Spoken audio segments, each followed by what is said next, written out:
he's a TV magnate. He does lots of TV shows in Turkey. So, big shout out to Lokan, who says, thanks for your efforts, Almighty Hitmonchan, Netherlands, waiting for the G3X game. Lokan also from Turkey.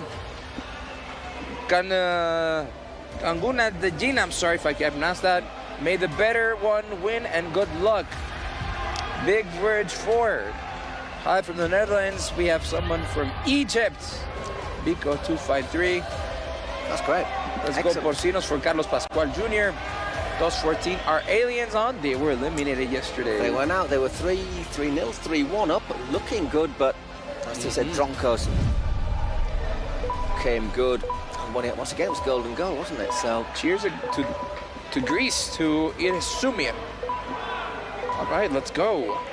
We're ready to go 1 against 1, obviously. Remember, for the first minute, the keepers can't come out of the area. It's the impressive Marc Briones for Porcinos and Alp Arda for Limon.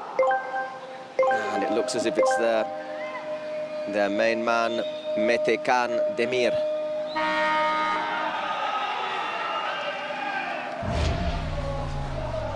Whoa.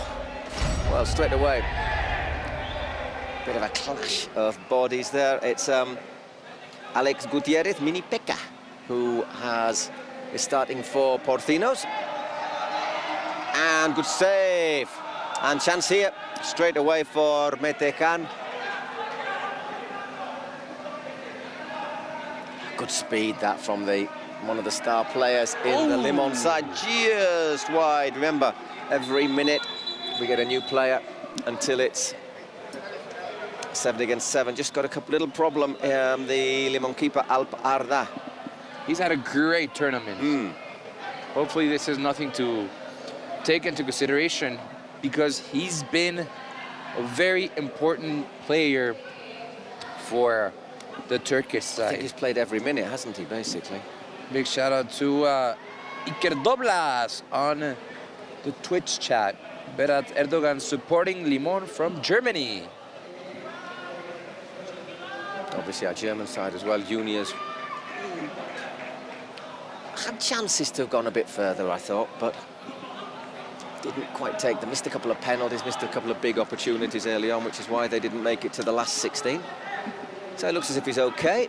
And we start off, when it's 1 against 1, as you remember, you have to start off with a goal kick.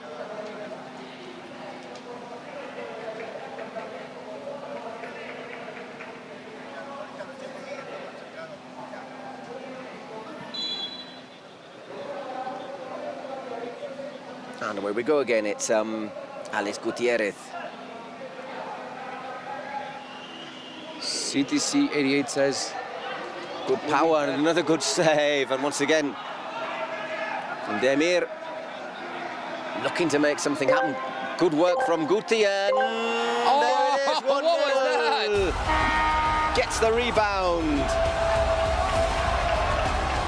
And the Turkish delegation, who aren't here in Mexico City, unfortunately, celebrate. And now Guti needs a little bit of help. Goes down a bit hard, unlucky there, Briones, but you've got to follow up, and that's exactly what he does. Good thing that Alparda could carry on in the game, but Guti's not looking good now. I think he just might have just hurt his shoulder when he fell. It's pretty solid, you know, it's not long, the artificial grass. They've got lots of those little rubber balls on it. I know that because they all come up to my hotel room with me every... They're very annoying. Yeah. So Gavin Moore is asking, what happened to the English club? Why did they not turn up for their second game? Yeah, the reason for that is that several of them were feeling, let's just say, indisposed. A couple of them had prior commitments, and they had enough players, but some of them felt indisposed, had a bit of a tummy bug by the looks of things. And quite a lot of players here have said, you know, we see them in the hotel, that, yeah, they've had a few issues, mainly, I think, with the water. Although I did overdo the chili yesterday, and I must confess, I had a couple of issues as well. Yes, Viva Mexico hot sauce is remarkably hot. I'll just warn you about that one. And Briones flashes that past. So, by the way, just to let you know that we have seen Nadir come on for Porcinos, number 3. It's basically a defender, but who gets forward tremendously well. Metecan once again, as you can see now, our Alpa able to come on. That's a bad loss of possession. I think he's in a little bit of trouble here. Oh no. Yeah. Uh-oh. Loses the ball, doesn't he? And he stops the attack. So that's a yellow card, and he will be in the dugout for 2 minutes. So it's 4 against 4, but they're going to have a player less. I don't think he can really complain that. Yeah. Goes across him. Certainly does enough. Otherwise, Nadir's gone, hasn't he? So he saved the goal, but he will have to be in the dugout for 2 minutes. And they might have a little VAR check to see if it's a red card, eh?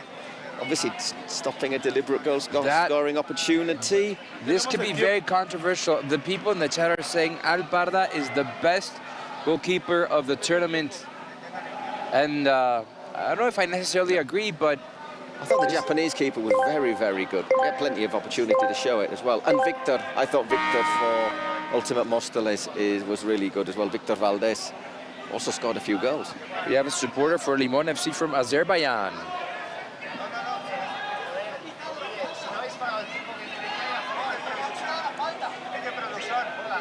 So our clock's still ticking it down. Guti's come actually. We're sat next, just where he is there. We're just sat just behind him, so you have an idea. He sat next to the referee's table, and he's saying, well, why haven't you stopped the clock? Taking a while over the substitution, and so it is going to be Osman Naz to come on for, I don't know if it's his first minutes in. Did he play yesterday? Not sure. I don't remember. That tends to happen when you've done so many games. Usually it's Serhat Kot who plays. Osman Chan also plays. Obviously Alparda, Susser, Metecan, Onuk also plays. 5 contra 4, claro que puede. Dale, continuamos. Ya, Guti, ya. Continuamos. Well, I actually think the clock should have been stopped for that sending off straight away, because all of a sudden now it's 5 against 5, which... Yeah, there's a lot of confusion on. Well, it's 5 against 4, obviously, because Limon will be without a player with a player less for the next 2 minutes. But I think they should have had to play 4 against 3 for a few seconds as well, which would have been a bit more of a handicap for them. So Porcinos, they're going to have to try and work a way through. They trail 1-0.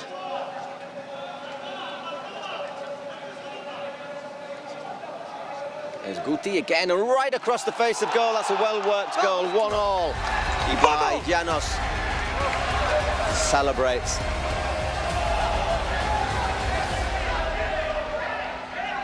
Patient build-up there. And nicely finished at the far post. And it's Nadir who scores. So another player on for each side. Are we just checking for offside, perhaps? This game has been stopping a lot in these first few minutes. Yeah, it has, hasn't it? We played at, what, like a minute maybe, a minute and a half, and the rest has been just stopped. Away we go.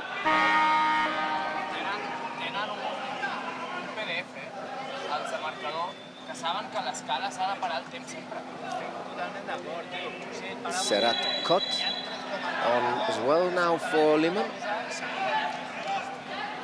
And just a minute left for Alp Arra, who's already prepared to come back on.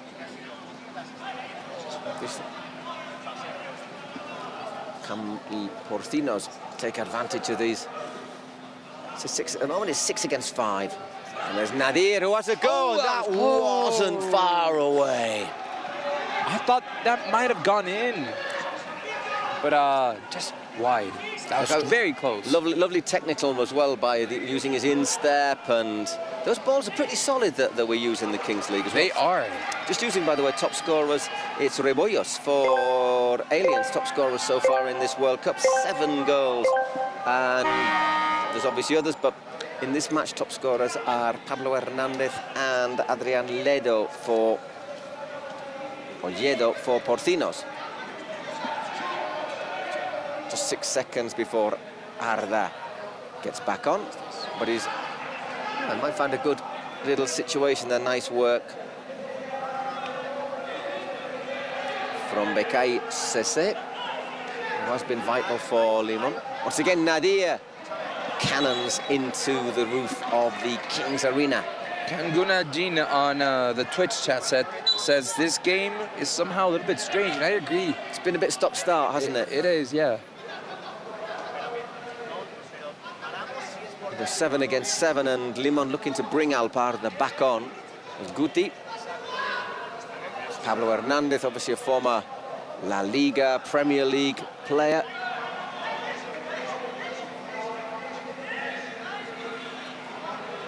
So 4 goals in this World Cup.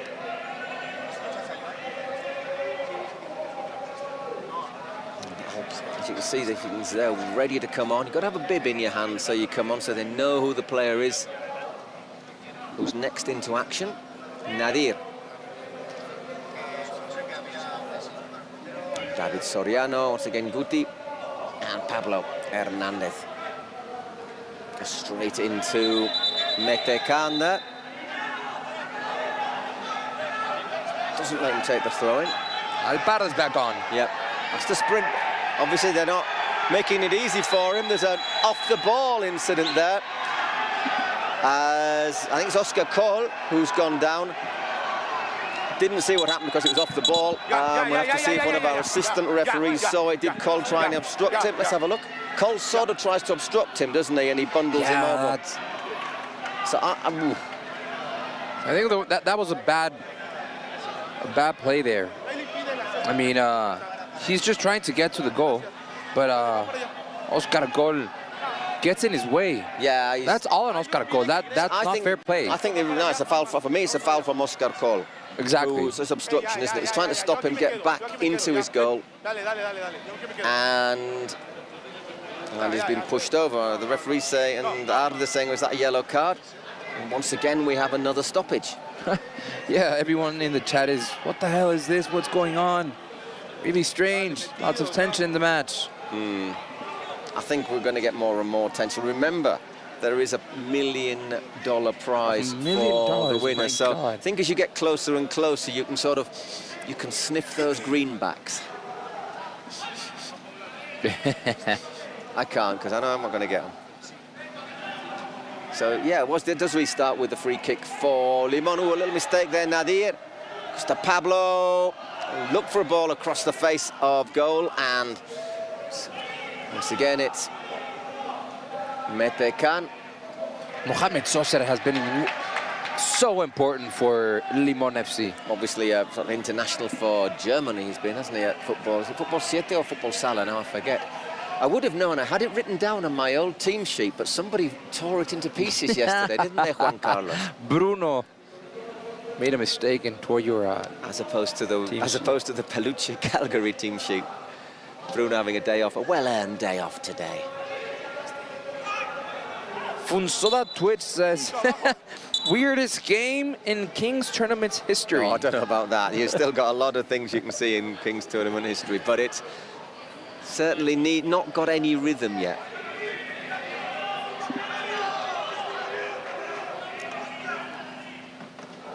It's Nadir, once again looking for that ball out to Pablo Hernandez, well blocked by the number 29, who is Berk Onyuk. Once again, apologise for we've got it written down phonetically, but that doesn't mean that it's quite small letters.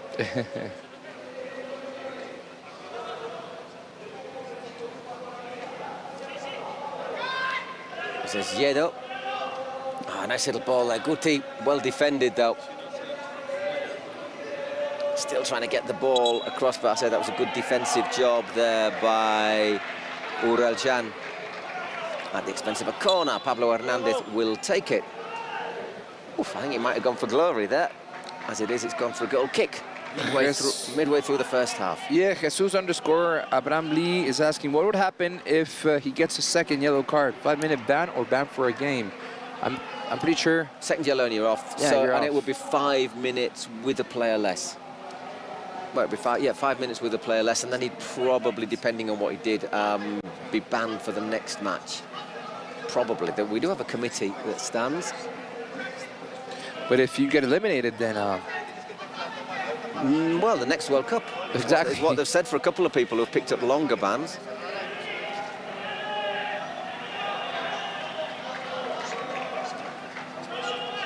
Hopefully it's been successful, so hopefully we'll see this repeated on a... Well, we don't know exactly yet, do we? Oh! Will it be a year on year? Will it be bi-yearly? Certainly the Kings League is going to expand. We've got an Italian Kings League as Guti fires over. We've got it starting in September. Possibly going to have a French one as well, and maybe even a German, who knows? There could also be a Kings League in Asia, maybe. Well, we had the Saudi team who did pretty well, and they were getting a massive amount of followers. They were having like 500,000 followers. The S3X, was it, the team? Whoa, good save from Briones, and once again unleashed by Metecan. I mean, one of the factors is how many followers on Twitch or Instagram the club presidents have. And apparently yesterday, overall, combining all the Twitch broadcasts and the ones on X, there were a little bit over 5 million people connected watching. Crikey. Well, that's the population of a small country, isn't it? Nice. Oh, we have several people from Poland connected. Thank you for staying with us. Must be about 11 o'clock at night there in Poland. Not too late. Oi, Pablo looks to curl it, but out it goes for a goal kick. Just to remind you, if you haven't seen this before, when we get to 18 minutes, we get a big dice thrown on, and the number that comes up will tell us how many players will play for the last 2 minutes of the half.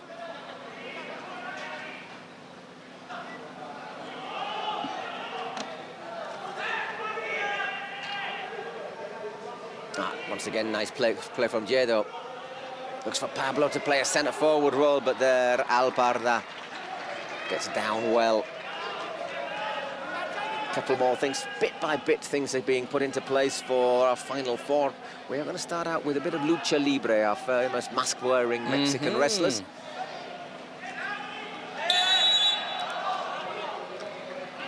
Free kick for Limon.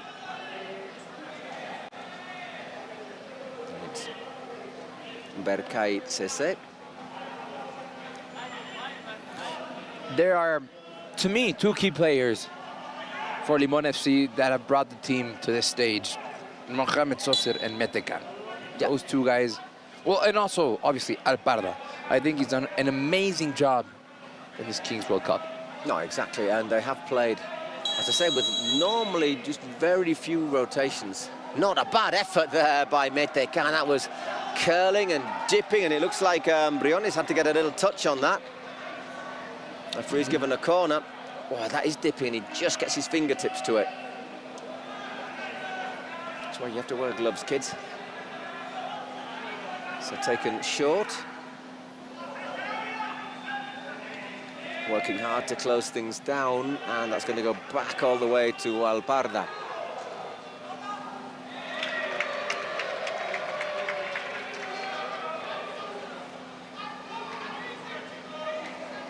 Once again, Briones playing out. Yeah, he's right. Aliam Rahli1 says that Serhat Got is a very skillful player. He is. One of the 3-star players that they've got, Limon, who can play a bit more money too, as opposed to the normal draft fee. And then Nadir, however, once again, pops up at that far post. He's such a good player. And that is his second goal of the game as the Porcinos get their snouts in front. 2-1 to the Porcinos. monkeys! Vamos, cabrón! ¿Qué pasa? Me escucho doble. Great ball from Pablo, and drifts in completely. And look at this take. Nobody really picks him up, but he places his header tremendously well at that far post. Well seen also from the assist. I mean, he looks up and sees he's coming in completely though. Straight away, looking to get back on level terms. Look at that. Yeah, all by himself. Smete Khan, okay, he's a lot shorter, but he maybe should have followed that run. At least just to make himself awkward. Yeah, and Mohamed Soser couldn't quite get to him. No, he just stops running, and you can't do that. Yeah, just to be awkward, you're right. Just to get in the way a little bit and make him uncomfortable. So again, Nadia looks to run through the middle, but just gets caught. It's Khatkot. 2 minutes to the dice. Still very tight, this game. Something that the dice, depending what number it gives us, could change. We had several 1v1s. Got caught in possession there, and it's Santos.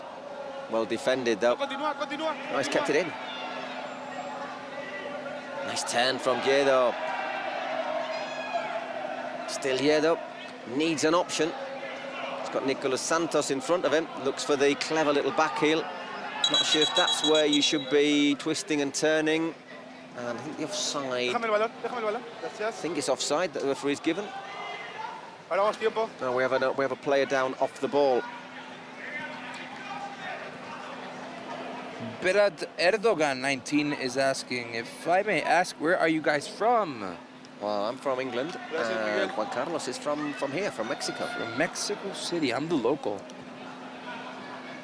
Iván, háblame.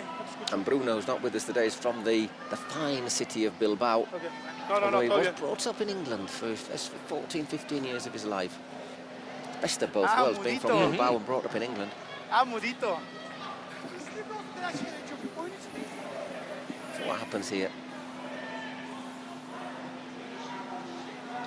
Just looks as if he's just tweaked something. It's Ahorita le pregunto.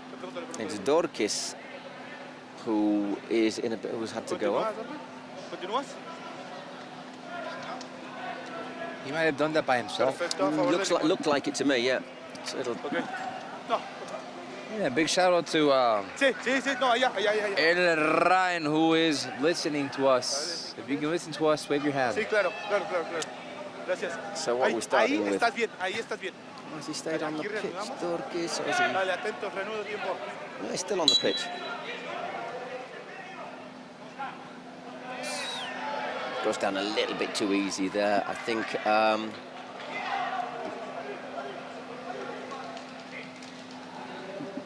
it's called. Thinks about the shot. Good save once again from Alp. Not the sort of back pass I think he'll really have appreciated there. And in the end, hacks it away as far as he can. It's well recovered in the middle by David Soriano. And Porcino's looking to keep possession. Remember, playing for place in the Final Four. The winner of this game will go to Monterrey, where it's about 40 degrees by all accounts.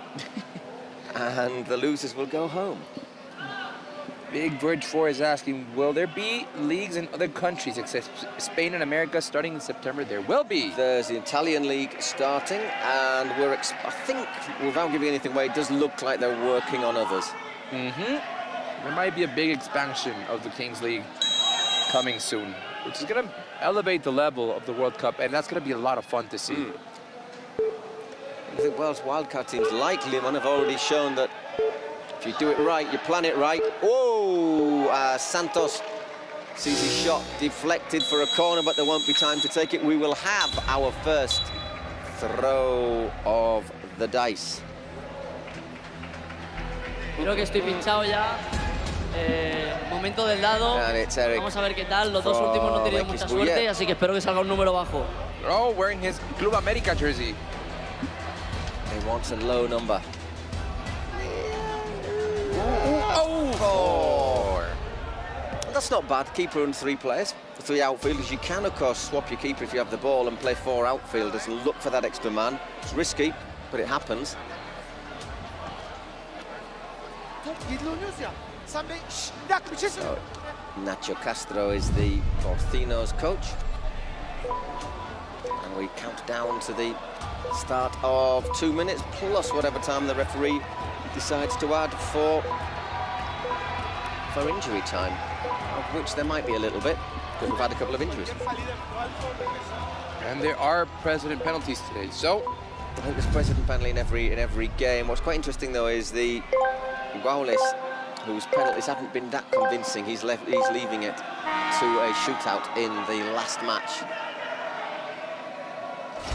Once again, great run from Guti. You have to play it back from the start. So Porcinos win possessions with Oscar Cole. nobody's risking. Well, so far Porcinos are not going to risk subbing out their goalkeeper. I think you can do it with 3 against 3, 4 against 4. I don't think it's worth it. Giedo looking for the 1-2, and that is an important interception. Appeals for a back pass, but for me that's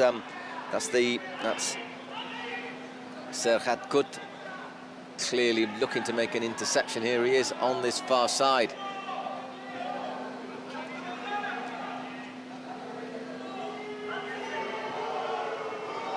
Cesse.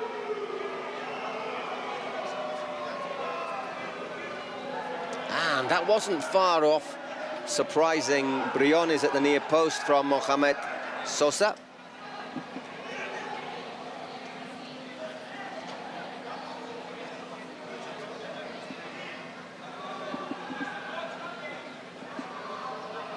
Air W10 says, my friend Elran sends greetings to you on stream.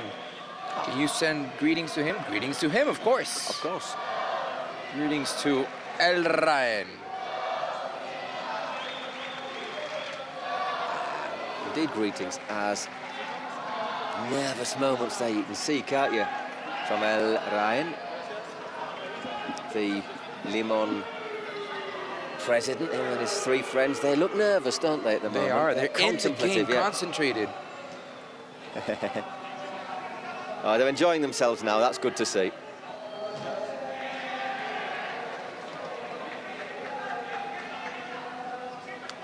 This game still very much in the balance. Let's see how much injury time we get. Couple of minutes.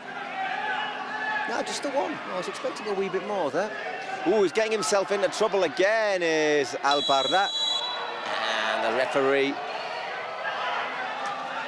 penalises Guti. That was painfully close, as Oscar Cole very close to making it 3-1 there.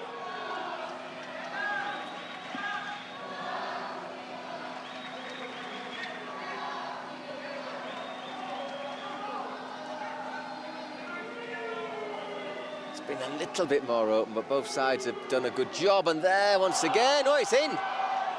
Well, what a play. Didn't see that one. I thought that wasn't going in there, but Serhat Kut equalises just on the stroke of half-time. It is 2-2. And he slips, and Briones might be a little bit disappointed not to get that on his near post as we get our half-time whistle. This game incredibly well balanced between Limon and Porcinos, our first quarter final of the day. First of 4, just to remind you the others are Ex-Buya, Troncos, all Spanish tie, Sayans, Olimpo, the only Mexican team left in it.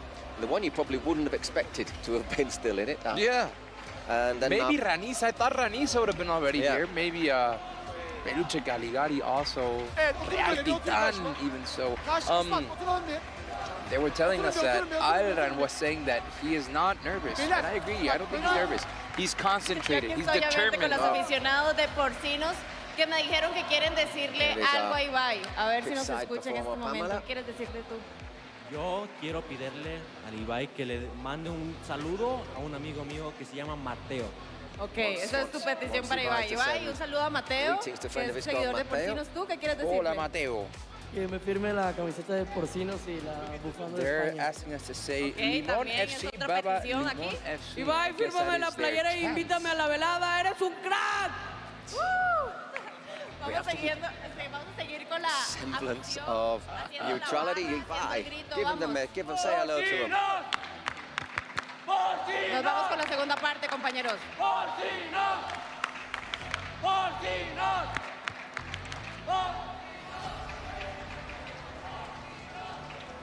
So, just about ready for the start of the second half. Let's not forget, in our second half, we will also have 2 president penalties. Well, obviously, one is going to be a shootout. And the second, and our 2 Spotify secret cards, none of which appear to have been played yet. So that tends to tell us that we don't have a star player card.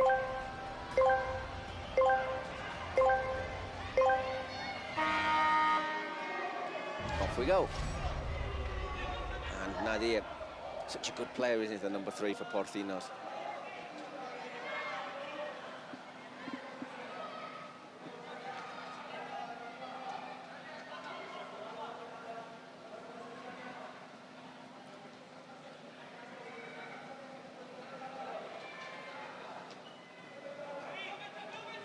Soriano losing out there, and Nadir makes the block. Throw in for Limon.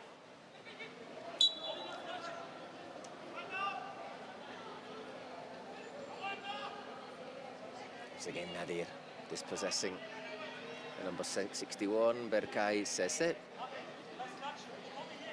So just to remind you, we still have to play Spotify secret cards and president penalties. Oh, that was a very late challenge. That's late, that's from behind, and that's hurt him. Nicolas Santos is the player who got caught. And that's a bad challenge, isn't it? He slid in on it from behind. Yellow card for the number 94. He's not even really complaining. He's Usman Jan. Con calma. Ingresa. Detenemos tiempo. Yeah, he knows that was not right, that was incorrect. Gracias. A little bit hot-headed, let's say, with that challenge. Didn't really need to do it. He needed maybe just needed to hold him, stop him turning. So once again, Limon will be with a player less for 2 minutes. Okay. As our referee is getting instructions from the VAR by the looks of it. I wonder if the VAR's looking at it, there's only one thing it could be checking, and that's to see if it's yellow or red. To me, that is not a red card. I think a yellow card is enough. It's sort of a yellow and a half, isn't it? It's one of those. It's a bad challenge. Now it looks like that's been confirmed. And off we go. So 7 against 6. So if Porcinos have a card which is a sanction, which is one of the cards available, now would be a moment to use it, because you could reduce them. You could reduce your rivals to 5, and vice versa. If Limon had the sanction card, they could make it 6-all. Once again, nobody using it, so that tells me that nobody has that card. Just to remind you that the cards available, the Spotify secret cards, are penalty, shootout, 4-minute sanction for a rival, 4 minutes in which a goal is counts double, a star player whose a goal from them would count double, and the joker, which you can basically take your pick. By the way, the Turkish side, Limon FC, are really putting their foot in the game. Already 2 yellow cards, that's not common to see in a Kings League game. The player who's seen the most yellow cards in this tournament was Furby from Peluche, who does look like a Furby, I have to say. It really did look like that toy. 2 yellow cards, and he scored 3 goals, remember, in the 1 against 1 in one match with the dice. Ooh, this time Nadir had the chance for a hat-trick. They'd left him unmarked again at that far post, but he didn't connect properly.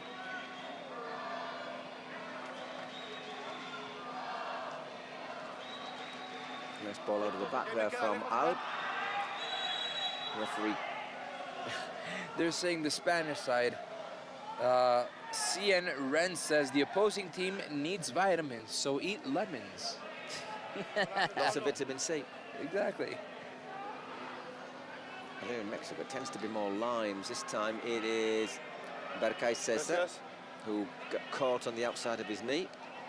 Mr. Acosi says, all the Lemon FC fans want Al Ran in Mexico when we reach the semi-final. We'll see. I wonder if he'll fly out. He'll have 24 hours to do so, or 48 hours. Oh, what a very good goal. That is a lovely turn and a very, very calm finish. And it's number 10 once again, Serhat Kut, who collects, turns. Let's have a look at this. That's a lovely calm finish because Briones is onto him quickly. That's the turn, isn't it, there? And he has the strength to get through the challenge and keeping a cool head. 3-2. 4.5 minutes gone, so they've not come out of that suspension badly, have they? Oy, half a chance, but he couldn't finish.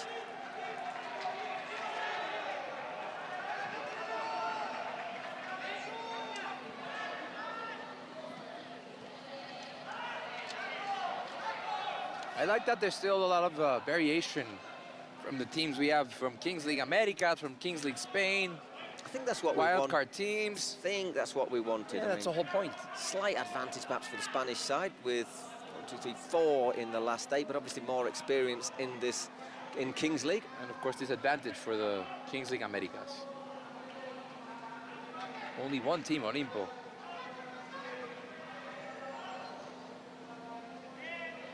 And Nadia. Ribai's shuffling around and moving around in his seat. I wonder if he'll be thinking about doing his penalty soon. And Briones, little warning there not to come too far to the edge of his penalty area. But I think Turkey needs to be a good market for the Kings League. I'm seeing in the comments a lot of Turkish fans. So hopefully in the future, Kings League can come to Turkey. Well, once again, good save from Alp. Alp Parda, what a goalkeeper he's been this World Cup. Bit high, bit upwards, that shot from Guti. Once again, Nadia finds space on the far post, but it's quickly intercepted and tried to build the space there that didn't exist. Jedo push across the face of goal. And Jedo ends up in the goal, but the ball doesn't. Once again, that's a really nicely worked move. He probably needs to adjust his camera a bit, doesn't he? Great ball there from Nadia, and he got his toe end to it.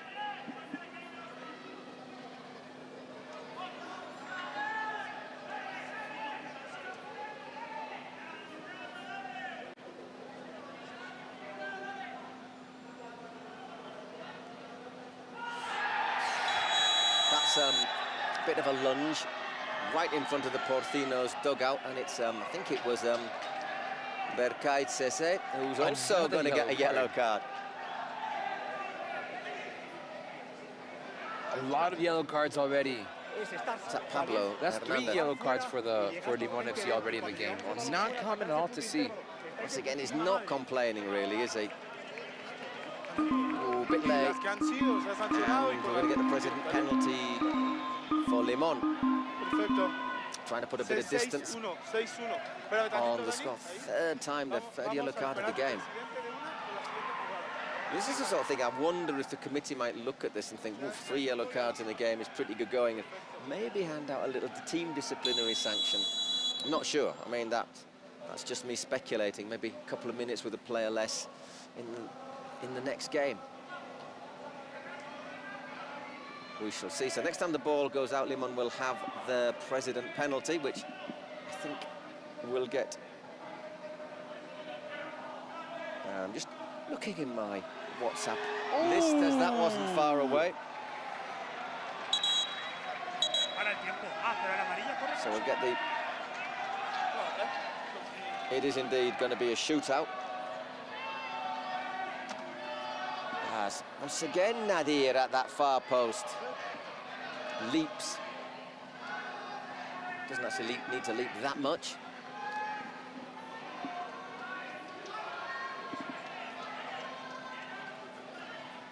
Ryan, are you ready? Is your team ready for this president penalty?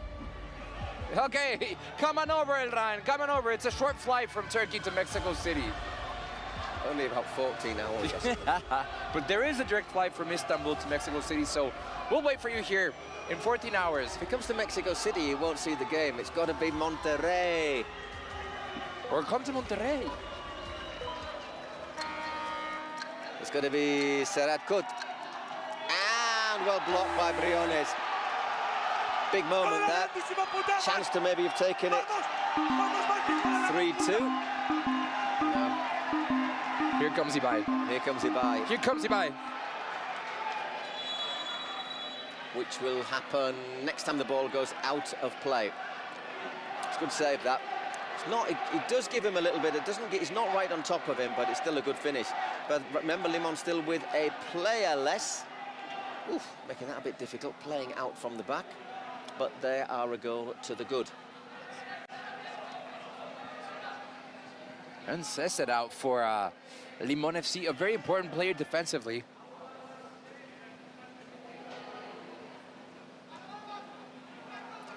Played out once again, Nadir. Oh, I think will be one of our candidates for MVP. The other ones, I think, very likely to be Serhat Kut. Or Alparda. Once again, makes a good, comfortable claim, holds on to it as well.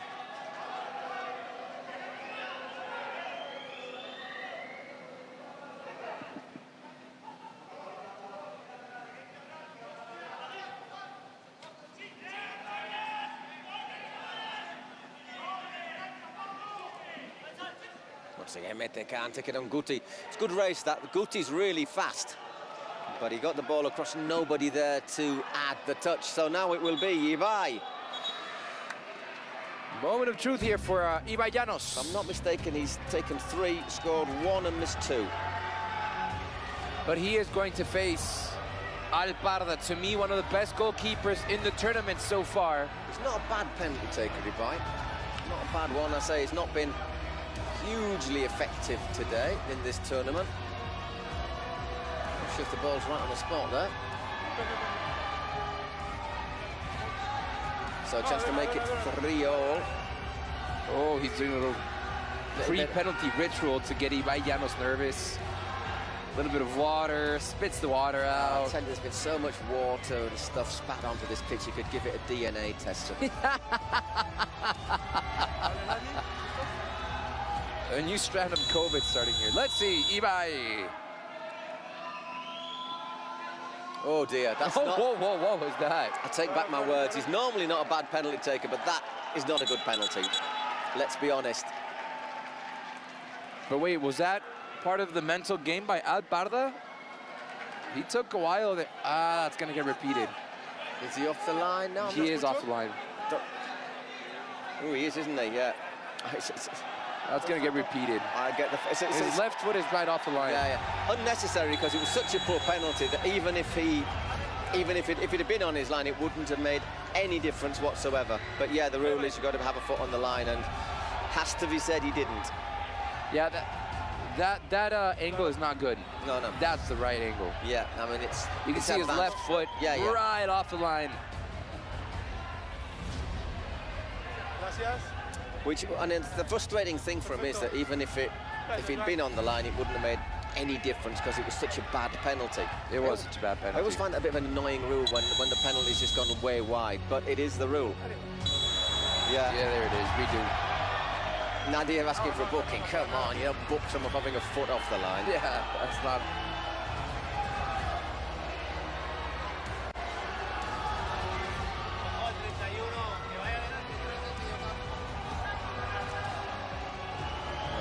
Players not very happy, and it's frustrating, but it's the rule, unfortunately.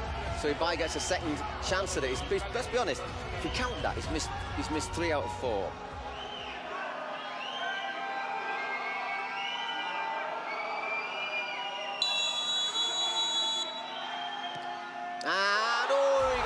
on it, but it ends up in the net. Well, he got a get out of jail free card there, Ibai, and he used it.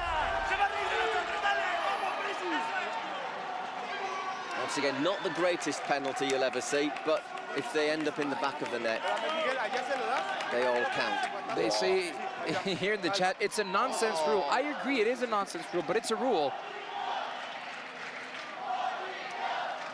But that's the rules. You have to have at least a foot on the line when they take the penalty, and if not, they have to repeat that. So, and we're back in action with a throw-in for Porcinos. We still have our 2 Spotify secret cards to play, which are looking as if more and more they will play a decisive role in the outcome of this opening quarter-final in the Kings World Cup. Arda had it covered, he'll say, as Giedo, who's also had a good match, hasn't he, for Porcinos, puts it just wide. Still down just to 6 men, by the way, Limon.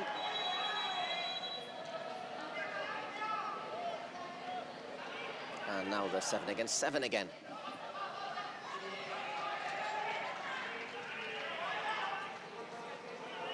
Nadir. Soriano. It's again Guti. 8 more minutes until that. Well, if it stays as it is, it will be a golden goal. And if not, it would be double value goal, which means that the interest, I think, in this match is going to continue right until the final whistle. Ooh, Spotify secret card from Limon. Next time the ball goes out.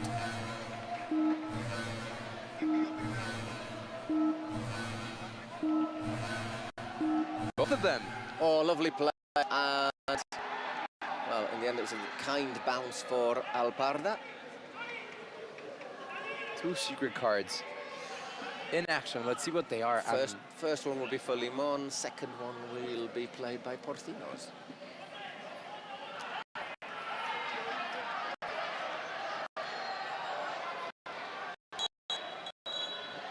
Here we go. Drum roll, please. Was the referee actually given a free kick there? I'm not sure. What is it for Limon FC? Drum roll. Okay. Is he going to go for the secret card? Yeah, it looks like he is. Hey, dale, calma, calma. I think it's Serra Cut who's down. And it is, and it is. Last position. First, a little bit of complaining. Who came on the floor? Suspension for 4 minutes. So it's going to be a Porcinos player, one of their key players sent off for 4 minutes. Just take off Pablo or Nadir? No, maybe. I think I'd take off Nadir. Yeah, it looks like it's Nadir who makes the walk. Take it. You have to take that as a compliment. Yeah, that means you're the best player on the team, probably. And then let's see on the other side. Let's see for Porcinos. Little smile. Oh, the Joker! Joker. Penalty a favor de Porcinos. Which you would They're taking a penalty. You would presume will be a penalty. Ooh. That's how the cards can play. Número 3, suspensión. Sometimes a cruel roll. Pablo Hernandez will take another penalty against Alparda.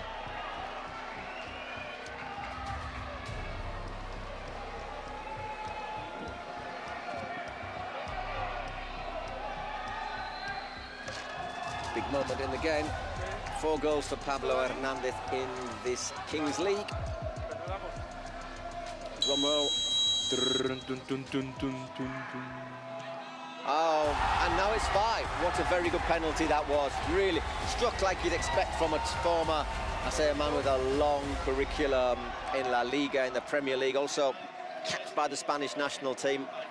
Great penalty. Just hits it hard. You know, it's placed, but it's hit firmly as well. And we're back with a throw-in for Limon. Obviously, let's remember, Porcinos down to 6 men for the next 4 minutes with Nadir. Edwin Ask Pete means, what does a Joker card mean? It means you can basically choose any of the other options, which is a penalty, a shootout, 4-minute suspension, a star player. Penalty. And the other one, which has shootout. suddenly escaped me. Basically, you can choose whichever you want. I mean, you normally go for a penalty because it's not a guaranteed goal, but it's your best option of a goal. shootout, maybe the effectiveness is maybe 50%, maybe a little bit lower. You only have 5 seconds to score from the halfway line. Guti.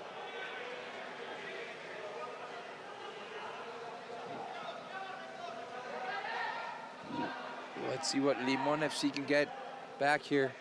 It hasn't been such an easy game for them. Luck hasn't been on their side with that secret card. Oh, nice play.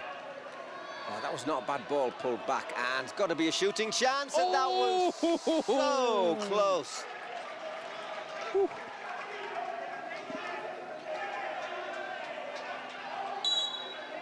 That's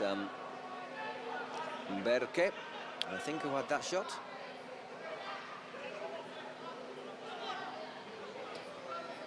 We've got David Cardenas on defence now for Porcinos. He doesn't take many prisoners, the number 5 for Ibai's team. Remember, only 2 minutes left until Nadir can come back in the game, and Limon FC have numerical superiority. Once again, that's quite intelligent play. Giedo forcing the throw-in.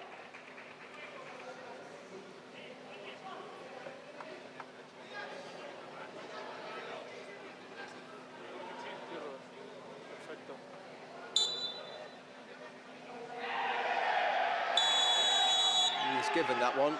Don't think the referee gave it. I think it's the assistant who's right in front of it, just next to the Porcinos dugout. No pressure there.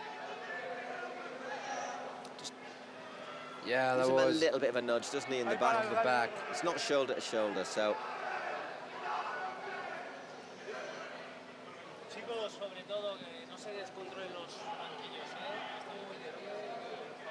Looking a little bit out, just the referee next to us just saying from the table, saying, you know, let's just try and keep the dugouts under control.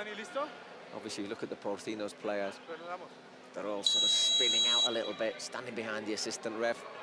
Same really at the other dugout as well.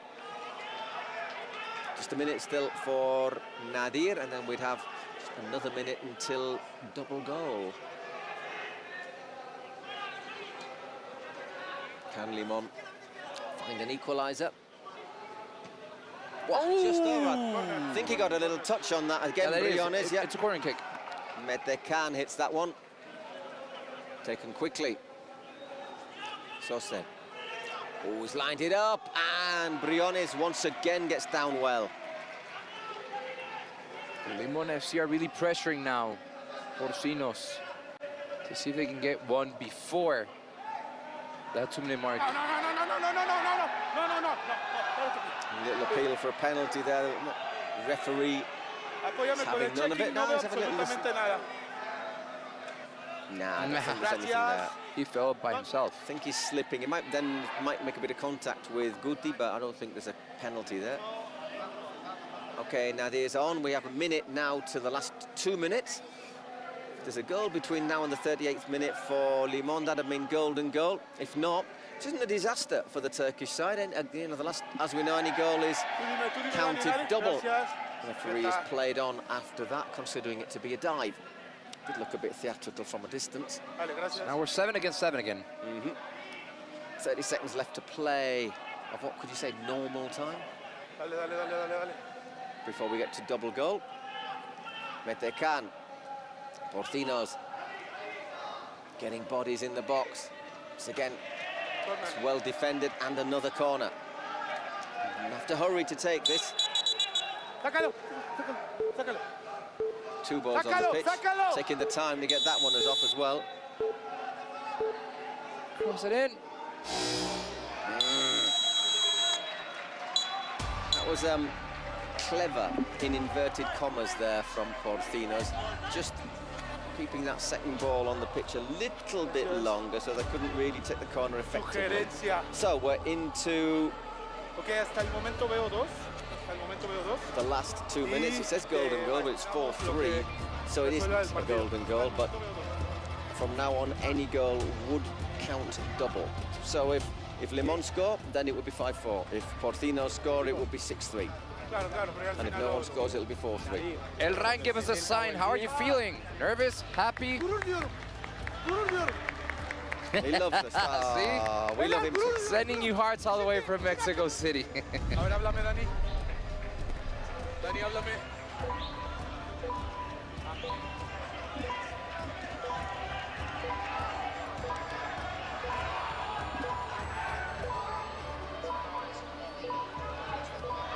Yeah, thank you so much for everyone tuning in on X and on Twitch. You can come on Twitch at King's World to chat with us.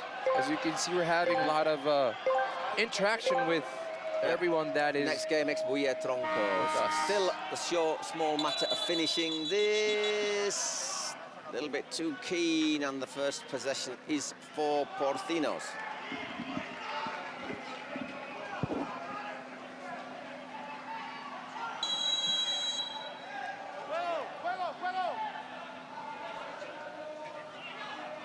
Briones.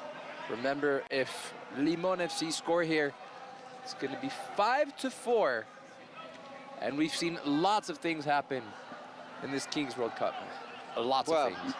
Wouldn't be the first time, would it? We've seen a goal in these closing moments, completely changing match. You have your votes for MVP. You can once again vote on Twitch. Pretty even at the moment, I think it's fair to say.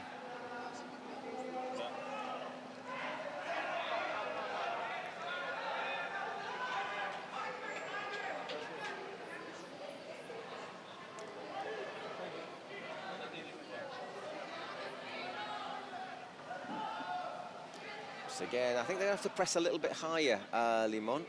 Oh, Guti just got that pace, hasn't he? And that is a committed challenge.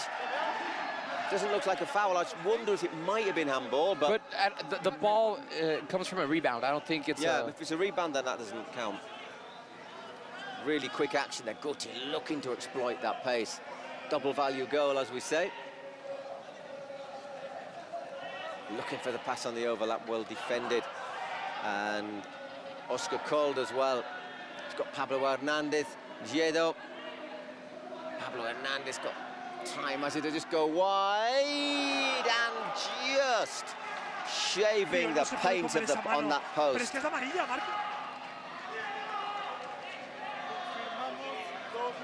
Oh, it's curling, it's getting the effect, but just maybe a little bit too close in there, Pablo Hernandez.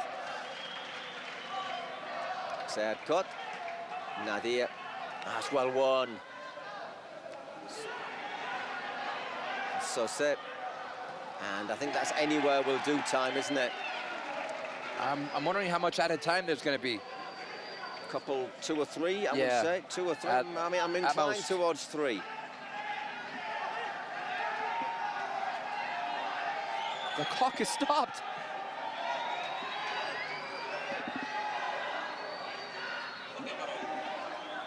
Yeah, the clock stopped. That's a bit worrying.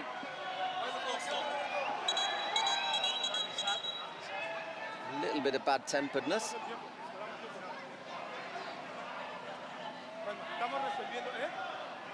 A technical hero might cross us there with the headphones on. Yeah, the clock suddenly just stopped. Well, it is 40 minutes, thank you. What we need to know now is how much injury time there is. I think it was only stopped for about 10 seconds, wasn't it? Even probably less than that.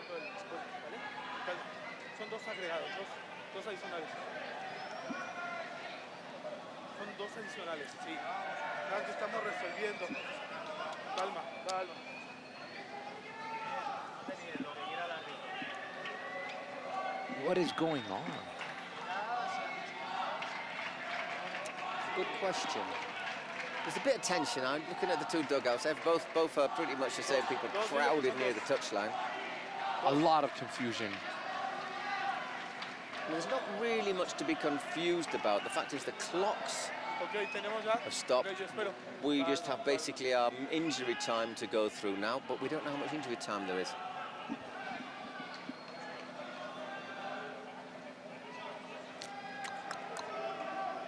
Lend them your mobile, see if they can count down on that. el tiempo entretenido. Sí, no te preocupes, no te preocupes. Dale, te lo explico, es un problema de producción. Okay, just the 2 minutes. Well, I think we need, but it's ticked down. I think that should be reset, obviously.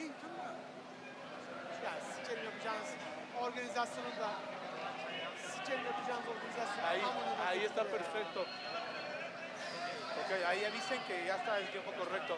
Dale al silbatazo. All right, it's been fixed. And we're Okay, ready to go so here. we'll stop for about 10 seconds. So we're giving the 10 seconds that were, I presume, not counted. So just 1 minute and 50 seconds for Limon. I think I might have been tempted to give 3 minutes injury time.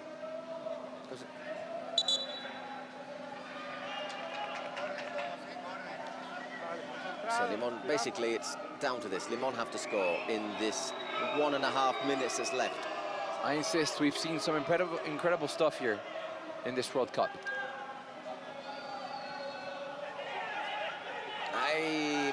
Yeah, if you do that, there's no way. Little tired gesture there, perhaps. They haven't made any real changes to their outfield players, have they, Limon? Not really used his bench at all, Burek. Out that one goes, frustrating. And Nadia will take the throw-in. Telling him to get a move on. They are quite good on time wasting here in the Kings League in general. That's out. And less than a minute. Almost 1,000 people here on Twitch. Thank you so much for joining us. 40 seconds till we know our first semi-finalists for Monterrey. That hit the roof.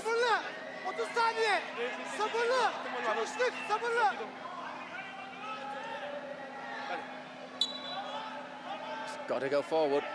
There's chance for, what, one chance perhaps.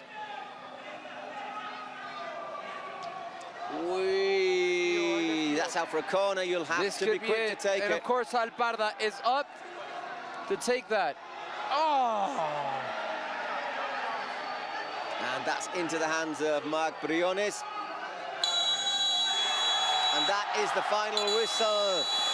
They've gone close, Limon. They've gone really close, but it's Porcinos who will be in the semi-finals of the Copa del Rey, in the Final Four in Monterrey. You can hear Ibai cheering like mad. Hey, great participation also by the Turkish side. They had a great World Cup, a great run, and they really showed that I think they stunned everyone the first day, didn't they, when they beat Picantes. That was a, whoa, hang on a second moment. That was a real, don't think we were expecting that. Picantes finishing third in Spain. And then beating Peluche yesterday is also a massive scalp. But say Porcinos have been good, and that was a game I thought could have gone either way. Maybe, if I was going to say something, maybe the fact that Limon played 6 minutes with a player less after the 3 yellow cards. Yeah, that might have been, even though they didn't score, it might have just taken that little bit out of them. And they just seemed to lack a little bit of sharpness in those closing moments when they needed to attack. So Porcinos, first team into the Final Four, and so well done, Limon, done really well in this tournament, the first ever time in the Kings League. Certainly something to build on.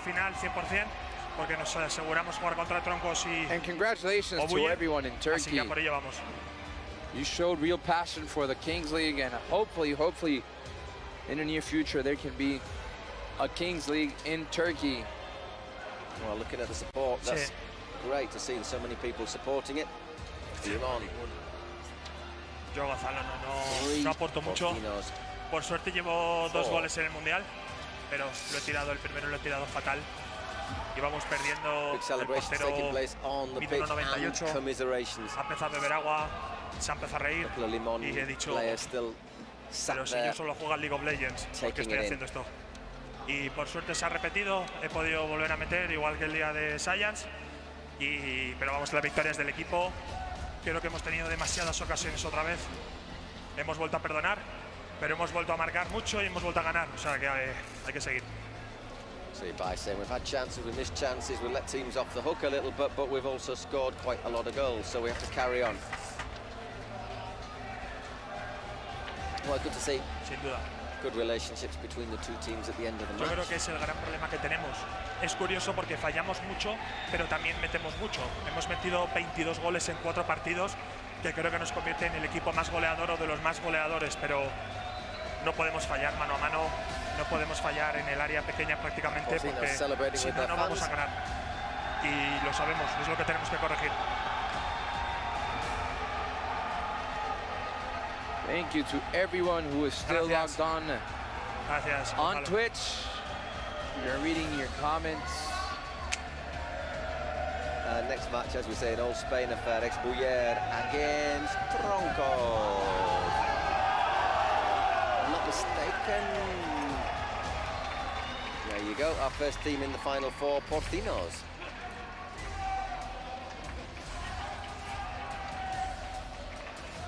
So we're going to have... Tell you what that means. Do you know what that means, Juan Carlos? It means we're guaranteed at least one Spanish team in the final. Because that's right, yeah. Spanish team. Sí, aquí estamos ya con el ganador, Jais MVP. Congratulations. I know it's not the result that you wanted. You got the Jais MVP because you scored 2 goals, and throughout the tournament, your team was outstanding. You should be very proud of yourself. Congratulations. Thank you so much. I want to thank all my family, all the fans from Turkey, and our team. Big respect. Everybody fight for everybody, and I say thank you for it. Congratulations. Thank you so much. Ahí lo tienen. Nice interview. And nice words there from Serkan. So there are your highlights of our first match. Take a quick breath. We'll be back in a moment or two with Ex-Buller Troncos. Winner of whom will play Porcinos in the final four for a place in the final.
Okay, time for a quick breather, and we're all ready to go in a moment or two with our second match of the session of Ex-Buller against Troncos. Ex-Buller, who yesterday won a pretty dramatic game against Gigantes, a bit of a Barcelona derby with golden goal.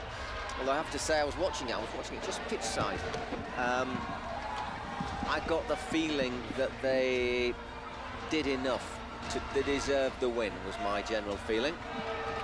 And Troncos, well, a dramatic fight back and another golden goal to beat the Aliens.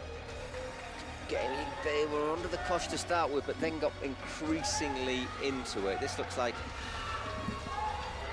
well, Troncos finished higher in the league in Spain in the split. But that, as we've seen, doesn't mean anything because Porcinos were 8th. ¿Cuál tengo que iniciar para escuchar a Perchita? Te escucha, Javi. Yo te escucho. Javi Buller. Vale, ahora te escucho. I don't know where Eric is. Let us know on the chat where you guys are tuning in from.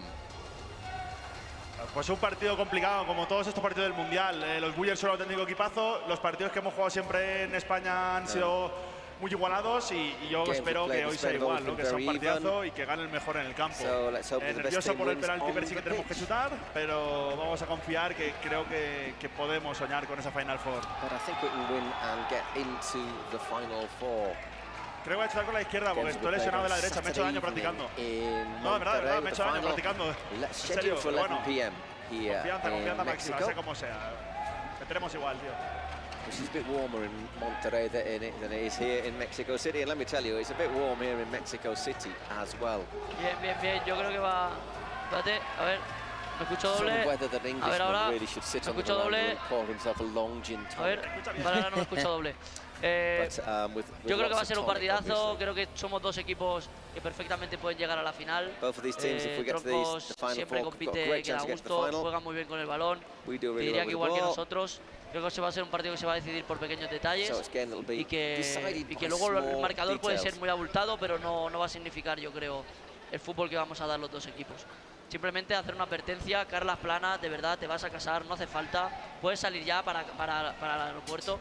Porque yo que sé, creo que te vas a acordar más de tu boda que del partido de hoy. Te recomiendo que vayas con tu mujer. Conforme acabe el partido se va corriendo, ¿eh? Esperemos que gane, tío.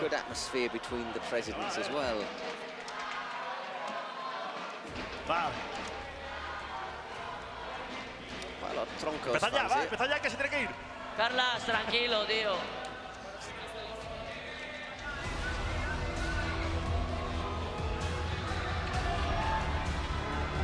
So excited, I forgot to get my team sheets up. So there we go, all ready to go for our second match of our quarter-finals here.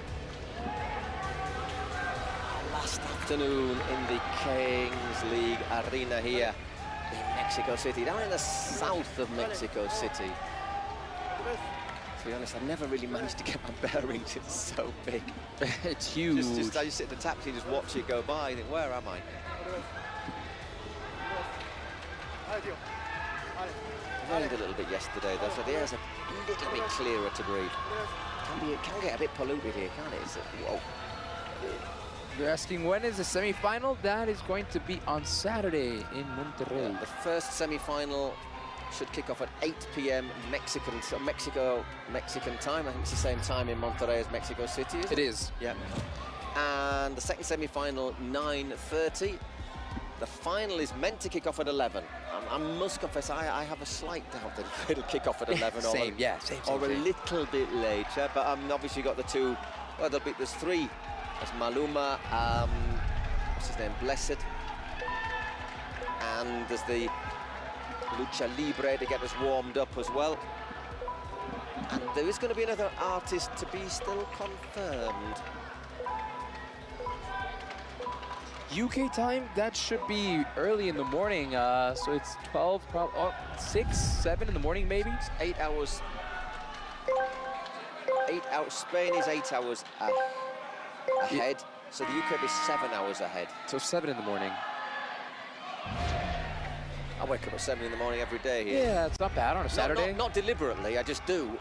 Well, on a Sunday, you can stay in bed, grab some coffee, jump back in bed. There it is! Pablo Beguer! He is the man. They missed him in the second half of the split, Pablo. Both his creativity and his goals. And there, does tremendously well to get past Max Marcet. Oh, nearly wins it back again. Just looking, Pablo, no, not in our top 10 of scorers or assist makers, but he's such a key player. Samba is his nickname. And you can see why. 1-0 to ex-Buyer. And we're blocked this time by Marcet.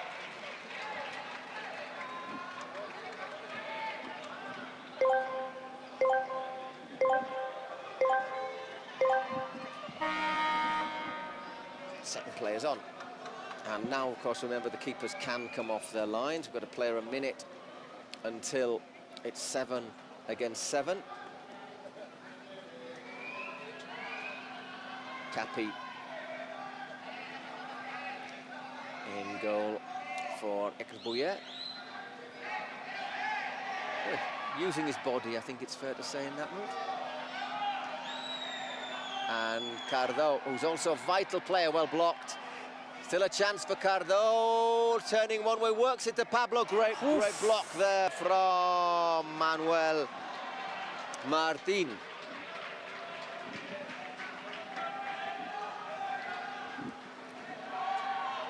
Well, worked that chance there, so nearly 2-0 for X-Buller.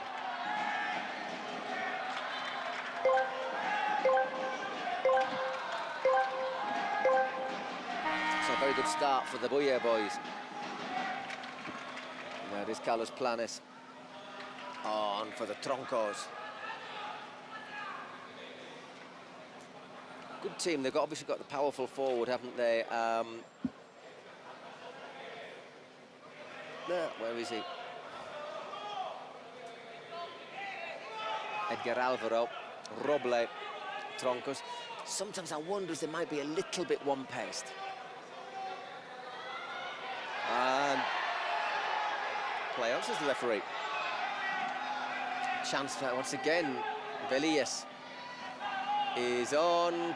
Cardo to Velillas, and that is just recovered by Marcet. He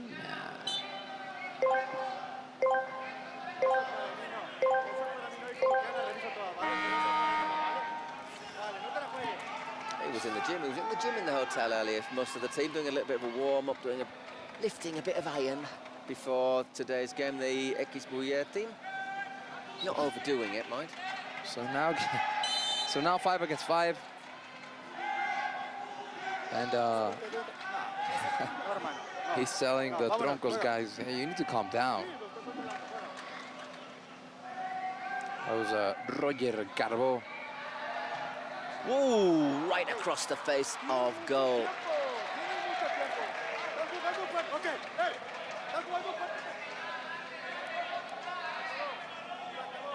There he is again, Pablo Beguer.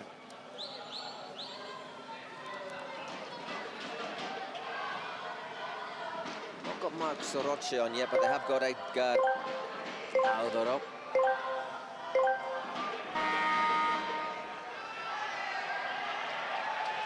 Once again goes down, Edgar Alvaro. Roble always dyes his hair a different colour. Dyed his beard as well, no? A lot of the Troncos players have their beard dyed in green. I dye mine white. Oh no, that's the original colour now.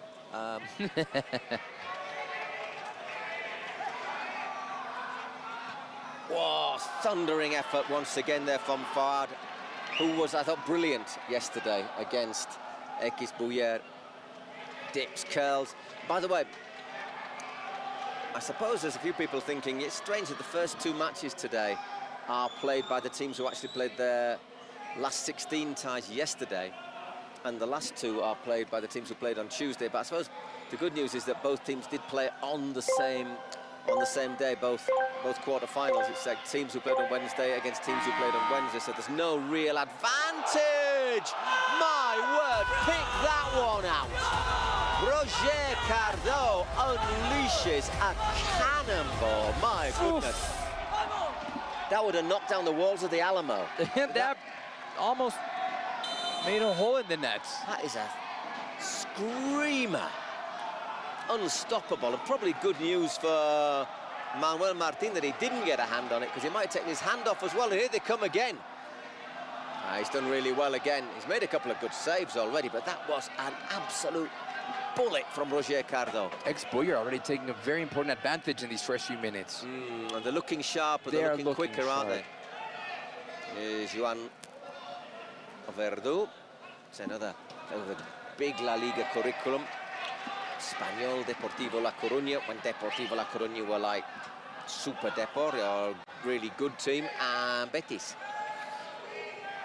Velillas, just a little apology as he catches him a wee bit late. And he's a little bit late that time as well on A little bit late that time on Carles Planes. Just leaves a little foot in there, a little bit naughty there. The referee has a word saying, okay, that's 2 in a minute. Next one, you're going to get a card. When you're doing it over and over again, it's just obvious that the referee is going to give you a warning. Yeah, and the next time, I think the next one like that, you might well get a yellow. Don't want that, don't want to lose the impetus at the moment. Here is Velias. He is a real workhorse, up and down, quick, busy. Number 17 for ex-Buyer, Fernando Velias.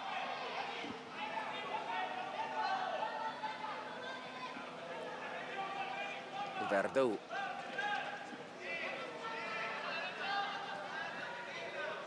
Soroche is on. He's good on the 1 against 1. Got that little bit of extra pace, the number 7 for Los Troncos, Marc Soroche.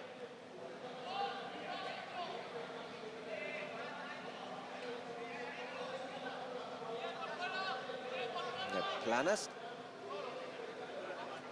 Roble. It's a decent challenge in Velias. He's again busy, getting hassled there by Planes. And cleared long, just finding the feet again now, Los Troncos, you get the feeling, just getting themselves back into it. People in the chat are right. This is a good story by ex-Buyer. From redemption all the way almost into the Final Four. Uh-oh. Cardo.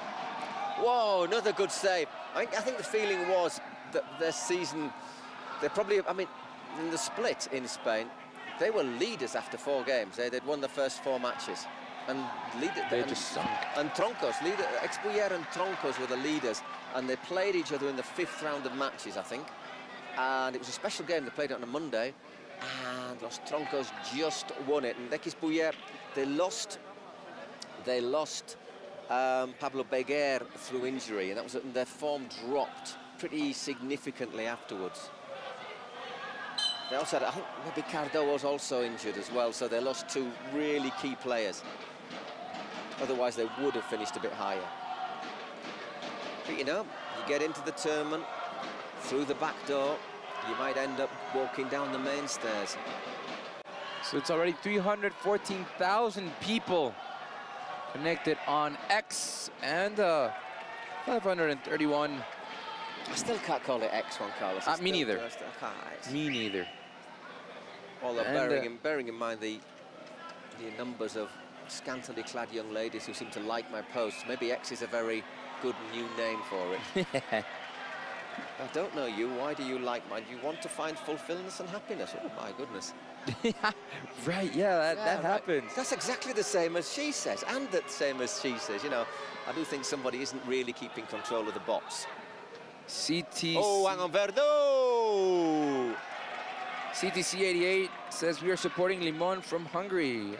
Unfortunately, Limon have been eliminated from the tournament earlier today. But you can continue. We'll see what happens in the future, you know. We don't know, I mean, to be honest, we know that there will be an Italian Kings League from September. And we know there are plans for expansion. Whoa, hang on a second. Pere Martin on again. I tell you what, he's keeping them alive. Manuel Martin is keeping Troncos in this match, because otherwise, oh, they'd be firewood already. Troncos are getting bombarded. I mean, we're sure there's going to be other things. Will it be a European competition? Will it be a French league? Who knows? But all we know is that there is going to be more.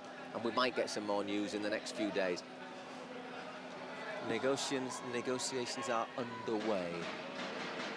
Or ongoing. 10 minutes gone, just after half, midway point through this first half. 2-0 to ex-Buyer, but if it wasn't for Manuel Martin in the Troncos goal, it'd be more than that.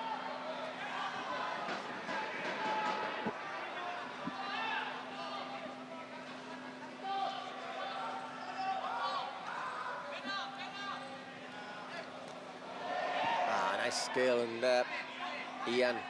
I think ex-Buyer have complete control of the game.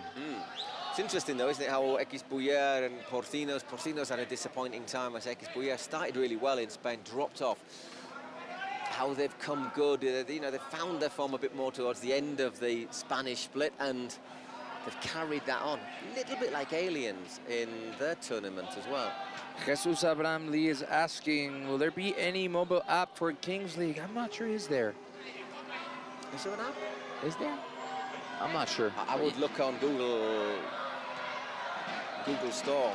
There's all sorts of stuff. There's obviously the Twitch site. There's a store where you can buy jerseys.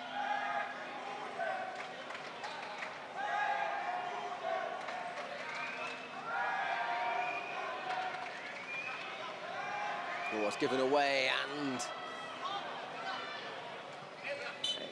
Pablo Beguer can't keep that one in.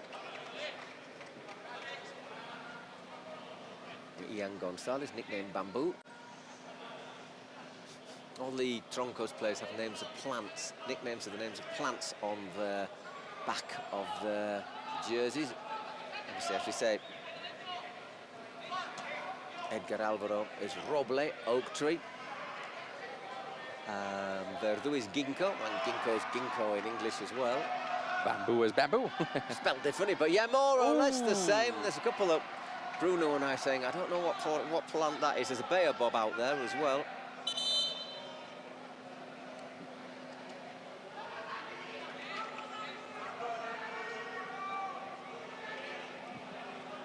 Seva Spanish is it's pretty good, but it doesn't really stretch to botany.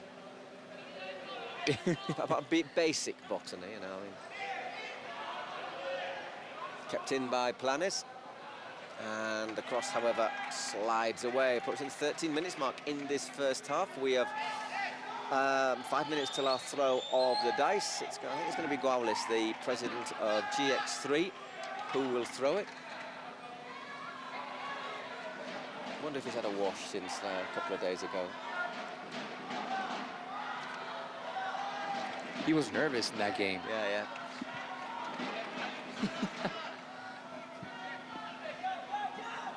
It is Joan Verdu.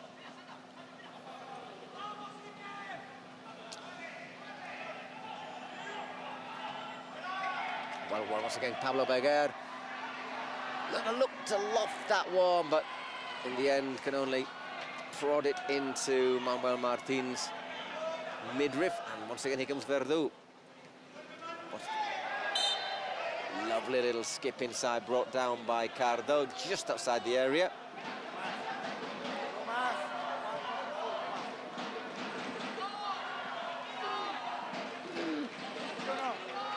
Not a massive stretch sticking out of the leg there by Cardo, but enough for the referee, Ian. And that's got too much on it. And out it goes.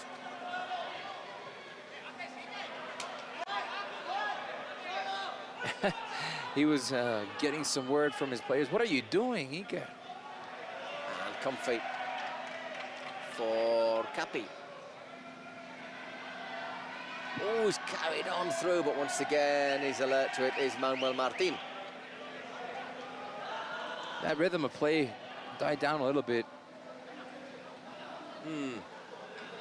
By ex-Buyer. They need, but Troncos need something to happen, don't they? They need someone like Edgar Alvaro, Roble to pull something out of the bag. It's what we were saying, that they are a little bit one-paced, I think.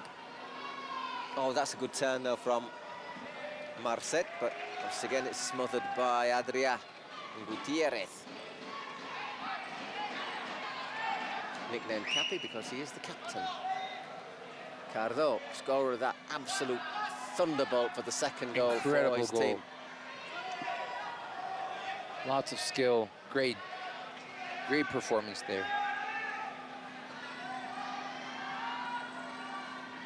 Oh, it's nicely played and needs to be pulled back, and yes, that man Martin. Oh, he can't. Oh, he can. But the offside flag is up on the far side.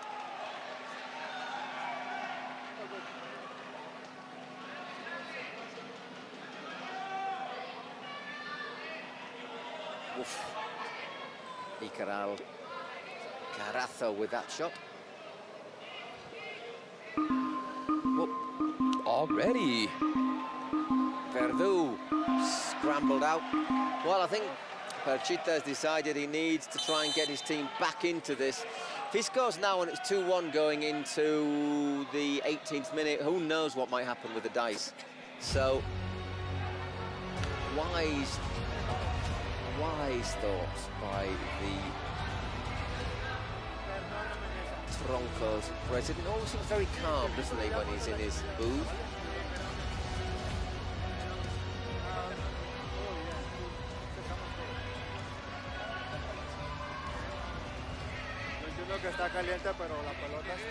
Just waiting him to put in appearance. You gotta go across that far top section of the arena, then come down from down the stairs, out the back. It is quite the trip.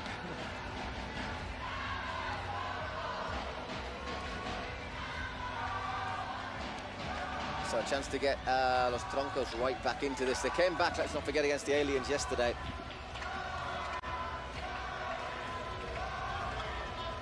And can Perchita throw them a lifeline?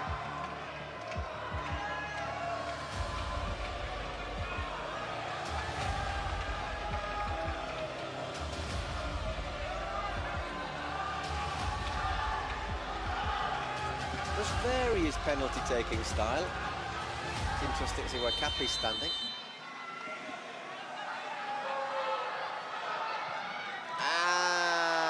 And that chance went wide. Once again, sort of scuffs it, doesn't he? And apparently the Gerard Romero was not great, the Gigantes president. Oh, yeah. He was sort of, his team just told him, look, practice kicking it into one corner as hard as you can, and then just keep on doing that. Don't try and do any mind games, don't try and change your opinion, don't try and, no matter what happens, don't change what you're going to do. Just practice hitting into one corner, and whatever happens, do the same. Velillas gets caught from behind there. Yeah, that looked pretty dramatic by Velillas. Just catches his Achilles, doesn't he?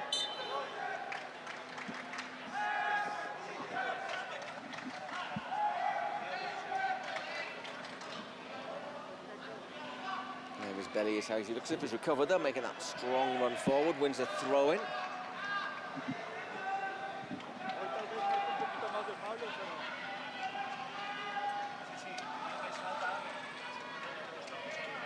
he going to hit that? He is, it's blocked, but it comes back to him.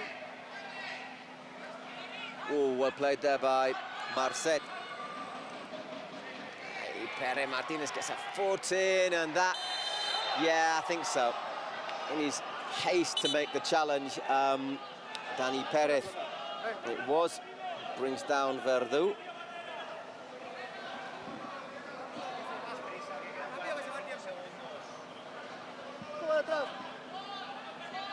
Yeah, just clever as well, Verdú, isn't he? Just sticks that heel out a little bit behind him, and free kick.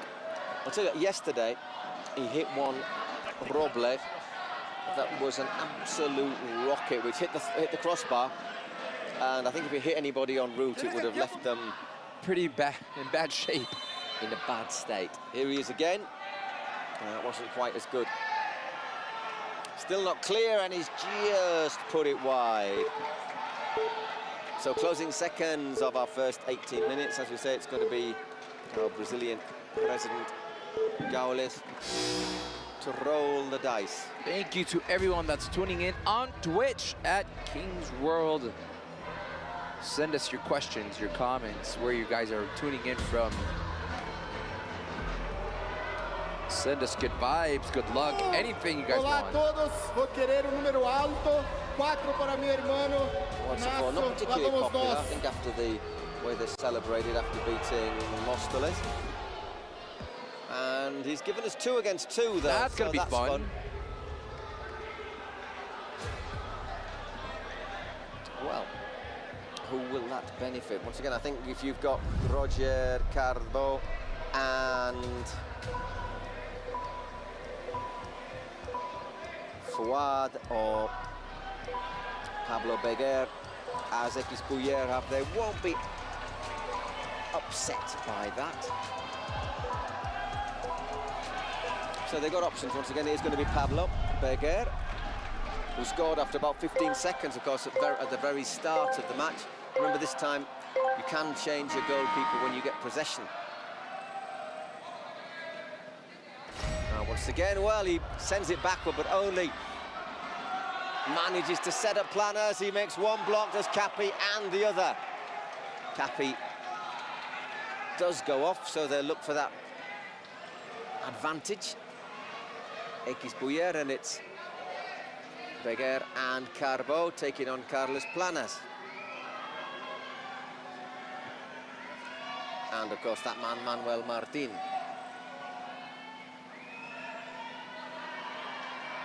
Aye, that's not great. But keeping possession. And, oh, hits the post. So a chance for Troncos to get back into this. Everyone being changed. Capi on. Wow, Danny Perez on as well for Ekisbuyer. Dimon Vong tuning in from the Netherlands. Throw in, which is Verdu and Max Marcet.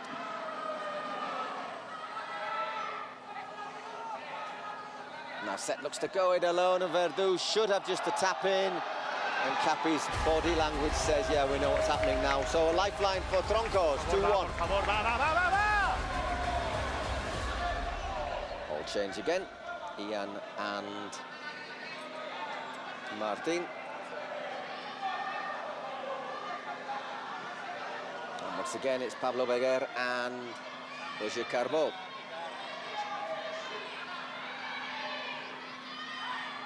Doing a good job there, just narrowing the angles down, but Carbo does fire it home. Got a good touch on it, the keeper, but not enough. Little back heel there from Pablo. And he puts it in at the near post. 1 minute.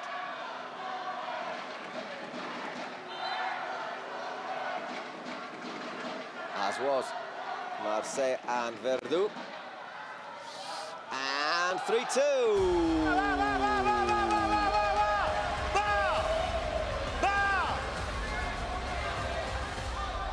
Good play there by Marseille, taking it wide of Capi.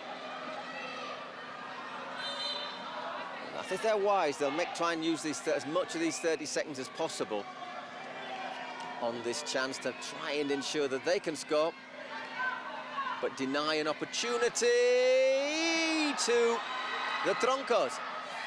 Oof. And Ian has an empty goal. So close. Well, that could have been 4-2, it could have been 3-3, couldn't it? And now, what it is, it's half-time. Very, very much in the balance. Ian gets the ball and just keeps its line. Spears slips away. Where did they get the players?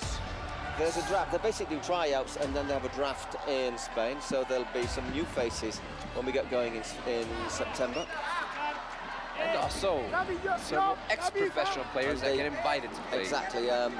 So each team has a player 11, 12 and 13. The 11 and 12 being the main ones that play more, who tend to be...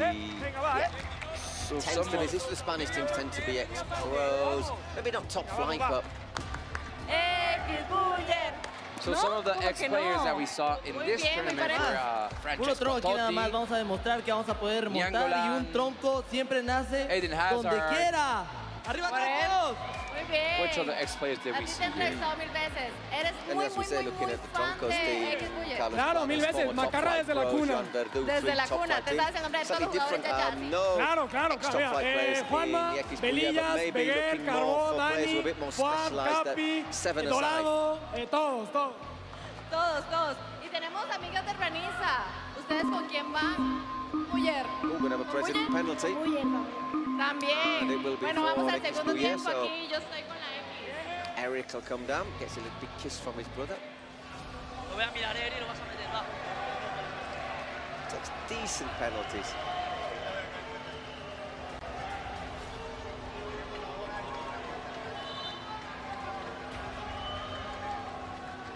Lads on the up there, commentating for Catalan TV station TV3 or TV3. to give it its name in Catalan. So we're going to get the president penalty before we get underway.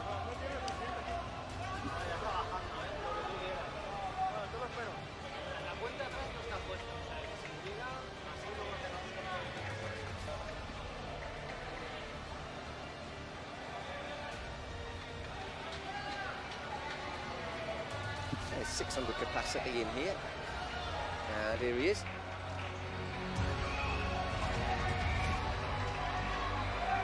Strides out. Chance to make it 4-2. Remember, Perchiche's penalty went wide.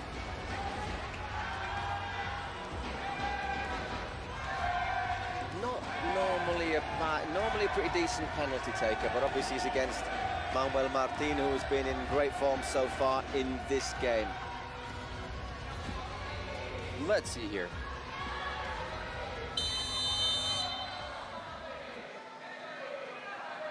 And there you go, calm as you like. 4-2 to X Buller. And takes the congratulations of his team.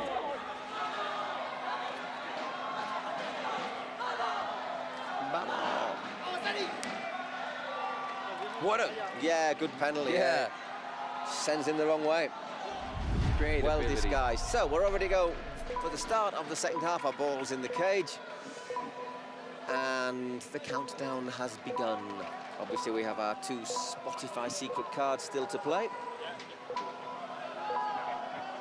which could still have a big say in this match.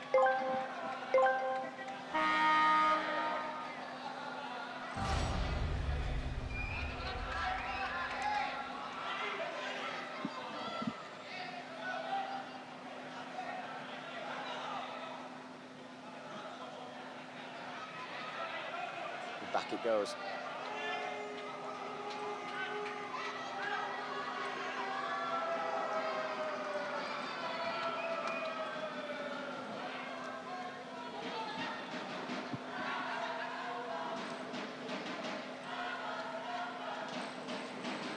Cactus, by the way, for Troncos, Aitor Vives, another important player. But they have work to do, as they had yesterday against the Aliens. 4-2, they trailed to X Buller. They did it once, they can do it again. I don't know how easy that's going to be, but we'll see how this goes. Not looking good. 5 goals to 2. Fantastic finish there from Juan Martín Manuel González. Juanma. Really did. I thought he might have taken that a little bit too wide, but that's a smashing finish past Manuel Martin, and it has to be to beat him. 5-2 to X Buller. It's a really cool finish there from the tall number 22. Didn't have hardly any angle to aim for. It's a very early setback in this second half for the Troncos.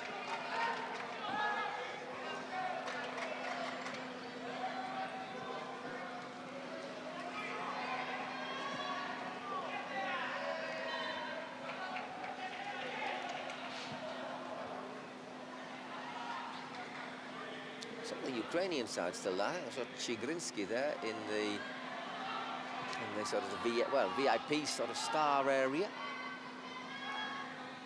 Yeah, he stayed. He was like, "Oh, I'm going to go for the Kings World Cup, and I'm going to stay on holidays in Mexico. Why not?"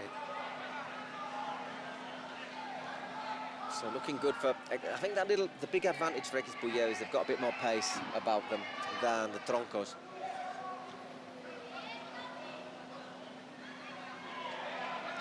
Elias in with another challenge. Verdú. Edgar Alvaro Roble, he had an option out on this side, which was Vives. Maybe a little bit greedy. I should just remind you, you can buy your shirts. Are available at kingsleague.pro, and there's also training kits as well.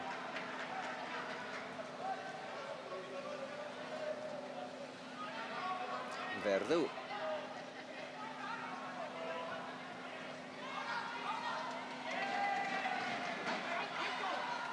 Looking very good at the moment. Velias links with Fouad. I thought was really, really good yesterday.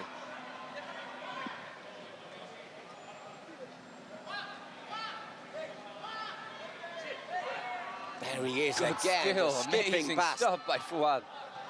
And Velillas makes it 6. Brilliant goal made in Fuad.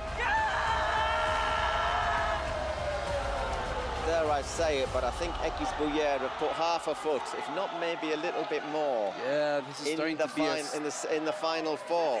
This is starting to be a landslide for. But once again, that winning possession and that little extra pace, that's a really good finish from Fernando Velillas. Oh, Pablo puts it wide. I think if that had gone in, we could have packed up.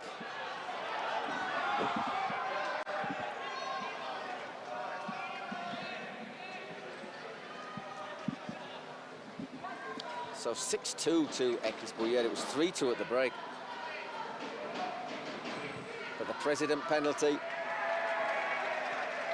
And goals from Velillas and Juanma, really changing the look of this game. There's still work to do. I mean, obviously, if Troncos, for example, have a double goal card, that might make a difference. So the Spotify secret cards can still play a big role.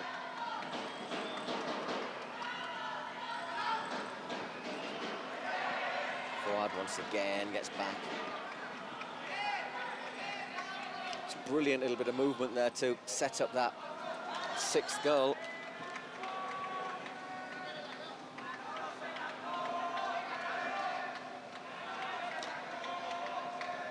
Yeah, nasty. 18 says Los Aliens lost to these, by the way. Not a good afternoon for Los Troncos. It's gone just wide. Pinging around, Verdús slides in, wants a free kick. Well, it wouldn't be. Let's have a look. Referee's going to ask about it. Nah. Gets caught maybe a little bit late, but nah, the referee said play on. And he's already got his shot well off.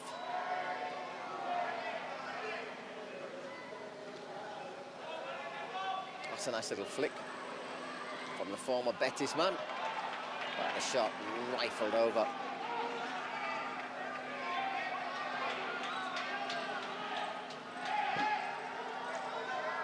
Pablo Beguer.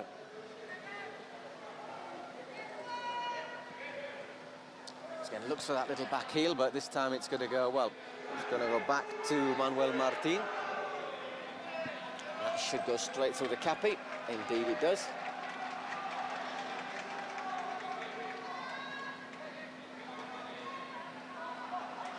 Important interception there. As Roble looks to turn. Referee reckons there's a little bit of holding there, enough for a free kick, right on the edge of the Ekisbuyer penalty area.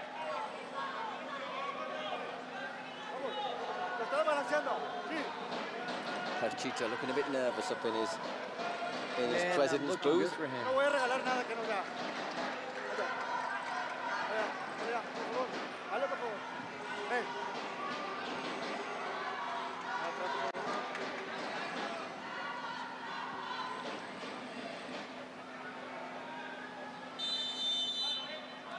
Time is Verdú.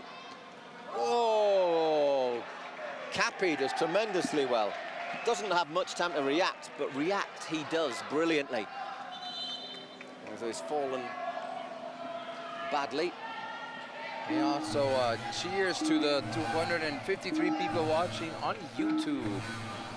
I see you guys are writing in Arabic, which I cannot read, but welcome.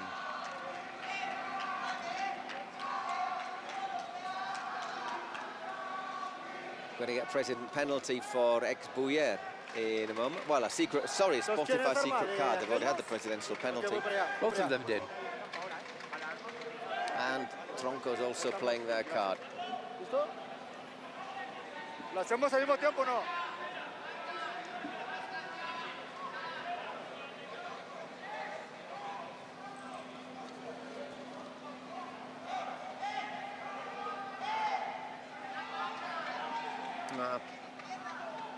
Looks to be okay, Cappy. So let's see what the cards are.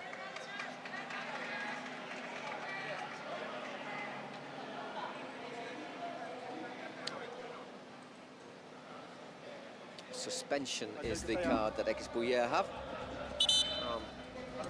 So one member of Los Troncos, which looks like it's going to be Carlos Planes, will be out for 4 minutes. You got to take a penalty. Tenemos penal para Troncos. Yeah, there's no option. You have to take a penalty. Indeed, they do. Unless you were really desperate and you took a risk for a double goal, but it's not a guarantee, is it? So Verdú with a chance to give a lifeline to Los Troncos. Yeah, put them within striking range, getting close. Almost scored. So Joan Verdú, ginkgo on his shirt, and very good penalty. The former top flight pros take them so well. So 6 goals to 3. Se puede, va, confianza, tío, va. High scoring game here in the Kings World Cup. Yeah, good penalty. Yeah, very well taken. It's one of those, you know, I think even if he'd guessed the right way, probably wouldn't have got to it.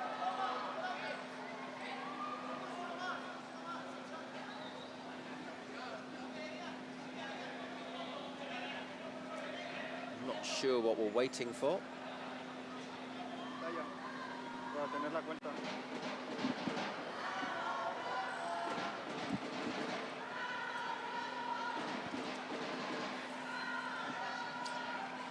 Yeah, I don't know what's going on.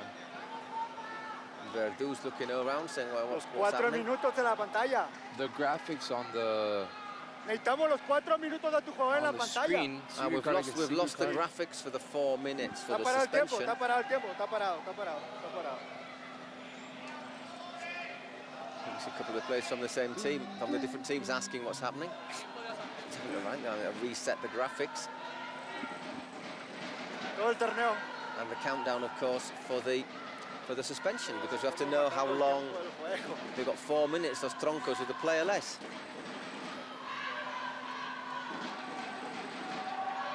We've been losing a lot of time because of technical difficulties.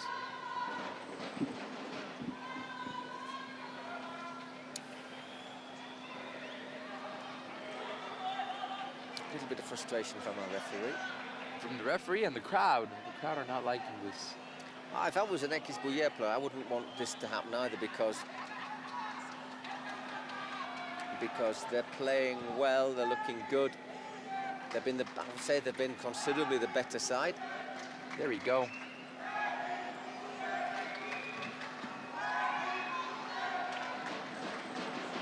Well, you can see all the boxes with some of the presidents streaming.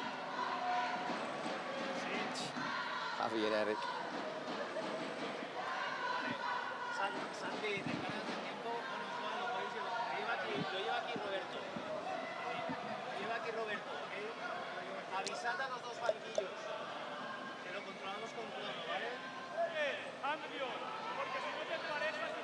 So we've already lost about, what, 3 or 4 minutes? Yeah, but the clock stopped, but it's a bit frustrating, isn't it, this? Oh, there we go, secret card. No, but we need to know how long is left on the suspension, which is 4 minutes at the moment. There we go for Carlos Planes. And off we go.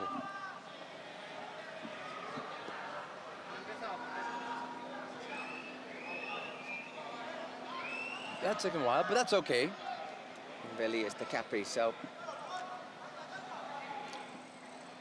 once again they'll try and look to try and exploit a little bit of extra space and their pace. You know, you've got Fuad on here on this near side, who's already shown what a dangerous player he can be.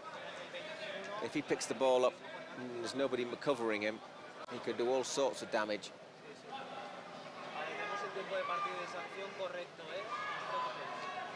Oh! And as I was saying about damage,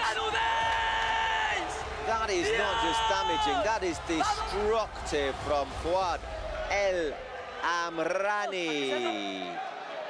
That came from nowhere. He's like, what's going on? Oh, mad skills. There's such an effect on it as well. Brilliant. 7-3. And they, remember, Troncos are still with Carles Planes in the dugout for another 3 minutes. Yeah, they're looking to link with Verdú. And dispossessed. Ian gets caught. Oh, referee's played on. I thought he got caught. Troncos recover and look for Verdú. Ian's shot is blocked. That goes out for a corner.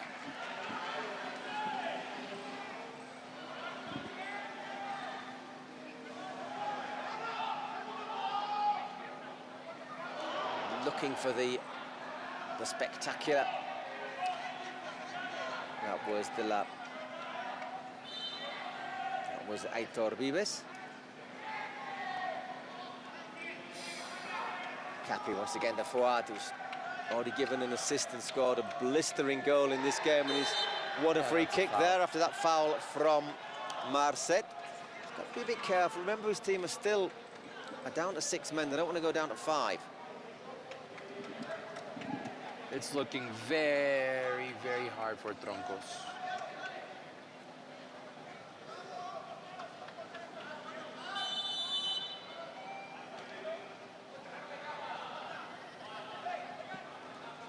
Looks to battle his way. Doesn't dribble through this time. He battles his way through, and yeah, there's enough there, isn't there? Sort of continuing fouling for the free kick to be given. There you'll have the people you'll be able to listen to during the final 4. Maluma, and Maluma's the one on the right, by the way, in case you're not familiar, and Blessed, which I presume is how you pronounce it. Blessed. I must confess I'm not familiar with his genre. I'm pretty sure it's reggaeton too. I get the impression it might be. There might be a vocoder involved. Ooh, Pablo Beguer turns one way. That's well defended in the end by Ian.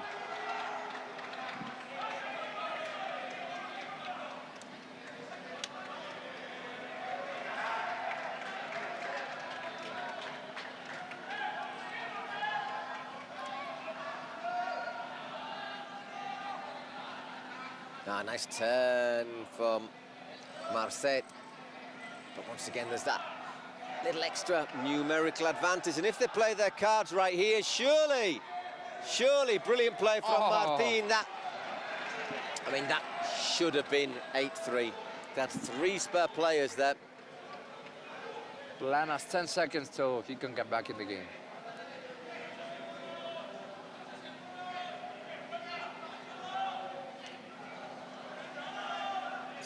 At the moment, it's looking pretty comprehensive for X Buyer. As we are now 7 against 7 again.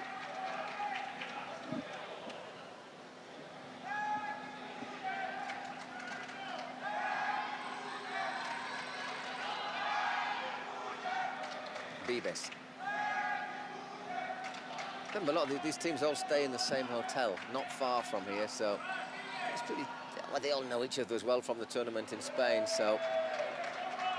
Yeah, they're all good friends. I mean, there's a moment of tension, but in general, the relationships are good.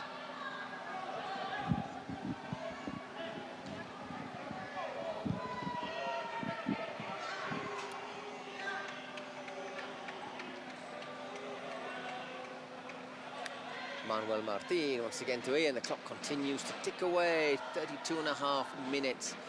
5.5 till we get our 38th minute when after which goals will count double. Los Troncos need to get at least 2. 2 double value goals. Just catches Marcet there. And that was Roger de la Villa with that foul.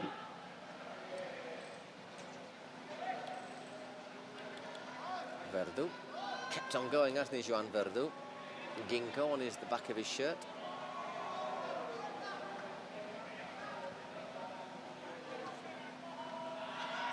And Fuad Once again, that's De La Villa looking for Velillas. And Planas just in time to make an interception, but there at the other end, Dani Perez. Once again, Fuad, danger, danger. Lots of danger, but this time, no. Bad execution, good idea.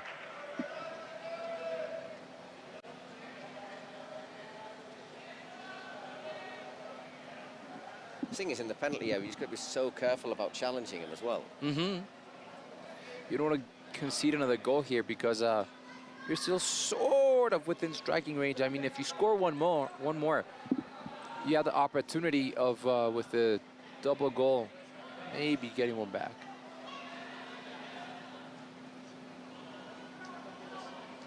Planes. Oh, unfortunate. Just runs away from him there.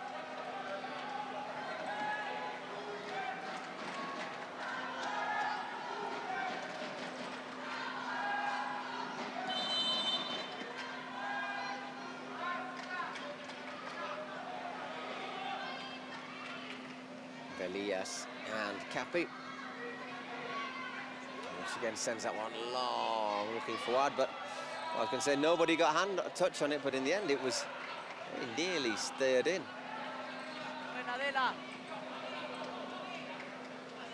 As the clock continues to tick and time is not on the Tronco's side. Ouch. Dani Perez makes a good block. You can hear that all the way over here. That ball is very, very It's hard, solid. You kick it and it's really, ow. It's a decent delivery. Roble was looking for the header, but it's just nodded away from him.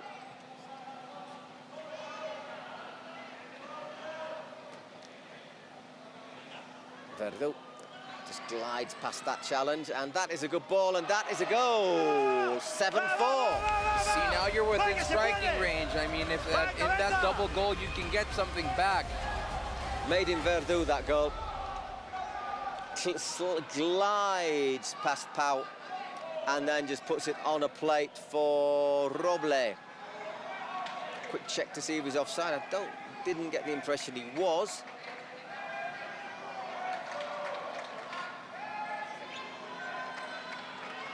Necesitamos tiempo para parar el tiempo. Offsides, maybe? That's what they're looking at, I think. No, I don't think so. Unless you're looking at maybe his shoulder, I think that'll be really harsh. You know, if it was La Liga, you'd look at it with a microscope, but it isn't. So let's get on with it. Well, 2 goals now, well, at least in the last 2 minutes, would make it very interesting. Still got to score them, though. Buya sitting a little bit deeper now, inviting the Troncos to come on. Yeah, that gives you space if you can get that ball back. That gives you space. They've got the space, they've got the speed on the break as well if they can rob possession. Buya, as we close in on the 38th minute. Ooh, bit of a nasty little spin on there. But here is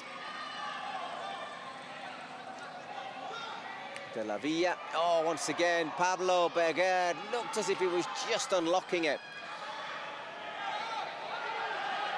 Yeah, he did that to himself. I think he might have just hurt his calf there, Roger Carbo. It would be an important loss.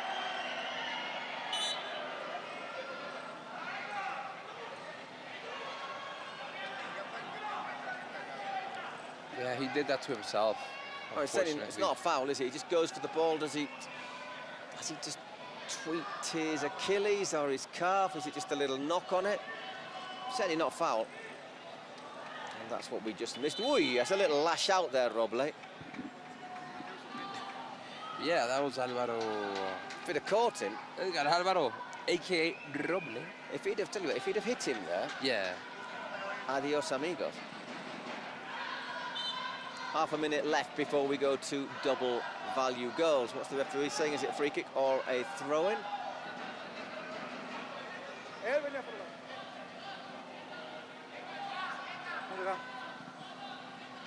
It's a throw-in for That's an offside. Okay, right.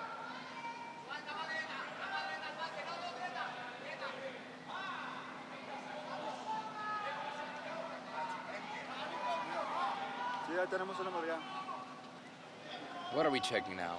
We're checking that gesture, even though he didn't hit him. The gesture's there, isn't it?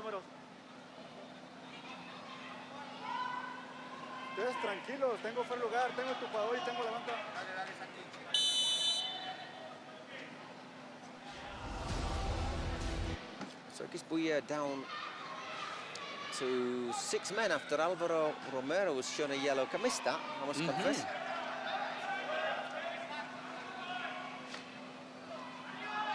Like Alvaro Romero, however, he's a substitute keeper. Alex Romero, sorry. There's still 7 on the pitch, though.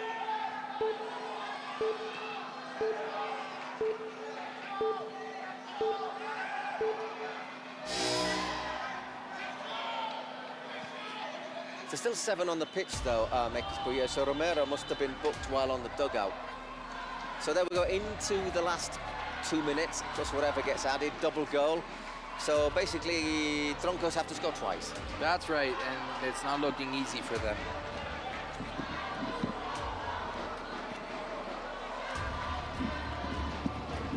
I'm not banking my fortune on it, to be honest, Juan Carlos.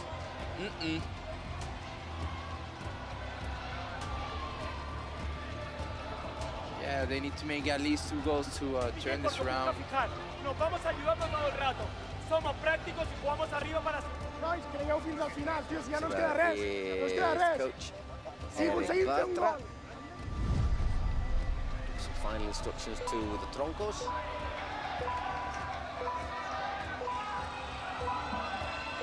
And if at the end, we are just minutes away from knowing the composition of our first semi-final in the final 4. It'll be Porcinos against... Probably. Maybe. Perhaps. Could be. Possibly.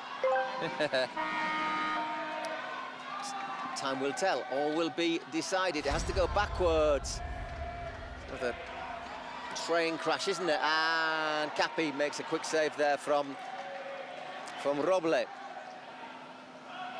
We can vote, as you know, on the Twitch for MVP. Fuad leading the vote at the moment. He has been very, very good. I also make a good case for Beguer and Cardo.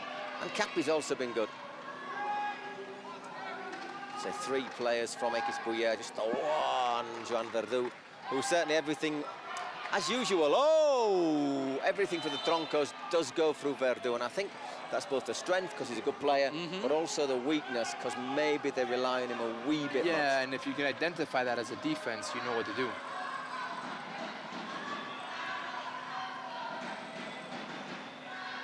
That's a nice little layup, and that's well blocked. Just shows there is life in this. There is life in this game.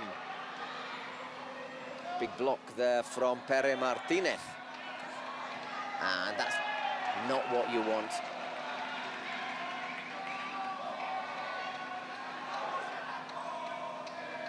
Well, he gets a great save actually from Capi. I do him a disservice. Brilliant stop.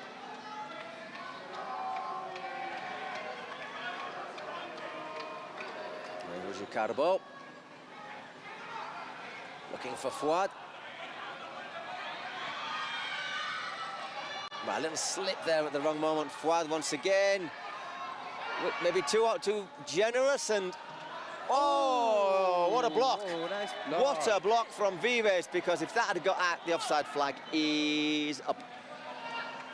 So we'll just find out now how much injury time is to be played. As the Troncos are looking to avoid being, dare I say, axed. No, that wasn't very far away. I don't think I'd have seen that one coming if it had been another foot to the left. That 3 minutes. Nobody has gotten hit by a ball yet. Congratulations.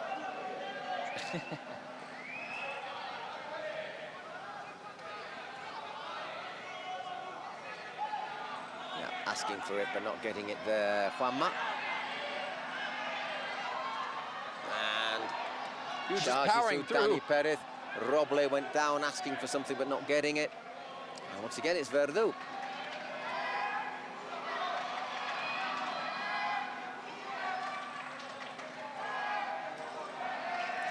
Be careful, that was sort of also coming in our general direction. Keep your wits about you here in this commentary box. 2 minutes to go. Martin to Planes. Bit of space there for Vives and scythed over by Dani Perez. Carvalho. Velias just on the touchline waiting to come on in a moment or two. Not a minute or two, because there's only less than 2 minutes left to play. It's again Dani Perez. Well, he scoops that one up and it's well defended by Planes.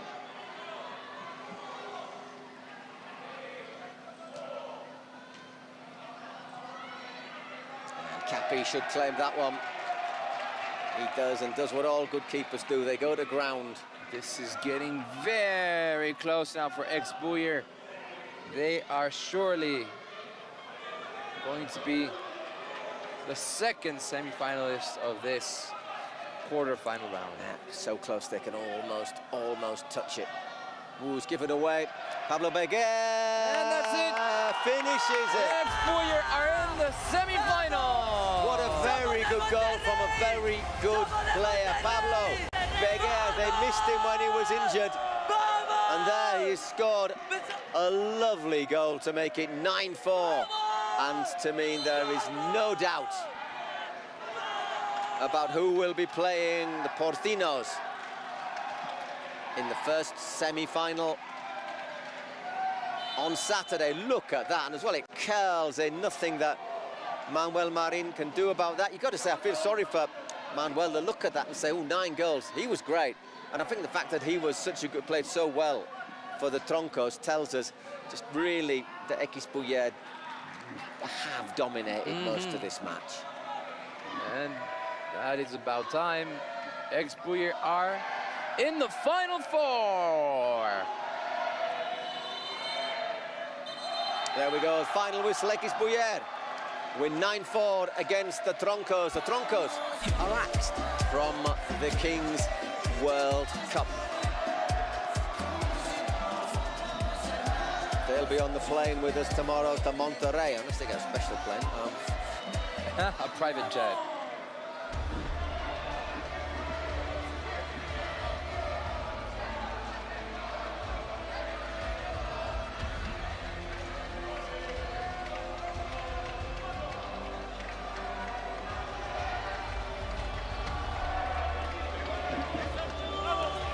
Yeah, celebrations all around Victor Gonzalez, Javi and Eric enjoying it.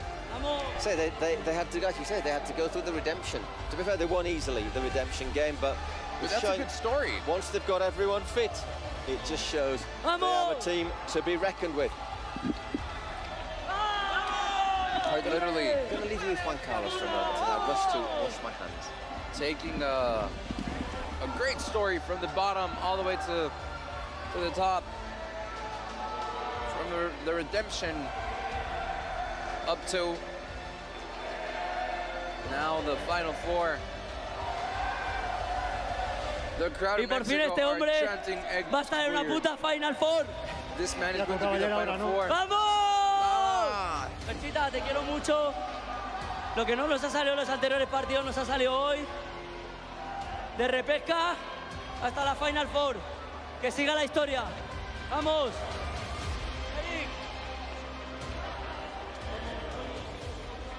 Hoy sí, dije que prometí ayer que hoy no lo iba a fallar. Very excited to be in the Final Four. They are flying over to Monterrey, Nuevo León. Con los ánimos, nada, autocrítica. Creo que ellos han sido... Sí, no, que estaba diciendo que gracias por los ánimos, gracias por a toda la gente que vino a apoyar aquí el equipo. Creo que han sido ellos superiores en el partido. No nos hemos encontrado cómodos contra los Buyer en los 40 minutos. Y esto es un mundial y aquí si fallas, pues pierdes. Ya te digo, orgulloso con el equipo. Hemos llegado a un lugar donde pocos apostaban por Troncos. Así que me quedo con eso, me quedo con toda la gente, con el apoyo, con el grupo de chavales y la experiencia que han vivido, y volveremos más fuertes. Esto no nos tiene que servir para otra cosa que aprender y volver más fuertes.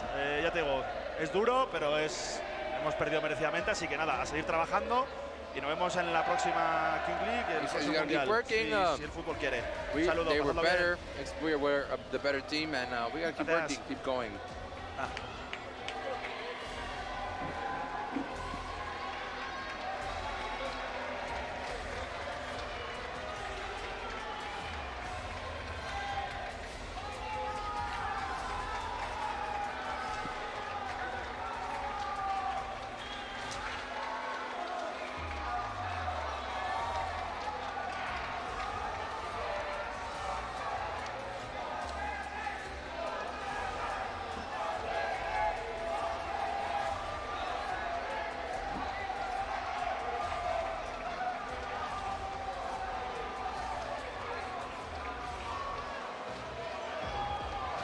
En este caso repite Jais MVP. Enhorabuena, Fuad, por el Jais MVP, por el pase a la final. Muchas gracias. Tenemos muchas ganas de este partido y queremos estar en Monterrey. Fuad MVP again. Os toca contra Porcinos, un rival que ya conocéis. Va a ser un partido duro, imagino. Sí, la verdad es que sí. Para mí es uno de los mejores equipos que hay, pero para adelante. Arriba la Bullerneta. Congratulations. Y la Porcineta también.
Clasificados a la Final Four en Monterrey, Porcinos, X-Buller, bienvenidos a esta Final Four. Y ya sigue otro partido muy intenso, muy interesante entre Science y Olimpo United. ¿Quién pasará?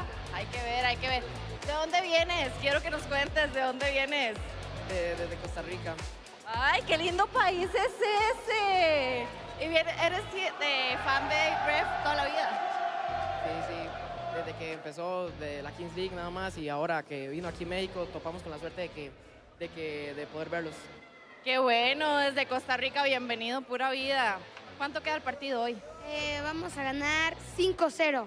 5-0. ¿Y ustedes qué dicen? 8-0. 8-0. 8-0. Next, Olimpo United. El único equipo de América. ¿Tú qué dices? 4-1. 4-1. ¿Y quién va a hacer gol, sabes? Kings League Américas. ¿Qué dices? Marco, Mario. The next round. Sí, ¿verdad? Yeah, got to keep Digo a que local, sí. bit of local pride. Al de Science, ¿quién va a hacer gol? Oh, I didn't see you. Ay, vamos a ver. Bueno, este es el encuentro. Yo Yo siempre con el cartel. A por el Mundial, siempre Super Saiyan. Right, let's see what Vamos con Olimpo Stocasters. United and Science FC have in store for us. We're just about to get ready here at the Kings League Arena in Ciudad de Mexico, in Mexico City. For all of you, this is the third of 4 matches today. Of course, Olimpo United, I would say, Paul, they've surprised everyone else. Yeah, definitely. I mean, they won 4-2. Well, again, they won against Kuni Sports, who are, I think, a similar team, very sort of more effective in defence, perhaps, than going forward. I was talking to some of the Science boys in the hotel this morning and last night, and I said I think for this match, the big factor is if Science can get a couple of goals in the first 5 minutes when it's 1-on-1, 2-on-2. Right, yeah, they can control. I think it'll be very difficult for Olimpo to get back into it. I agree. So let's see what this is all about. But if it stays 0-0 or just 1-0, then obviously there will still be everything at stake. Our last match will be the All-Brazilian tie, 2 wild cards. That's going to be... But wild cards with real 7-a-side, if not Kings League experience, which is Furia against G3X. And now the teams are making their way onto the field. That is Sergio Dip. Very close friend to Javier Hernandez, Chicharito. And the Gref has got president of Real Titan next to him. Germán Garmendia. Pues los ve con muchísimo respeto. Un equipo que ha demostrado ser muy dinámico, con jugadores de mucha calidad.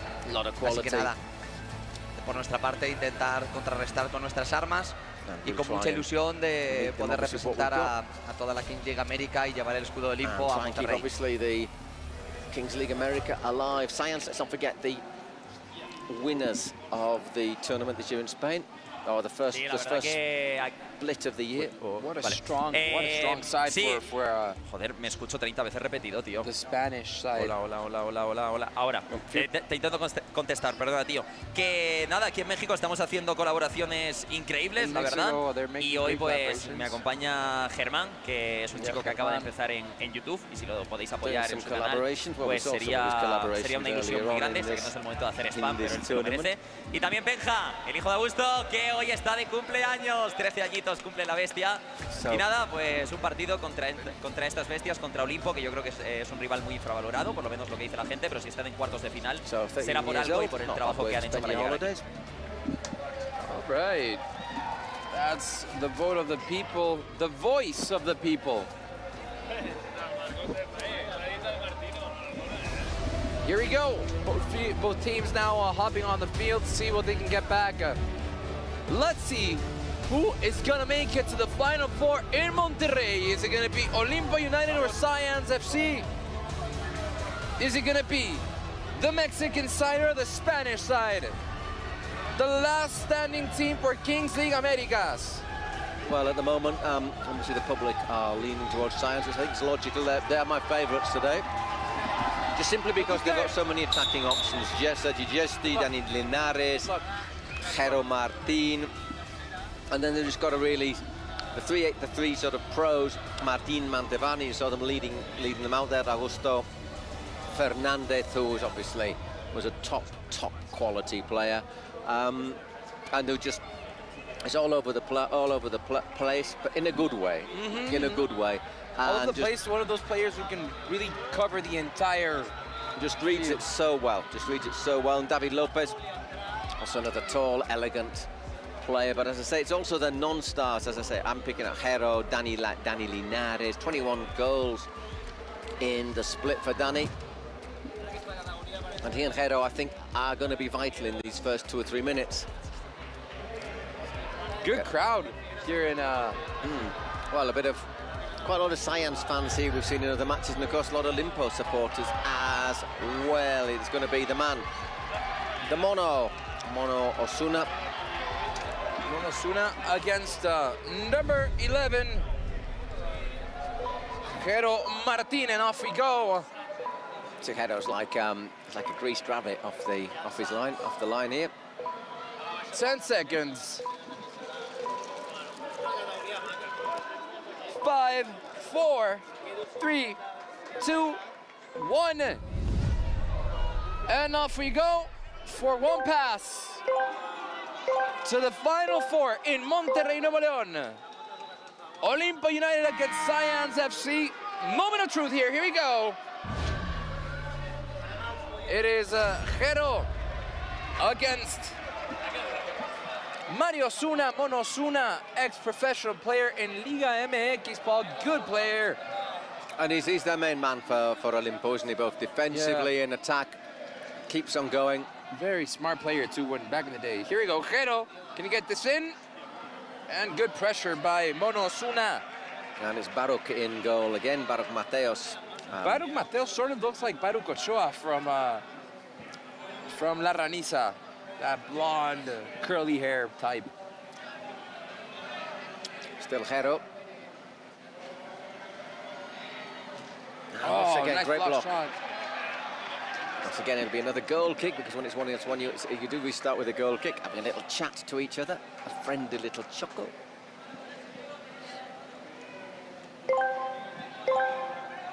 From this point on,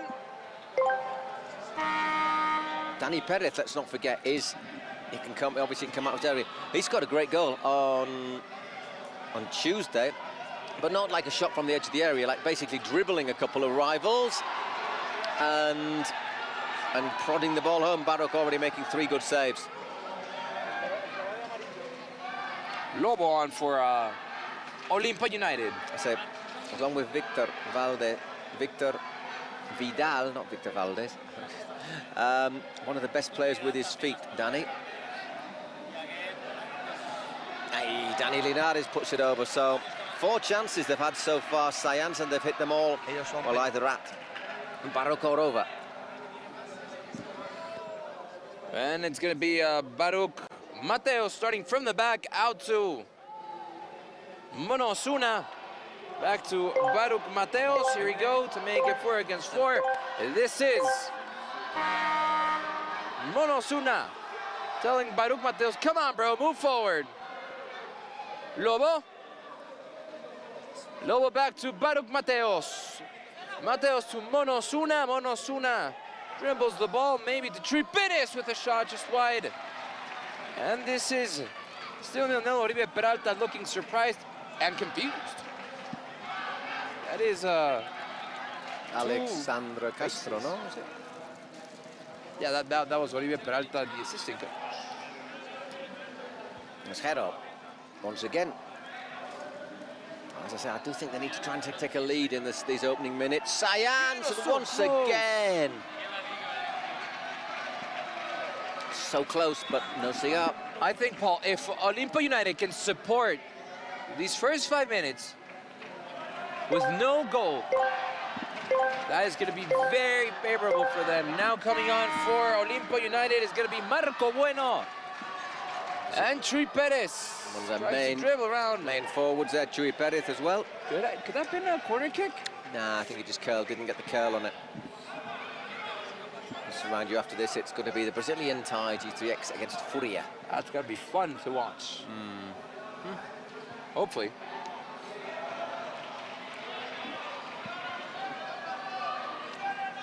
So almost 4 minutes. I insist it's very important for the Mexican side to resist these first few minutes and not concede a goal. Baruch Mateos to Mono Osuna. Mono Osuna wants to take to the half point.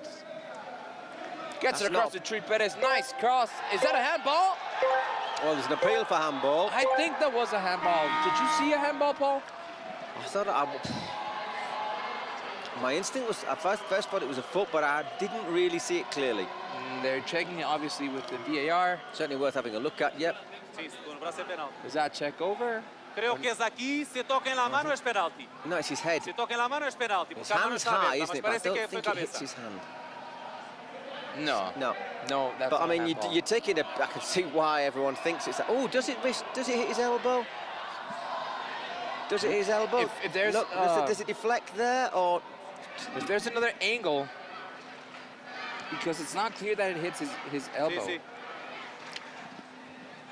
Because I don't know if it changes direction before it hits his face. No. That's the angle I think that gives it. But you're going in like that with your hand in the air, and it's a big risk. Oh yeah, for sure. So anyhow, corner taken quickly. Well, not that quickly. Taken quickly once it's been allowed. Look at Lobo. Look at Lobo. Look at Lobo. Oh, what a play. There's Augusto. Nobody appealed for a back pass there.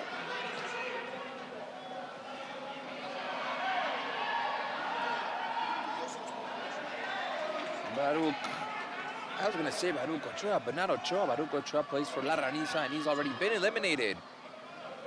This is Rodolfo Salinas, also ex-professional player in Liga MX. Marco Bueno, Osuna, Rodolfo. Got away with a few slightly undiplomatic challenges, let's say, on Tuesday, Rodo. We are about to be 7 against 7, and Olimpo United resisted well those first few minutes. They'll be very pleased with that. And you know what? In these first 5 minutes, Paul, I think they are generating more. Last couple of minutes, they've just taken the more of the ball. Mono drills it wide. Good attempt. David Lopez is on as well now for Sajans. And Mantovani was limping a little bit in the hotel yesterday. Mantovani's just got the ball at his feet now. And he says, no, it's nothing muscular, it's just a knock. So I must have just picked up a knock in Tuesday's win over Aniquiladores. Another nerve-shredding match, which was decided in the shootout.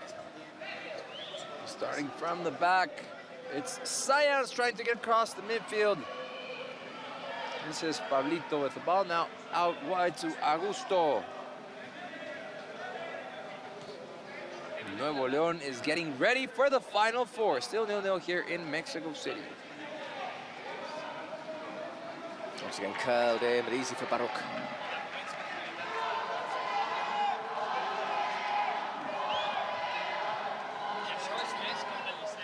Goalie, goalie, that's what the crowd is chanting.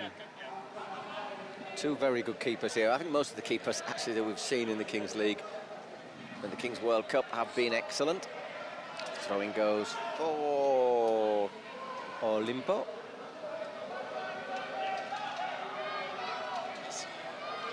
Mono Osuna to put it in from the throw-in. That's going to be a throw-in slash cross. And Lobo couldn't quite get to it. Rodo Salinas trying to get to it. And well shielded out by Hero.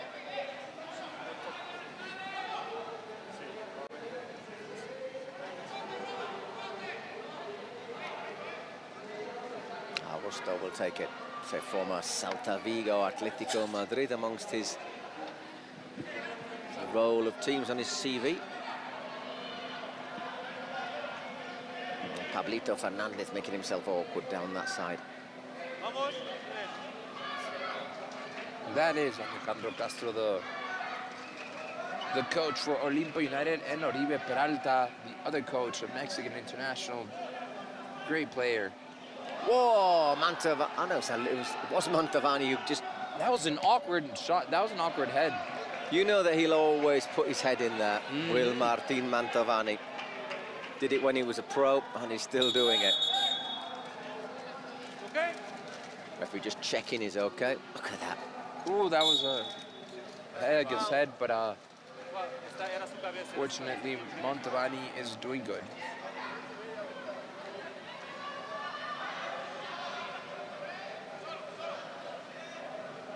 That should be a throw-in for Olimpo United. Slow start to the game so far. I think it's the only game out of the 4 we've had that we haven't had a goal in the first 5 minutes. Yeah, exactly. I mean, Olimpo's games tend not to be particularly high scoring. Has to be said. Here's Sergi Giesti. Could this be it? And it's once again just forced wide by that really well organised defence. What's given away? Pablito. He takes a deflection out for a corner. Lobo.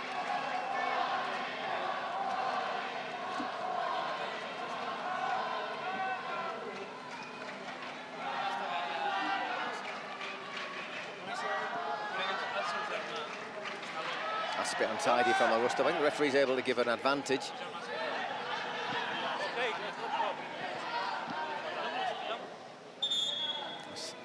An Olimpo player down. I can't quite make out who it is.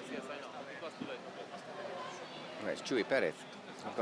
Was on the wrong end of that challenge from Augusto. Yeah, Augusto comes to apologize. It was foul. I will try to give advantage. Okay. they will give the ball probably. Yes. And already almost halfway there in this first half. Just puts his arm across the back of his neck, doesn't he, really? Yeah, I don't think he did on purpose, though. Just a little breather for Chuy. Taje lo cogió bien, mas creo que van a darnos la bola, ¿sí? Yo lo he visto, ¿sí?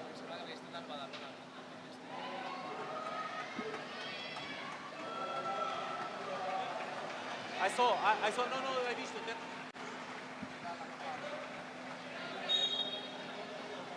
And we're back underway.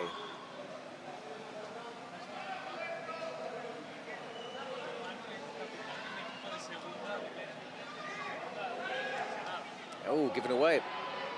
And crunching challenge to recover, though.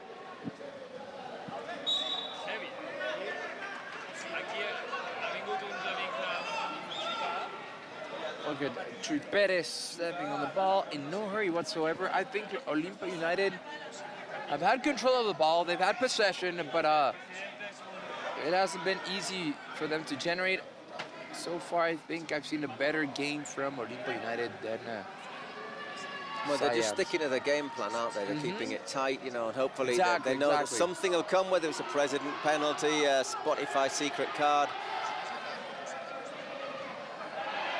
Once again, Danny Perez as well to stop that. I think it might have taken a deflection on the way through. Temperatures are much better than those first few days. It's clouding over. When I stepped outside again, you can sort of set your clock, can't you, by the time the clouds bubble up. Around 3 o'clock, 4 p.m. That's when it usually starts. Yep.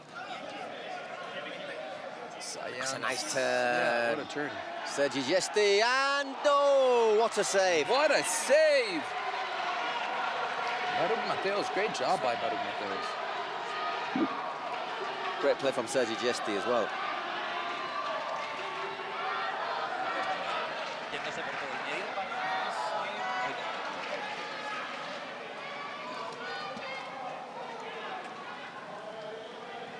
Ooh, look at the turn to the near post. Not a problem there for Baruch Mateos this time. There's Gio Ferrino with a 99 on his back.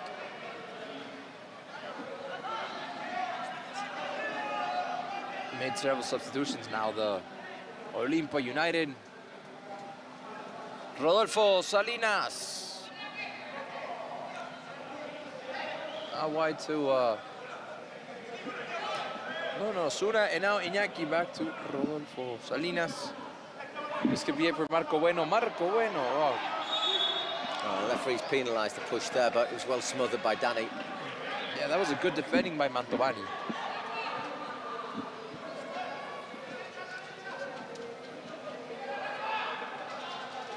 Good pressure by Marco Bueno.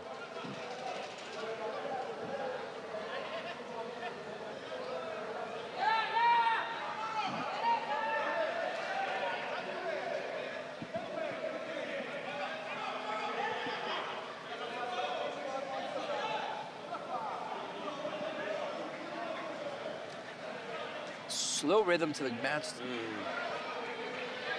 But you expect this. You don't want to lose in this stage. Definitely, I still think the slower rhythm definitely favours Olimpo. Of course. Because if you try and open up, Science, I think, will have... They've got the pace to exploit it.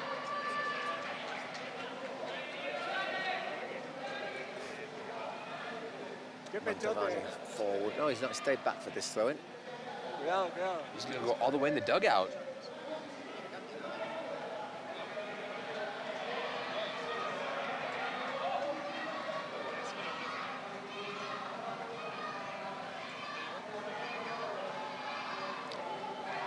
Oh, 13 minutes, still 5 minutes of the dice.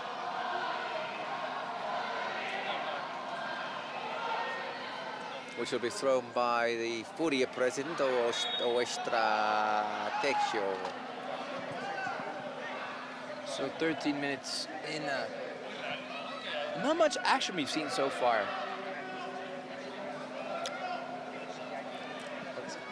We've seen a few saves from Baroque. Not really seen Danny forced to make any saves, Danny Perez.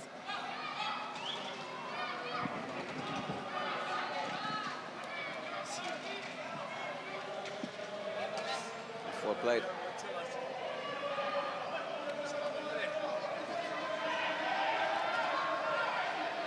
The Science players were asking for something else, but nothing. Out wide now to Augusto Fernandez. Is that going to get to anyone? Yes, but not proper control. I think those long balls are pretty easy for the Olimpo defense to deal with. All right, Paul, we need something here. Throw us some dice. Right, just under 4 minutes before that happens. Just a bit. No, just keeps it in, and in the end, though, Mantovani shields that one out. A soggy game, if I may use the expression. Well, Olimpo's last game against Kunisports wasn't exactly a thriller. And to be honest, they're effective and they do well what they do, Olimpo, but they're not my favourite team to watch for fun. But that doesn't mean you should turn off, however, because I do think Science, on a good day, are a really exciting team. But they've got to get Danny Linares into action. We haven't seen him on the pitch for a while, have we, Danny Linares, by the way? I wonder if they're keeping him as fresh as possible for the dice. Just jumping into the chat here real quick, if you guys have any questions, given the rhythm of the game. Oh, hang on, here's a chance, Oi, just forced him wide. Oh, see, the best chances are falling. Saved. Best chances are falling Cyan's way. Whoosh.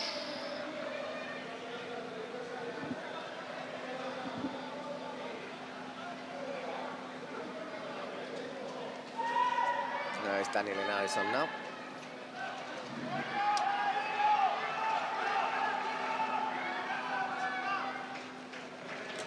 Oh, and he's won it again. He's got the pace here, Linares.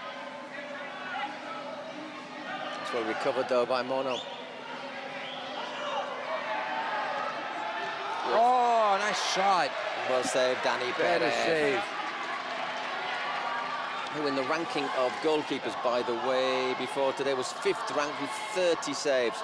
It was Orozco from Muchachos has the most saves, then Victor Vidal from Ultimate Móstoles, obviously they're both home, and Keisuke, the Murash keeper, even though he only played 3 matches.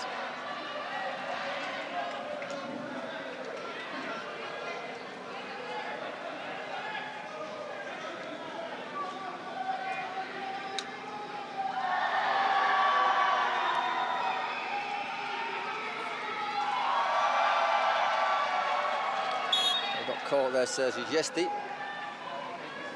Just getting ready to throw the dice. You know, it'd be great, a 1-against-1 without goalkeepers. That is my favorite, for sure. I'm pretty sure Olimpo will be quite happy with that, with Mono taking it. Perfect. Good attitude, good attitude. Throw in. Unfortunately, don't see what exactly happens there because we see the crowd No closing seconds before we see the dice. Again, David Lopez bombs it in. Lots of Olimpo bodies in their own area. There's Bueno, he's got Lobo with him.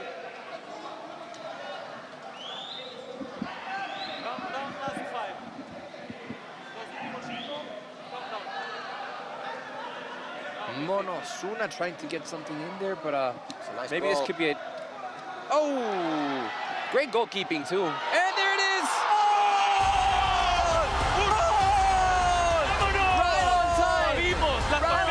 Before that dice. And now things can really move around. What a strike ball. That was Iñaki, right? To be honest, let's have a look. It is indeed Iñaki Dominguez. I think they thought they got away with that after the first save. Where Iñaki scores what could turn out to be a really, really important goal in a low-scoring match. Olimpo United are the hope of Kings League Americas. Buenas noches a todos. Vamos a número 1. Give us something fun to play with. 3 against 3, not bad. We already had a 3 against 3 last match. That's 4 again. Was it 3 against 3? 4 against 4? That's ancient history. You know what? Forget the past. Live the present. So, Jero, Dani Linares. Obviously, it'll be Mono, Osuna, and I can't see who the other player is.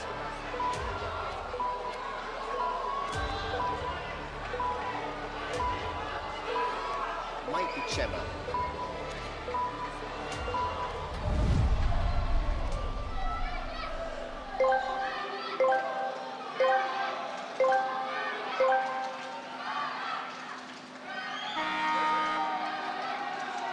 Once again, Jero, and it is indeed Chema. Oh my word, 2-0.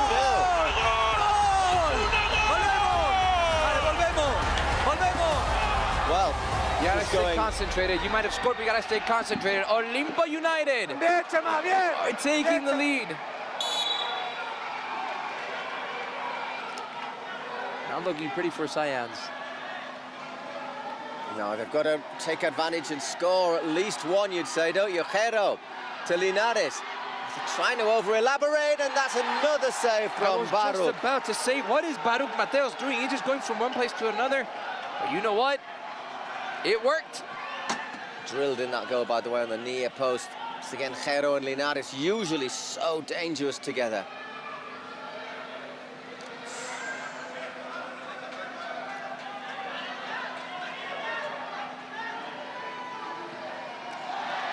And that's over from Dani Linares. They need to get a keeper on. They need to get a keeper on because they got very lucky there with that long clearance from Baruch.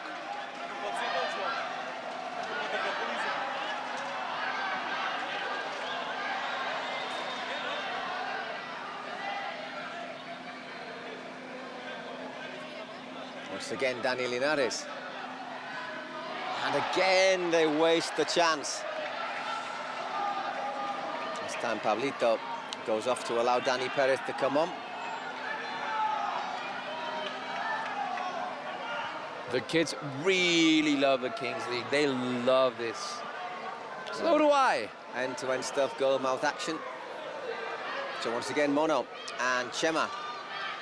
This is not Mono, it's Chewy. Good block from Jero. He says it went off Chewy, indeed it did. 1 more minute to play. Dani Perez rushes off. Need a goal, need to cut that deficit.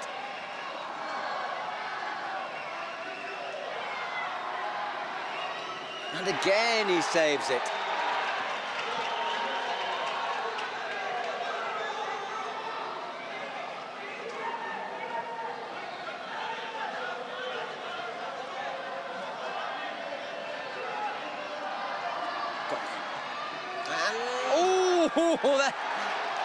Baruch Mateos is like, hey, calm down. And once again, Baruch, we're played. Unfortunately, Dani Linares saving what looks as if it was going certainly on target.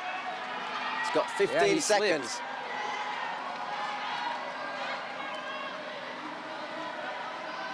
We've seen this before, and in it goes. Pablo Fernandez gives Science a lifeline right at the end of the first half.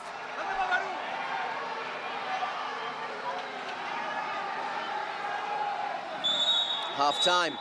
They needed that goal, didn't they? They really needed it. It's looking very different going into the second half. Of course, they still haven't taken neither teams their president penalty, and they still have Spotify secret cards, so anything can happen in this second half. Exactly. I mean, we know that Lauren is pretty good with his penalties, and the Gref a little bit hit and miss. So is that going to be another advantage for Olimpo? And of course, as you say, it depends what the card is. ¡Hey, hey! ¡Véngase tantito, por favor!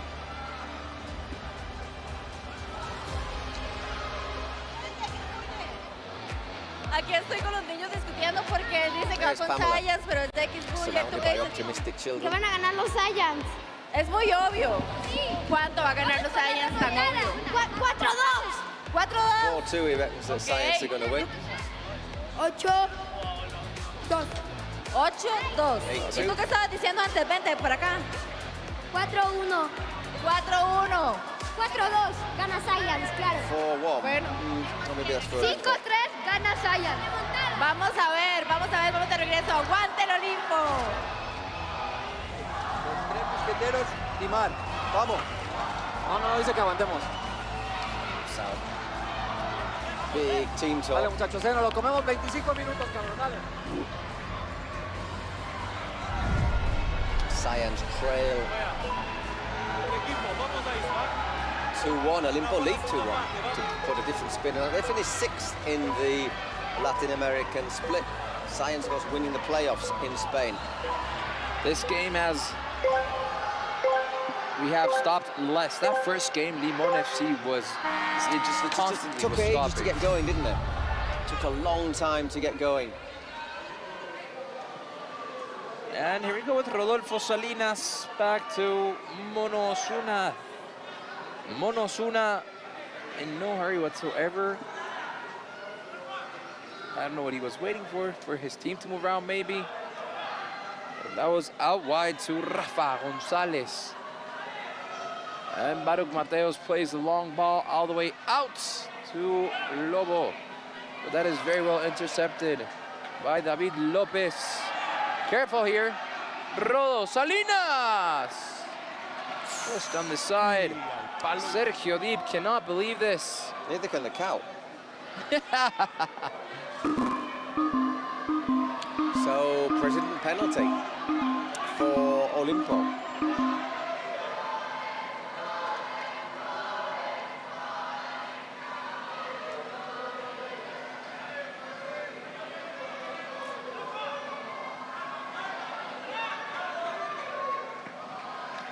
So, this can give Olimpo United an important lead if they score this.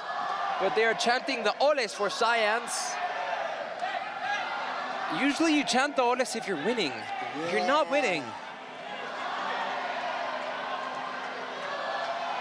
They are moving the ball around very well. But not finding any, same thing that Kuni Sports did. They moved the ball around, but... You know who did this very well? Stallions.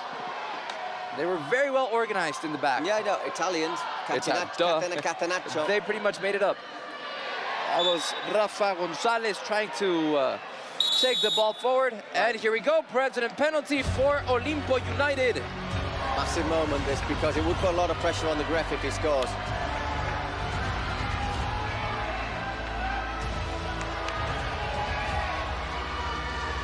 And Olimpo United can make this 3-1. Science will be trailing back 2 goals, but remember, that means absolutely nothing. Of course, you have to take these opportunities. And here comes Loren against Danny Perez. Oh, what a good save! Danny Perez. Well, obviously gives a chance to the Gref to level it. He's still got to beat Baruch though, who's been virtually, apart from the goal that scored against him, really has stopped nearly everything. Just goes for power, doesn't he? It was a good penalty. A little bit telegraphed, would you say? A bit close. I think he went for power rather than.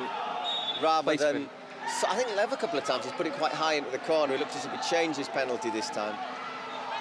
And to be fair, if you guess right, you're going to stop that, even though he hit it hard.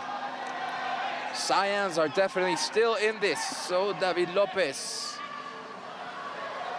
out wide to Augusto Fernandez, plays it back. And again, David Lopez just deep.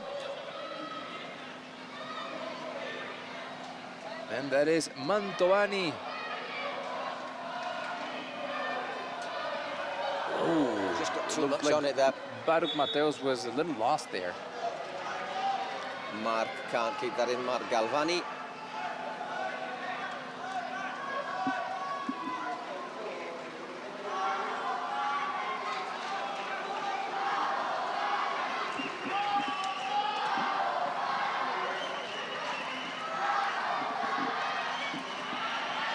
This could be it for Science. Let's see this. Jairo once again, a little bit indecisive.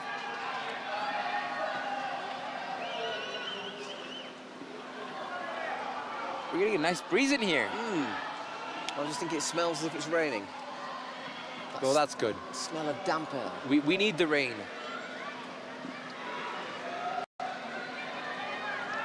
Obviously, we're not getting a drop of water on it yet. I mean, the first day of matches, they did have to stop the games because of how hard it rained in Mexico City. Hopefully that doesn't happen today. And look at Oribe Peralta and his skill. Nice work from the referee saying, okay, that's enough of that. Oribe, Oribe, that's the people. And Monosuno back to Baruch Mateos. Baruch Mateos goes far. Ooh, that's not to a good Marco Bueno de Lobo. Had to react there with his punch, did Danny. That's dangerous. I mean, if you don't get your hand to the ball, that could be a penalty. Someone down there in a Fulham top. I'm very impressed. Well, Raúl Jiménez, you know. Ah, of course, yeah. That could be where it comes from.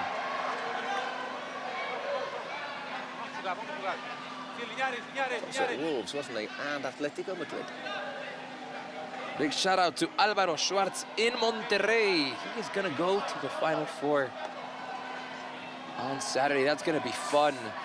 Yeah, you don't want that as a keeper, do you? That sort of back pass. Mantovani does well, gets slipped as he's got past it. It just allows Olimpo to get everyone back as well into position. The temperature all of a sudden just dropped. Does that in the third game usually. Which is all right when you got 4, but when you got 6, just again there you can watch those all the places where you can watch the Kings League on the Twitch.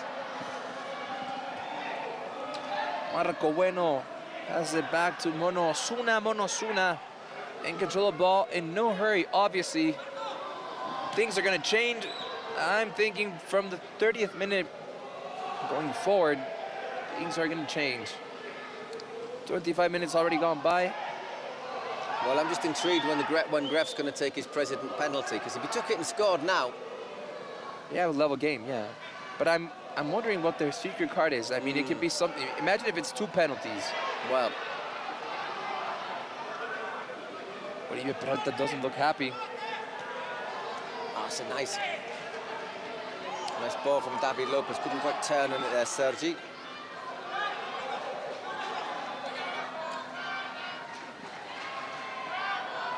Remember, when you go to Monterrey, you gotta eat some cabrito, which is goat. It has a strong flavor, but it's really good. Just took a little bit too long, did he there?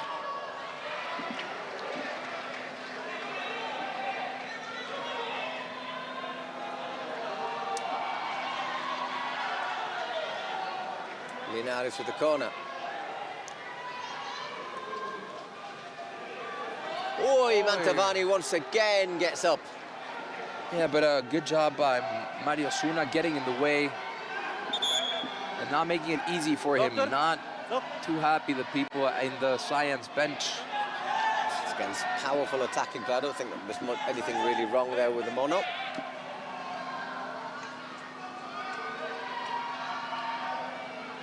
"26 minutes into this, and let's see what 3rd out of 4. We've got 1 more. We've already seen Porcinos and Ex-Buyer book their places in the Kings League Final Four in Monterrey.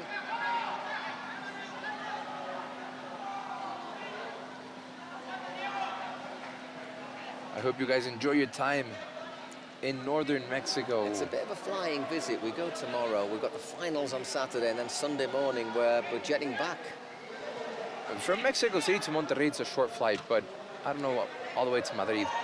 Yeah, it's a bit longer. A bit shorter than the trip out, though. As we have a following wind, usually. Following wind, obviously the trade winds go. The jet stream's west to east, isn't it? So you get a following wind. It's about an hour and a quarter faster, the flight.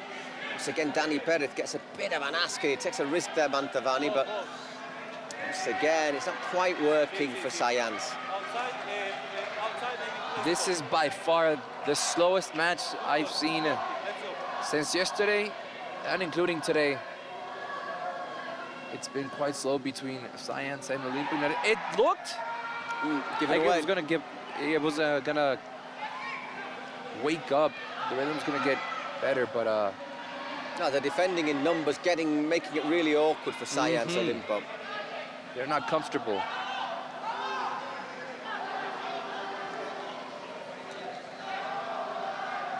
But things are going to pick up because Science have not played their president penalty or their Spotify secret card. Still got to see what Olimpo have as well. It looks like offside there, maybe against Sergi Gesti, but referee Zhao, the assistant there, played on. And you know, not much from Science either. They really need Jero and Dani Linares to hit their best form. To be in contact with the ball constantly. Once again, he blocks that. Here's a chance. Vivian. And Dani makes another save. Venía solo, bien buscada. All by himself. That wasn't easy for him.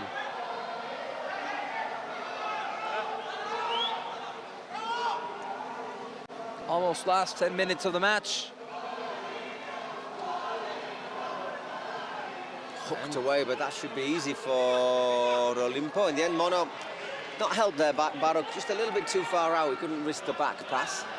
I think that was smart. That was a smart move by Mono Osuna. David Lopez from the back. Into the last 10 minutes, just about.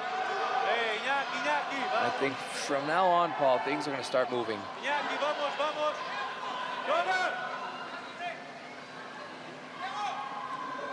He's the heart of everything, isn't he, in Olimpo, Mono Osuna?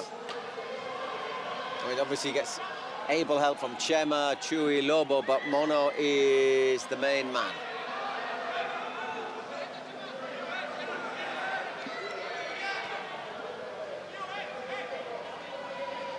Pablo puts it across. That was a great opportunity missed by Science.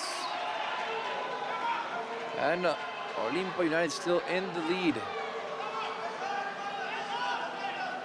Nobody's getting close to those buttons yet.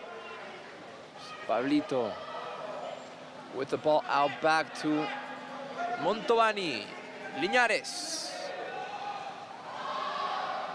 In control of the ball, wants to get across. Great ball. That was a great ball by Linares.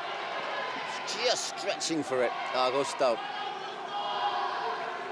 It was just a little bit too long for him. Just a 6 inches too far. Yeah. And to add insult, injury to insult, he's managed to take all the skin off his bum. Guess what, Paul? The sheets are going to stick to that injury. Oh, it's a footballer. He'll have silk pajamas. He was a top-flight professional. Was he an Argentina international as well? I suspect he was.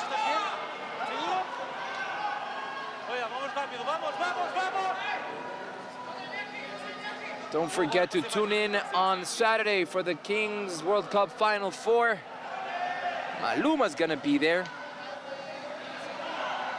along with Blessed.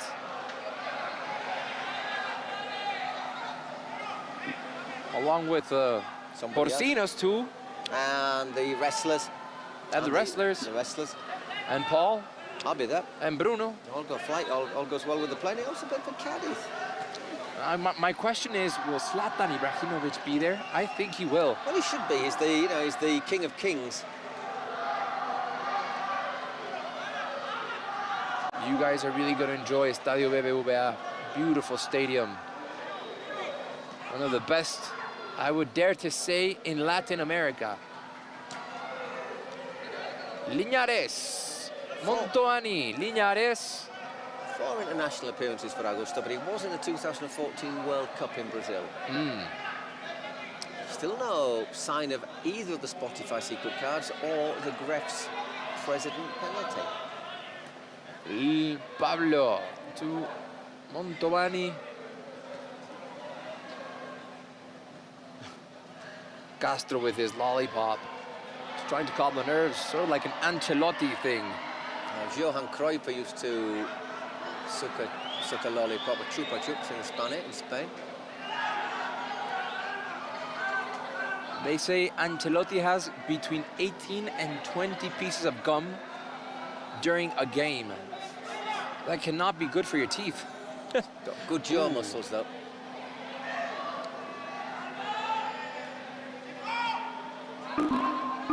Well, there we go. At the end, the ref has pushed the president, or the coach has pushed the president. Penalty button, it has to be taken. This is about to pick up. Things are about to get wild. Well, I bet we'll get a Spotify secret card in a moment or two as well. We've got to have them both. Serra, Montovani, Liñares. Now to Pablo, trying to get a cross in, but Monosuna doing a good job defending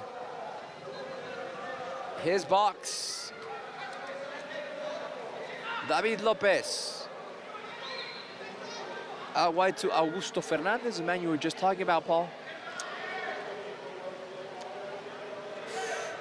Running from Mantovani. Aye. And here we go, President penalty time for Science. Massive moment. Massive moment. This could be a 2-2 match.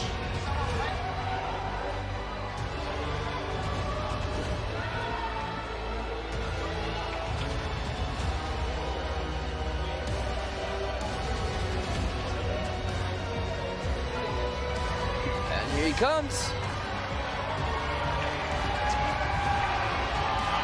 How have his penalties been? They've been okay. I don't think he scored. I remember him not scoring all of them, but he has scored at least one. Nevertheless, I think the last one he hit it sort of torpedo style, which sort of veered to the right.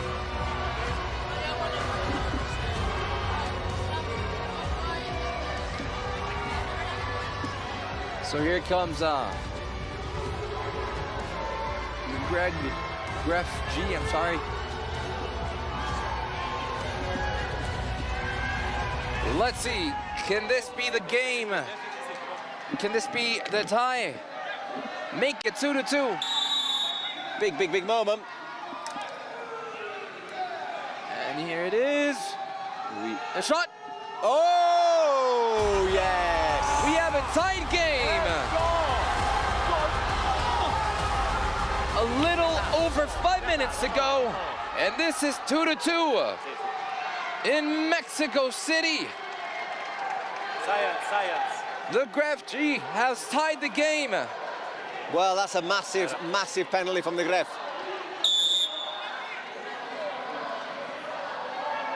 And this could give Science a lot of life. So Science and Olimpo United either have a penalty or a shootout. And it's nothing gonna be for 4 minutes, obviously, because they will have no more time. Let's see how they decide to play their Spotify secret cards. Well, let's see what the cards are. But game on again. Did you just have a very sweet drink? I'm not going to say what it was, but it was isotonic, I suspect, but also quite sweet. Strawberry and watermelon. 35 minutes gone. We are entering the last 5 minutes of the game. And nothing has been decided. One ticket to the Final Four is being played between Science and Olimpo United. Tight game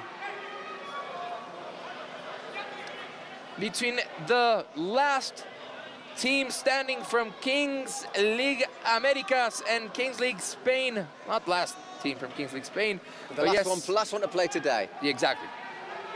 Could he go across? And there it's in! David Lopez! Former Athletic Club Bilbao and Osasuna player.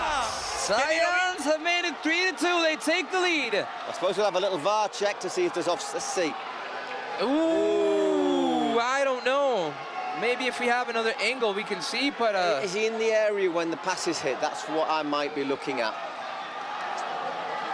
Let's see. Yeah, David Lopez is like, Let's start. We are ready. I think VAR check is over. No, it's off. We're good. Still a lot to say. We've still got our Spotify secret cards. And of course, in the last 2 minutes, any goal is worth double. So still hanging very much in the balance.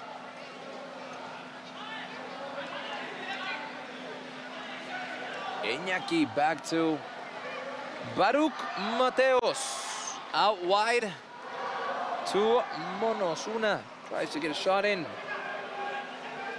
Iñaki. Not a bad effort there from Iñaki, right across the face of goal. That ball just flies right in front of goal. Both of these teams have to have their secret cards, either a joker, a penalty, or a shootout, because otherwise you'd have used it. There's no way it could be anything else. You have to press it now. 37 minutes. We're seconds away from that 2-minute mark, and if the score stays like this, which I think it's not going to stay like this, we'd be going into double goal. David Lopez getting hassled, getting hurried, or getting a bit awkward down there.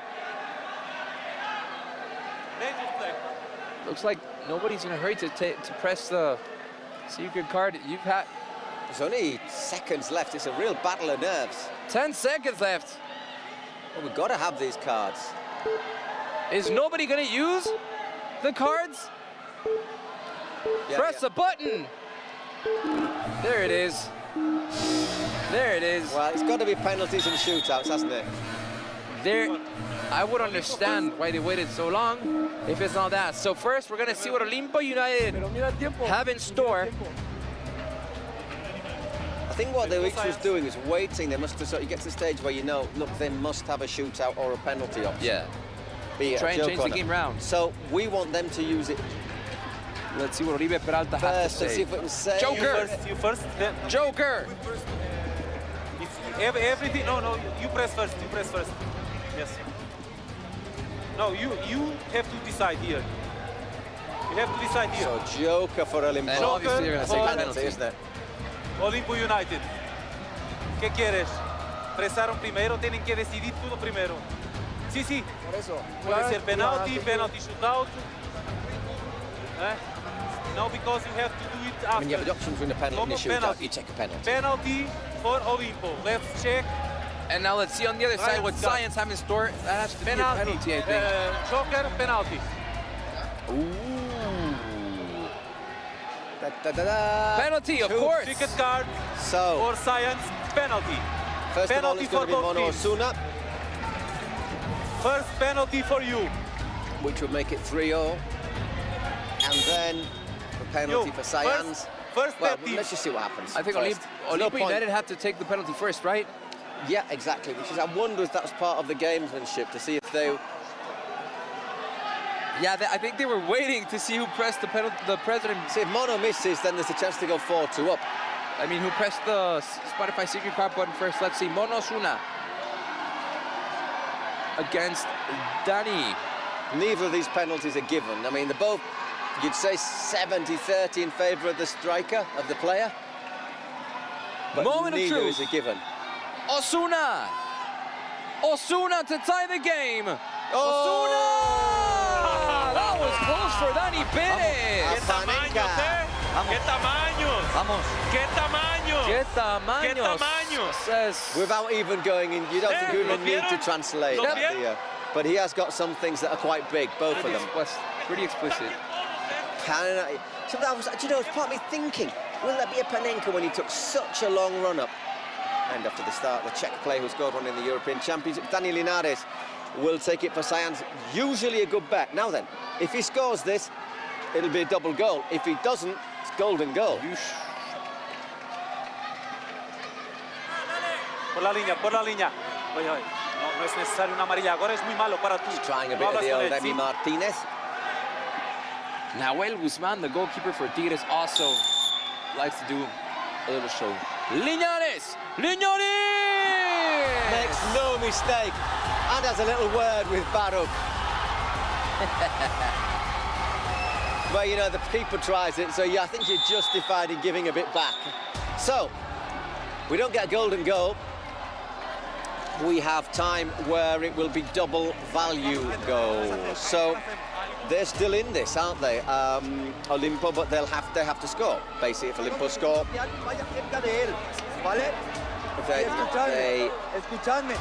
half and another goal to the final four in Monterrey. But it will mean they have to open up a little bit more than they have done for most of this match. Okay. So Barrett once again is going to be really important. Angelito, muy bien. Vamos ahora, equipo. Let's go. Fons, tú a jugar. No.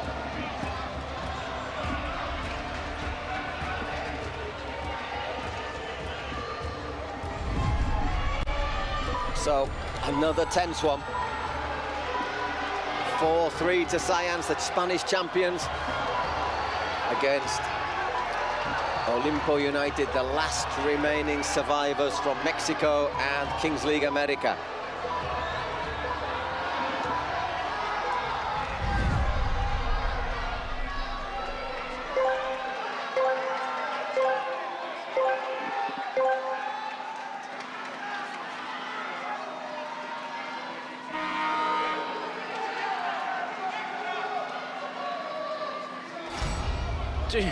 I was watching Gio Ferrino, who got that ball, the number 99, and the way he was on the goal line, he was like someone was putting an electric current through him. He was Yep. ready to go, ready to go.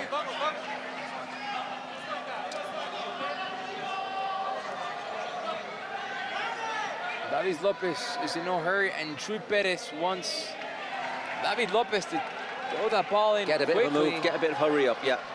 because they only have 1 minute and 30 seconds. The ref's saying that, you know, obviously if he thinks they're wasting time, he can just add another bit more time on. There you see the your votes for MVP on the Twitch site, if you don't know that by now. Mantovani! So close. Once again!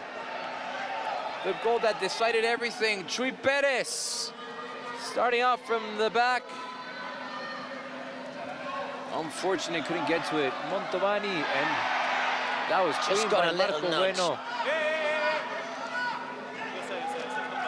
Rodo Salinas Awaitu. Monosuna with the cross, and no one was there to try and connect with that ball and send it into the goal. Just got too much on that on Dani Linares. 40 seconds left. Rodo. It's not the first time we've seen Rodo get a little bit short-tempered, although I think there was a little bit of just making life difficult for him. Yellow card to who? Oye, tengo que dar los Salinas? dos. A ti y a él. Uh-oh. Tiene que ser los dos. Olimpo United are going to have to end the match. I'm not sure if it's for the member of the technical staff for Science. Let's see what happened there. Look, he's just... Oh, he just... Look at him. Look, he just uses that little hand just to move it a little away, doesn't he? A little bit of gamesmanship. Yeah, Rodo then pushes him over in a fit of bad-temperedness, which you can understand. Well, it is Rodo who goes, though. I suppose you can't push people over, even if you have got the hump. Still working it wide, though. Chuy Perez. This is getting exciting. Chuy Perez with the cross in. Chuy Perez steps on it. And that's gonna be a they'll take a throw in there. Science, 3 minutes of injury time. We still have a lot of time to go. Minute and a half with that will be without Rodo.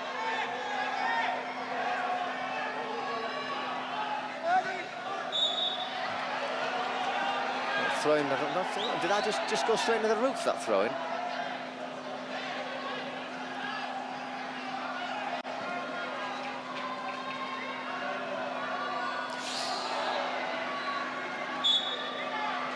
Going out for a corner. Danny got a hand on that. Dani Perez. Oh, all sorts going on in the penalty area. Yeah, the referee needs to calm them down. I wouldn't be looking to rough arm it with Mantovani, to be honest. Unless you know what you're doing. Whoa, whoa, whoa, whoa. That needs to be. I mean, you could certainly, if you saw that clearly, you could certainly say that was an aggression. whatever, we're just going to keep on playing. But that was unnecessary. Once again, remember, I suppose the prize money here, remember, it was $1 million. It's a lot of money. Big appeals for handball. Everyone is asking for a handball. Must confess, I didn't... Uh-oh, they're checking it. This is going to get real. There could be a possible hand in the box, and it could be a penalty for Olimpo United. They're checking the play and checking to see if there's a handball. First of all, I think the assistant's saying that there's been a bit of verbals from the Olimpo. There is a handball. That should be a penalty. But his hand's right next to his body, though. I mean, it's the same. It's a story we've seen time after time, haven't we? But his movement, I think, is natural. It's pretty very close to the body. He's actually bringing his hand in. But it does hit his hand. It hits an arm. I told you we'd have some controversy today. It's how many times this season? I don't know if you have the same problems in Mexico. Yeah. All over the world. There is no criteria, like a proper criteria for these types of plays. It is. So there is a handball. He's unlucky because I think does it take a deflection off? I think it takes a deflection off. First of all, of Mario Bueno. And then his arm's right next to his. For me, his arm's right next to his body, though. The referee, it's like a cowboy with his gun. Whatever decision he makes, he's going to really upset somebody. It's a no-win situation for the ref here. I mean, I think David Lopez, he can't avoid that, can he? It takes a deflection, it hits him.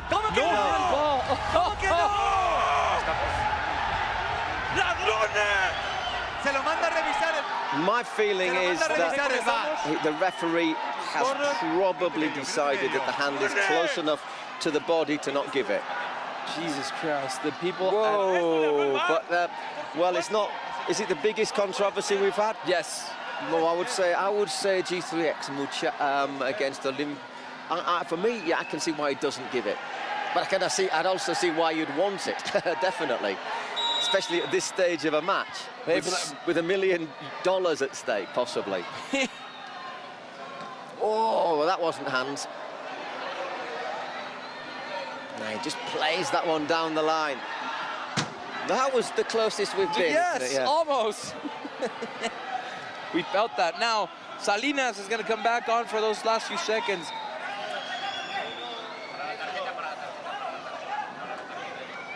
No, and take a throw in there.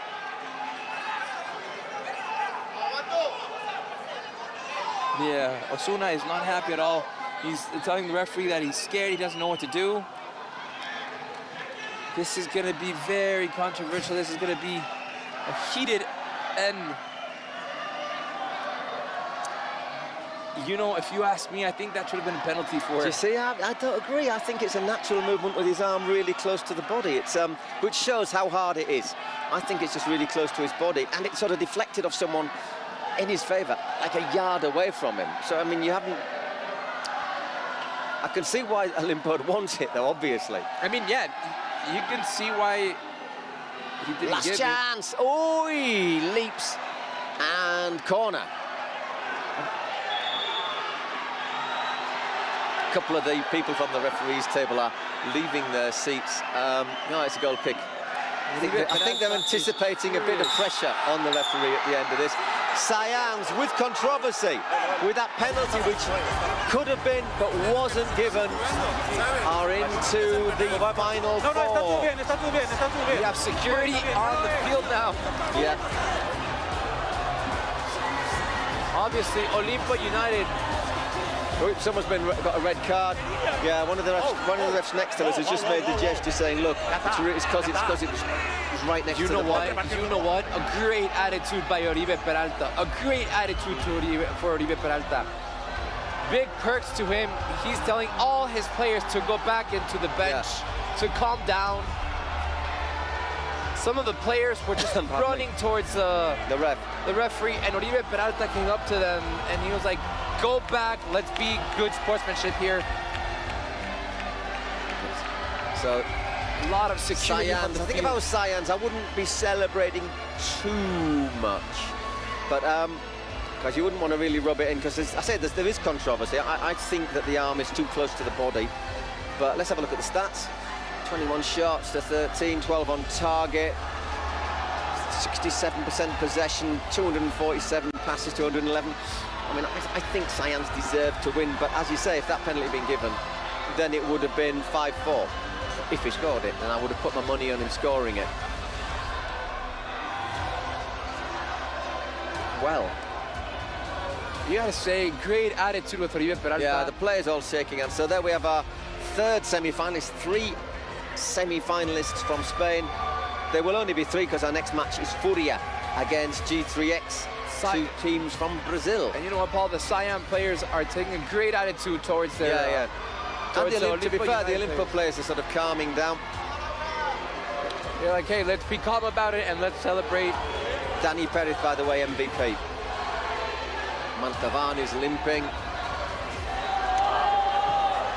Refs down on the pitch. David Lopez celebrating. Hola, hola, probando. Hola, probando, sí, ¿estamos? Testing. Nada que decir. Testing. And that's another sheet. Nos vamos a Monterrey. Dicen que por allí hace fresquillo, así que llevaremos las chaquetas. Y nada, Final Four de locos que se nos va a quedar. Gracias a todos por el cariño. Estamos aquí en México a tope y este equipo se lo merece. Hemos trabajado todos para llegar hasta aquí. Gracias y vamos Science en Monterrey. Thank you, Science. We're going to Monterrey. De nuevo, Dani Pérez, este ya es MVP, es para ti, enhorabuena y enhorabuena por meteros en otra Final Four. Sí, la verdad, bueno, primero de todo, muchas gracias. Ha sido un partido muy complicado, sabíamos que íbamos a tener que luchar hasta el final para poder llevárnoslo. Nos hemos puesto por debajo otra vez, pero como digo siempre aquí, este equipo lucha hasta el final, siempre llega al final vivo y compite como ningún equipo, así que bueno, creo que merecía victoria. Rival brasileño en semis, no sé si tienes favorito. Bueno, la verdad es que los dos son unos equipazos, solo pensamos en nosotros, al final si quieres ganar tienes que ganar a todos los equipos, a los mejores equipos. Será un partido muy difícil toque el que toque, pero bueno, lo competiremos como siempre. Mucha suerte y enhorabuena. Muchas gracias.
All right, the last match of the day and the last semi-finalist to be decided here in Mexico City. Brazil against Brazil. G3X against Furia FC, 2 of the strongest teams in the competition. Yeah, without a doubt. Although G3X, as we say, we're talking about controversy. There was a lot of controversy over their win over Ultimate Mostoles, that double value goal. 25 seconds after we all thought the final whistle should have been blown. Never seen 30 seconds added on before. I don't think there was any need for it. But they scored and didn't make a lot of friends with the Mostoles fans of players celebrating. But they are a team built to win this tournament. They got Kelvin Oliveira, who scored that screamer for the winning goal. They got Andres Reis, who has made more dribbles than any other player in this tournament so far. They've got Wellington, who, unless I am mistaken and I turn over, is the second highest assist giver, along with Kelvin and Lipao from Furia, 4 assists each in this tournament. And Furia, well, I'm going to say I think that G3X are a little bit better. I think they've got a little bit more, but Furia, they've got players like Lipao, they've got Falcao, who's 46, the former futsal genius, Rock, who plays up front, former Football 7-a-side international, Jeffinho. These are teams of players who are absolute experts at 7-a-side.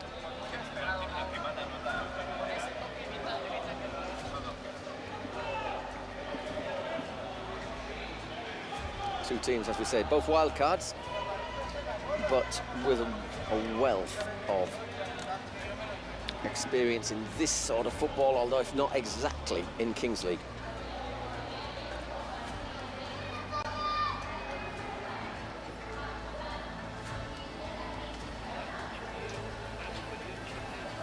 That's interesting. Fans, once again, you can vote on the Twitch. Fans fancy Furia. I must confess, I fancy G3X. We know this will play Cyan's in the final 4.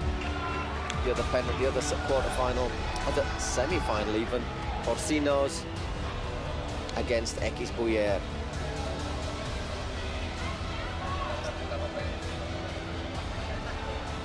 Last match of our quarter-finals in the Kings World Cup.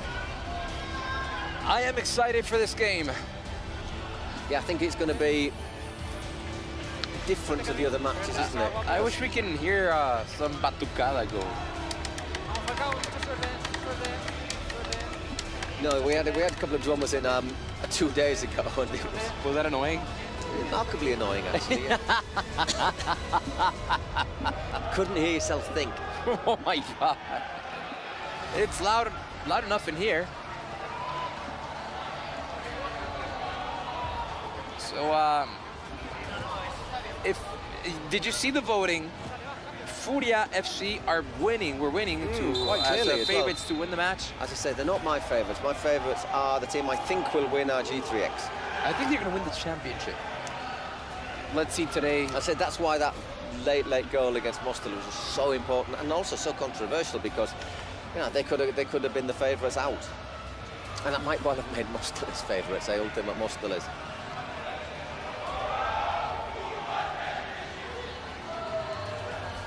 This is going to be an exhibition of futsal, of Jogo Bonito. I expect this, it's like a dance, isn't it? It's like slow, quick goal. Who would you say is your favorite Brazilian player of all time? Favorite? You see, I like the '82 World Cup team because they were sort of humble as well. So Socrates, I think, was Manu. You got to admire a man who smokes 40 cigarettes a day and he's still. He's while being a doctor, and he's still a great footballer. Obviously, in the end, it wasn't positive, but but that was one of I think my favourite teams. I think mine was the 2002 team, but Ronaldinho has to be by far my favorite Brazilian footballer. Are you ready, ladies and gentlemen? Here we go.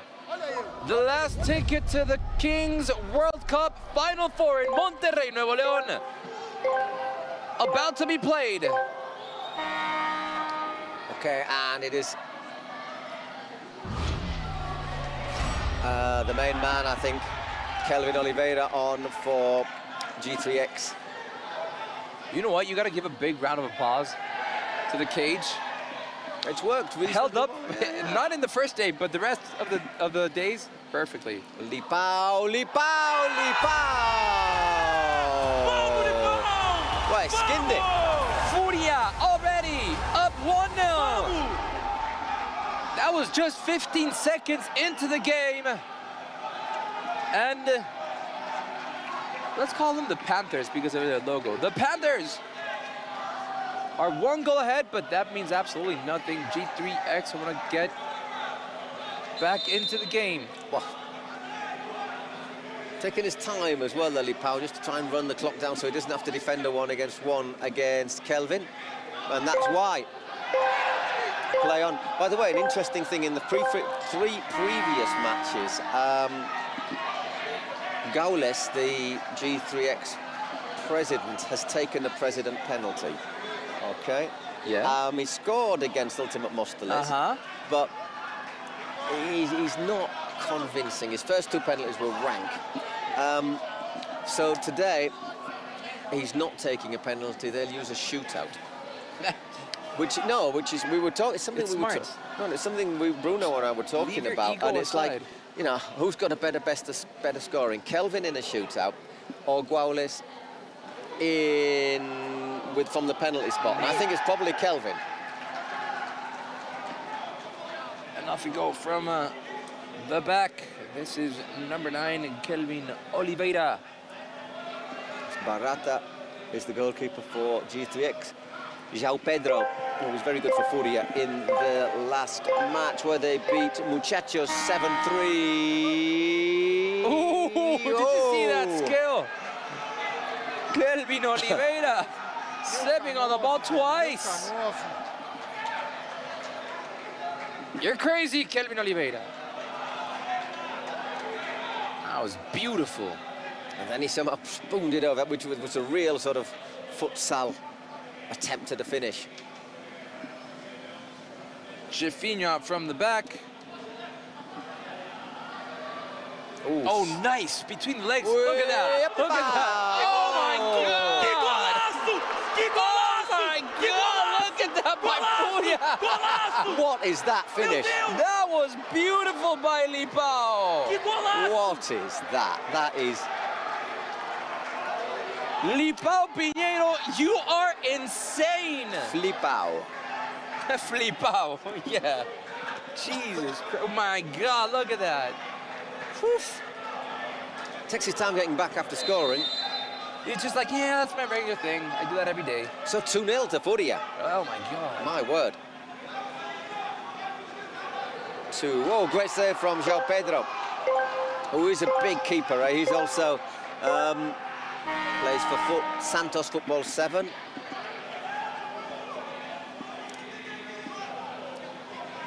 GB to Jefinho. So again, it goes out wide to Jefinho. That man, Lipao. Flipao. Once again, these are two teams where, you know, they'll be looking at that €1 million prize and thinking, you know, whoever wins this has got a great chance of winning it. Andres. Kings League Brazil, I'm telling you, that could be something very special. Well, whoa. Kelvin. Oh, again, João Pedro.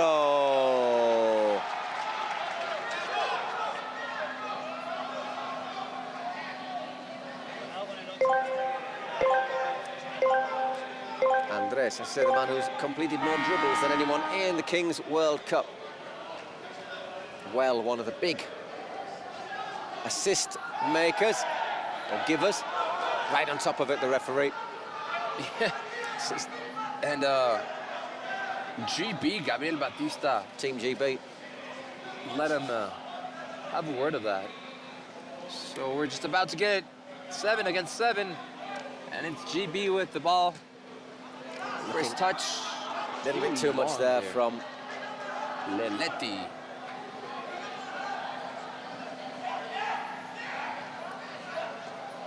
And there's Hulk. To Well.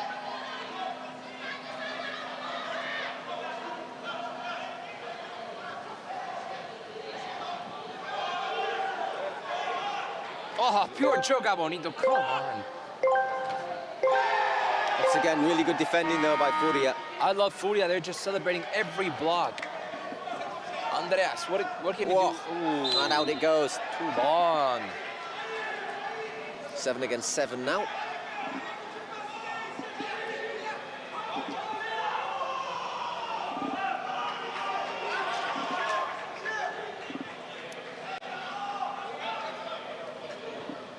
Look at this by I like the way Furia are starting to build up their game. Already? Straight away. President penalty. It's Furia, yeah, because there's two sort of green, blue, sort of G3X's colour is blue, isn't it? So, I mean, you can make this 3-0. Yeah, it is Furia.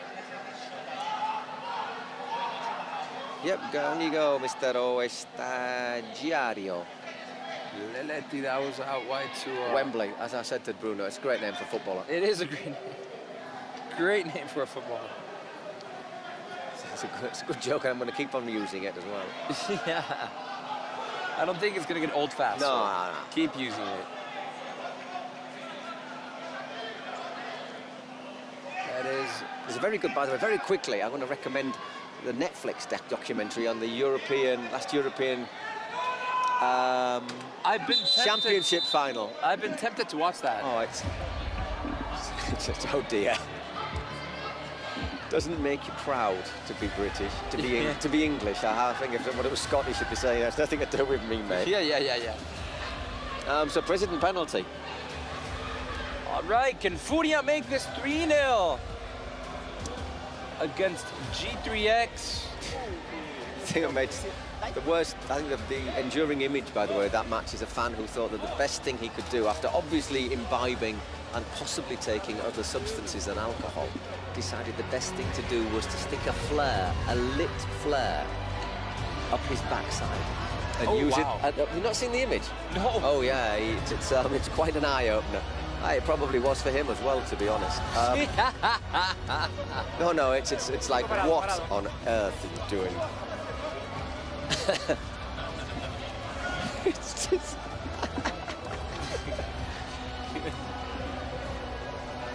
And let's see what Ostagiario can do. Do you think Neymar is watching this? Well, he's meant to be the sort of the super fan, isn't he? So, you know, hello, Nate. Although he'll be watching it in Portuguese, I'm sure. If by any chance you're watching us in English, what up, Neymar? Yeah. Ostagiario to give Furia a good advantage. This is definitely not a given, is it? Against Josildo Barata. Un poquito más. Okay. What's Gaulis holding? Is he like a donkey and... It's like a whale. Or kangaroo. Here it is. Ostagiario! Oh! Whoa!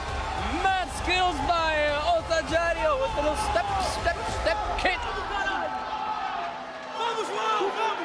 That's a great penalty, actually. That is a really good penalty. That is professional level penalties. Because he's guessed right as well, Barata. Meanwhile, we're back live, and there is a throw-in on this near side, which number 13, Maicon Silva, will take. So a bit of work for Furia to do. Still a long way to go, of course. Sorry for G3X to do. That was a good strike by Maicon Silva, but couldn't give it the proper direction to put it in the back of the net. 6 minutes gone, and already Furia taking a very important advantage. But G3X, as we know, have the necessary skills to get back in the game, the necessary talent, the necessary everything, honestly, to get back into this game. Maicon. That was well to Andrea Rias, and now to Will. Andreas Reis to Thor. Looking to turn, but they're just getting bodies there and making it difficult. Whoa, I think it was going over, but from Thor, but he got a hand to it there, João Pedro. Corner. You can guess why they call him Thor. Slight resemblance. Yeah. Now, who's that? Does he get caught there by Kelvin's arm? Yeah, that was Well, GB. that's what certainly what the implication is. That might be a little bit of drama. I don't see it that clearly.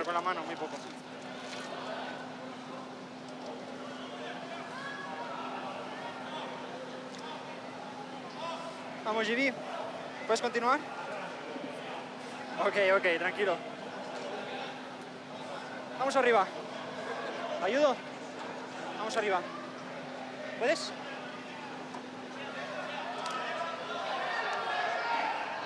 Okay, well, we're good to go, and we restart with the corner.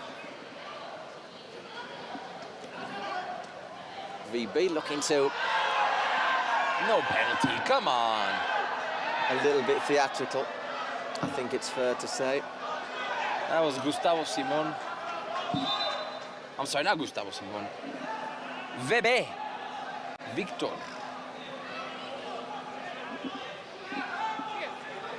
Let's keep on playing. And we restart with a goal kick.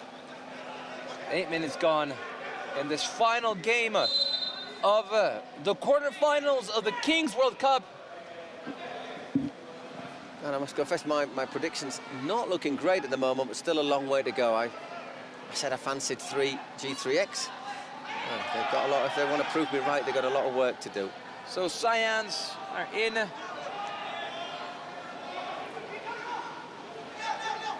They just beat Olimpo United. Just trying to think who Furia played. Obviously, they... Ex-Bulgaria team are also in the next round, in the final four. See, the thing that makes me doubt Furia is they made hard work. Oh, look at that. Oh, good save. Been beautiful. They made quite hard work with Stallions. They only beat them 2-1. So Stallions were not easy to beat. But slipped through for Leletti.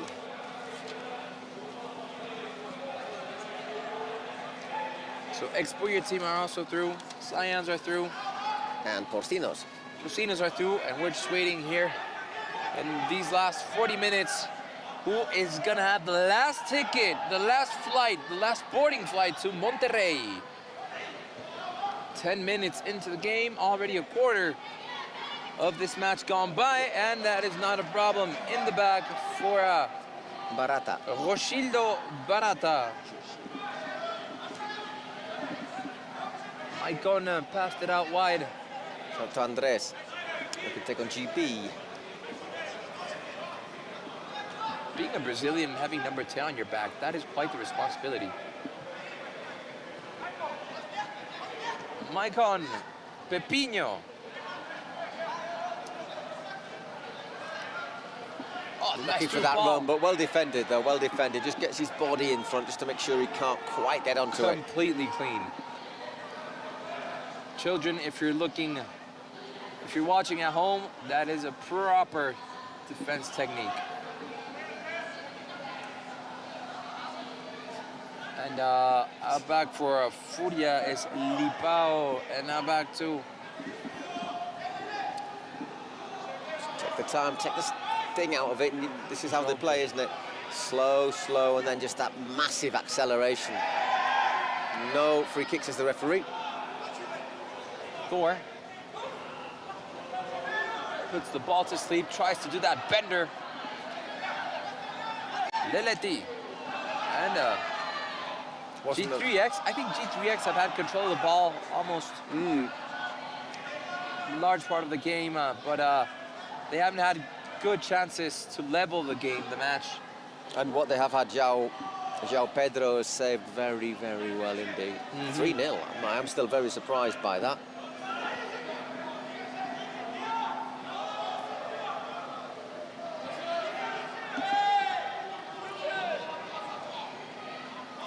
Again, good work once again from Lipao. There's Rocco's on now as well, both with their dyed blonde hair. Ooh, got a half touch on it there, did he? Giafinho. Good defending by Furia. Wembley, unforgettable name. Ooh, bad pass. But no problem there. Well played, well played. João Pedro confident with his feet. And Giafinho, no problem to control the ball. Nice back heel. Ooh, side netting. But nicely worked. It's what we're saying, isn't it? They took the time and then just kicked the accelerator button, created a chance. I think he's trying to do him on his near post there, isn't he? And the Furia players and technical staff are once again on their feet. Sometimes in football you're more nervous when you're winning, aren't you, than when you're chasing the game.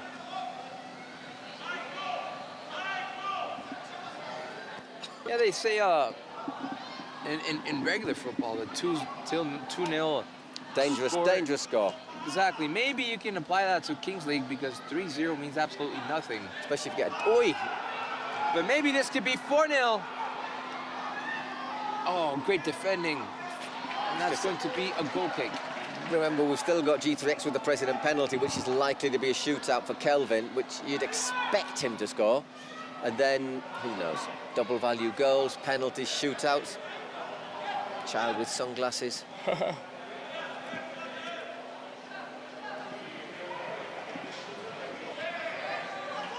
Lipao with the ball. Out to Falcao. Falcao with a challenge. Look at that skill.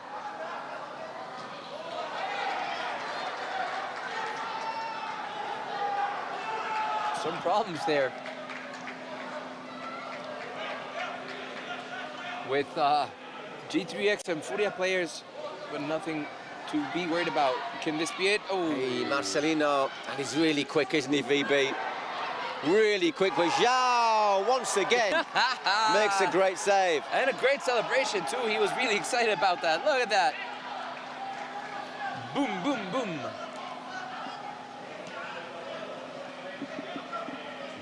G3X having a very hard time to get back into the game. 46 years old, by the way, Falcao. Vieira, who's one of the star players, of course, for Furia. Former futsal, arguably one of the best futsal players ever. Oof. Oh. Oof. Little bit of indecision there. G3X are asking for handball. I couldn't quite see anything.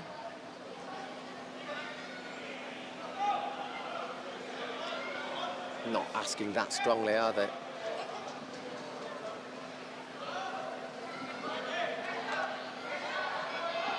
I think what we'll get to, when we get to the dice, I think sure G2X will want it to be like a 1-on-1 or 2-on-2, won't they? Oh, ooh, and the present penalty, this could be 2-1. Nice strike there by Marcelino. Yeah, really good finish, because you know, you have to put it right in the corner. It's Andres who scored that one. Oh, you're right. Marcelino, wrong side. Andreas, I was reading the wrong side. We have a president penalty for G3X, so this could become from 3-0 to 3-2 right before the dice. And we have a game, ladies and gentlemen. We have a match. Just shows how quickly things, that looks like handball to me, how quickly things can change in Kings League. I mean, President penalty, so it'll be a shootout, because obviously this time Gaulis, I think, has wisely decided that probably Kelvin doing a shootout is a better bet than him from the penalty spot. I presume it'll be Kelvin, indeed it is. So a chance to make it 3-2, which puts a rather different perspective on things just before the dice. Ibai is going to throw the dice in the 18th minute. And for G3X, it's going to be Kelvin. Remember, 5 seconds. And if you don't shoot within those 5 seconds... Yeah, 5 seconds to get your shot off, not to actually get the ball over the line. We should just clear that one up. Because there's been some weird calls with that. Here we go. Kelvin. Oliveira! Oliveira! Ladies and gentlemen! Strap on to your seatbelts. Tighten them up because we have a game. Yeah, well, I think that shows that it was tactically the best ploy to have Kelvin do the shootout. That's a great shootout, isn't it? Rather than Gaudish take the penalty. He just took it nice and easy. So 3-2.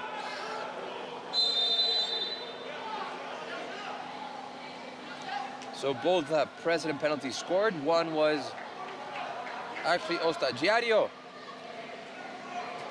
Whoa, great save again. Beautiful. Once again, still creating chances though, Furia. And still making saves. Solido Barata.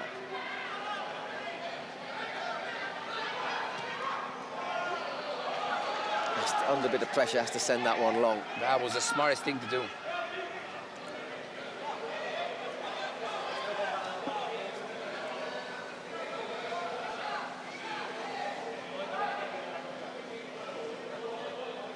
So big shout out to everyone tuning in on Twitch.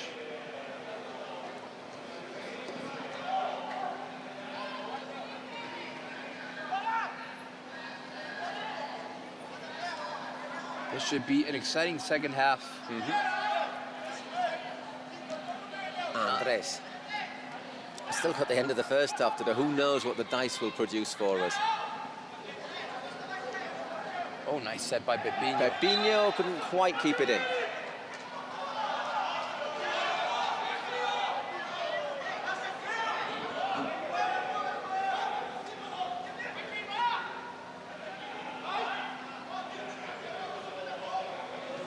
The last minute before. Woo, once again, a little bit careless with his distribution there, João. He apologizes with his teammates.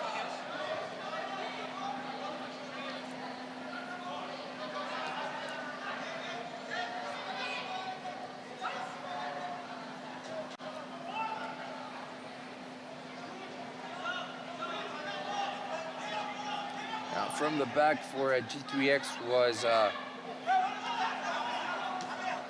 starting to build up from the back, see where they can get Pepinho. Well, Luis Zhao is probably the tallest player of the... Well done. Nearly. Needs a touch. Leletti. We're just getting the clock tick down, 6 seconds. Oh my word. He had possibly just had enough time there, Jefinho, to have at least got that one on target. 18 minutes. Let's see what time and space. Let's see what Joy Ibai can produce for us.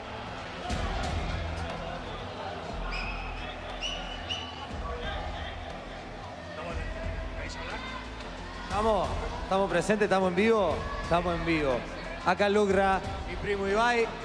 Por acá en Muñoz, saludos a todo el mundo. Mira, mi predicción es 1. La mía también. Yo voy 1, ¿con portero o sin portero? Sin portero.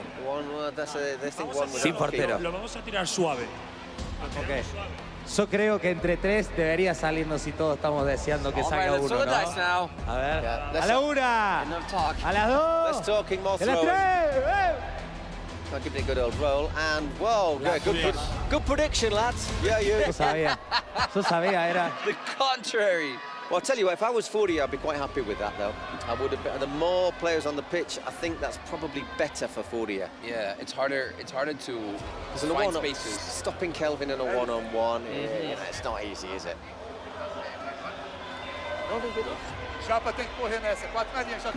So, you see, Vitor Augusto has to decide who is on and who is off.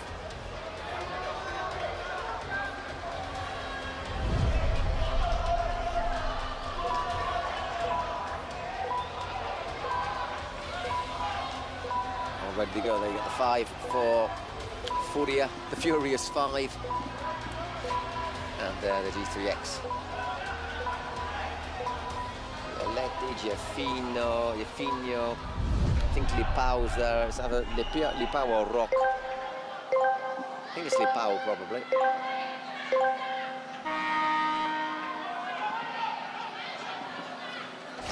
Does well. And follow straight through there. Does Japa. I suspect I pronounced that wrong. Caio Japa. Portuguese, I find, even though I live in Spain, I find Portuguese really difficult to pronounce. I think I don't know, translating from Spanish to Portuguese is, or the other way around, from Portuguese to Spanish, I find it pretty easy. Yeah, but the other way is a lot harder.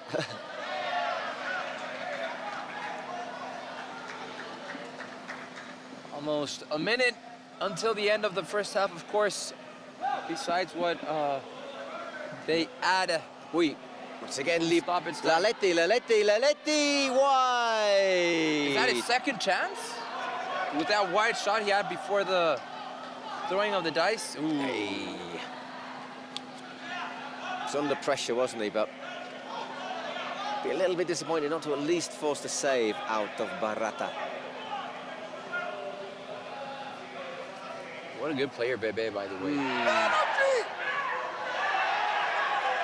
Everybody in the Furia bench appealing.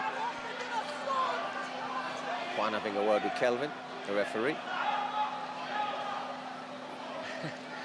Very explicit, some of the players, and very loud too. They're making themselves be heard by their rivals. Look at GB. Not easy for the ref to be standing for the assistant ref to be standing right in the middle of them all. So how much injury time do you reckon? 2 minutes, one or two? Not really been much time with the clock ticking along, has there?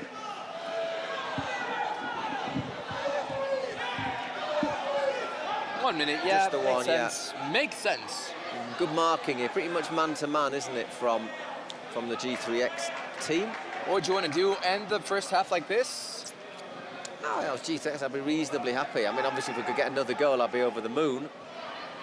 But, boy, once again, Laletti. Kelvin overruns it.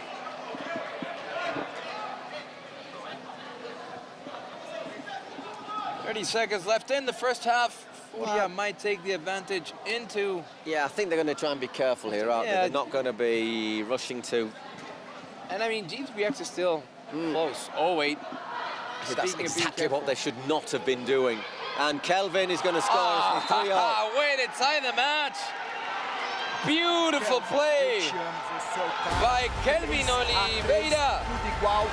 Steps on the ball. Bad mistake, that playing it out from the back. Just allowed. They needed to be careful. No need for that, and it's passed out, isn't it, to Lipao, and just allows. Is it Well who nips in? It's Well, it is indeed, who nips in, and great technical ability. Look at the finish again from Kelvin.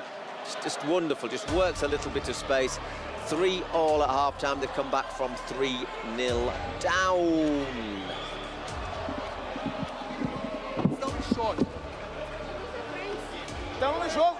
It's going to be interesting to see the second half. We knew going into this game it was going to be very tight. Furia let go of a very important advantage. And G3X got back into the game right before the end of the first half. Yeah, there you get it. 2 goals from Kelvin, and the other one, well. Ya saben que el ambiente de la Kings World Cup es 100% familiar. ¿Cómo te llamas? Moisés. Moisés. ¿Y a cuál equipo le vas? A Furia. ¿Y es cierto que estás cumpliendo años? Sí. ¿Y qué quieres de cumpleaños? ¿Una foto de Gref? Sí. Dígamele una foto. Gref, ¿nos puedes dar una foto ahorita para Moisés? ¿Cuánto va a quedar el partido? Va 3-3. ¿Cuánto va a quedar? 5-3. 5-3, ganando Furia. I don't share his optimism. ¿Algo que quieras decir aquí en la cámara? Hopefully, we can get more goals. Oh, if there's going to be more goals, I'm pretty sure about that. Cámara, nos vamos con la segunda parte de este encuentro.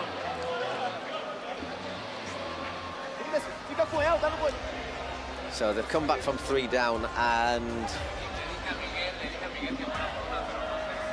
I love how these teams are not wasting any time. They're like, let's get back to play. Yeah. Which I think we can be happy about. Yeah, more action. We are waiting for our last guest for the Final Four in Monterrey.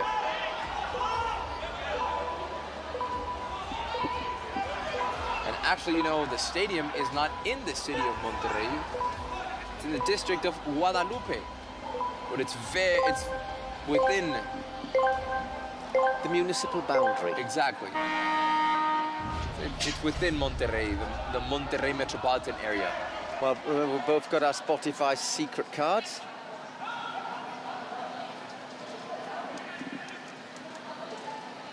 Which could well be decisive. I do fancy G3X now to maybe just hit the accelerator. They've got back from 3 down.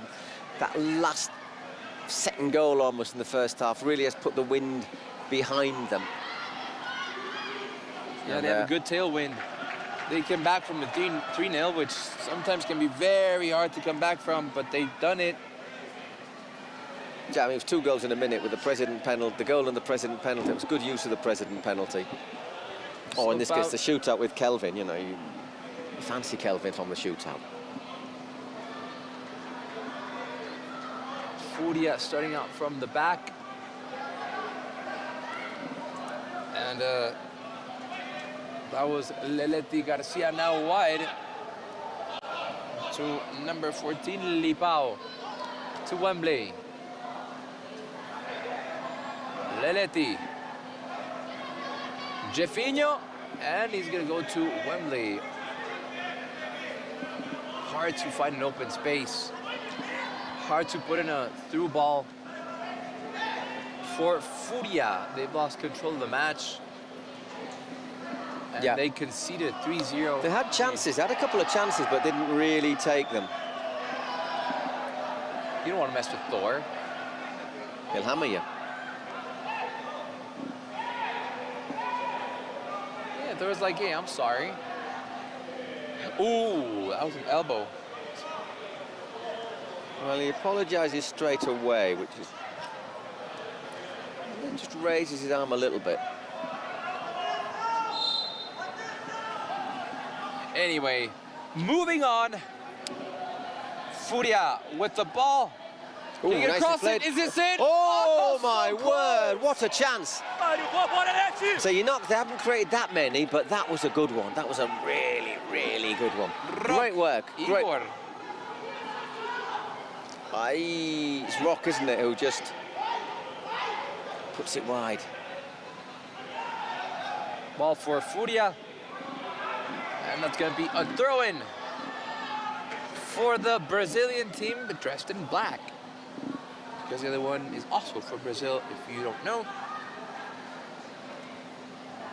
Yeah, both wild cards, but I say both teams with massive amounts of experienced players in this style of football. Obviously not with the idiosyncrasies of Kings League, but certainly a football 7. Look at that, Rock. Done really well there, Rock. Way to put his body between the ball and the defender. Yeah, and the...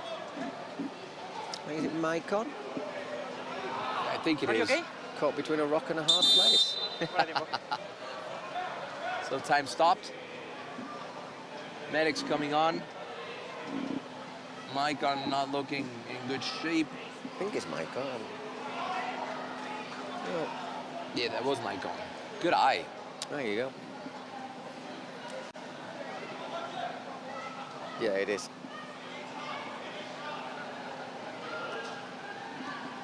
Ooh, I think he might have stepped on his hand.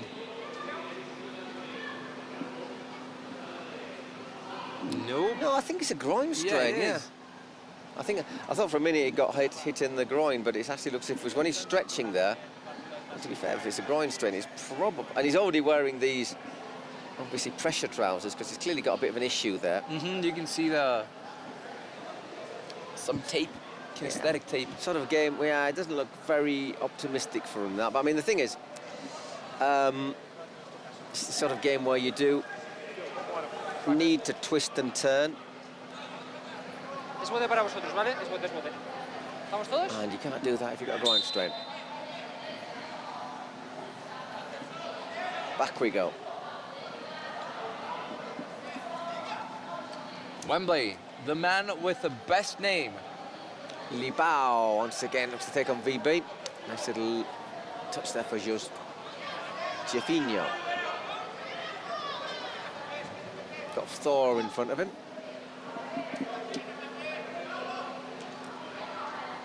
Oh, it's unlucky, just lost his footing there.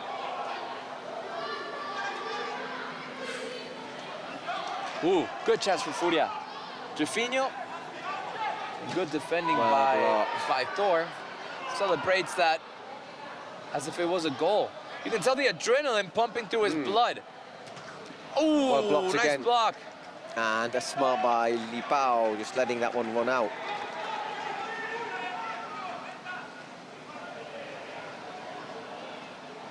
Let's see if Jefinho can get the ball in. Nope. Back to Lipao, tries to get it in, but Thor. Oh, good little bit of pressure this, but they've got to be careful not to get caught on the break here. Yeah. Wembley with the cross. Oh, nice cross. Beautiful cross. He couldn't get any power on it. Well, Marcelinho. Oh, and again. A good game today, Lipao.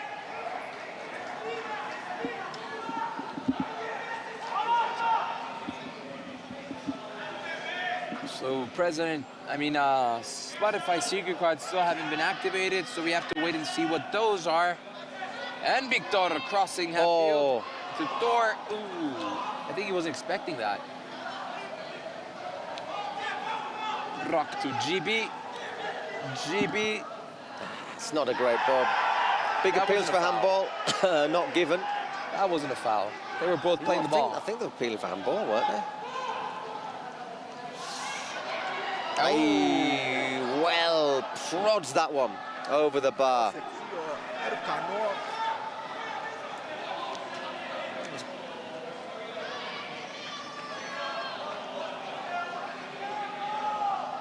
That was having got there, you'd have fancied the score, wouldn't you? But well.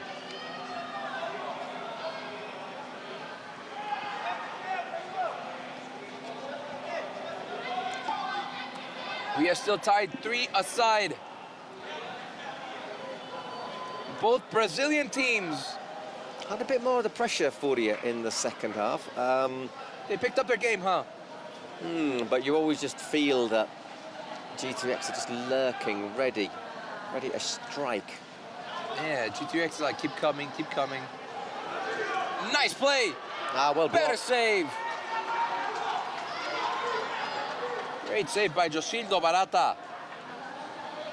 Last tickets are on sale for the Kings World Cup Final Four in Monterrey on Saturday. Are you okay? Are you okay? And of course the performances of Maluma and Blessed. ¿Quieres que entren? Is that another groin strain? What's going on with the Brazilian groins today? Or was he just taking a bit of time to relax? Okay. It's to feel the turf nice and close. No. Perdona. Llévatelo. It looks like another sort of strain for Wembley, doesn't it? And I think he might step out for a moment. Also, this second half has had a lot of injury time. Well, they have clocks. They have stopped the clocks, though. Obviously, I think a wise move after what happened a couple of days ago with G3X and Móstoles, Ultimate Móstoles. Okay, looks like he's going to be okay to continue. Just need the medical staff off.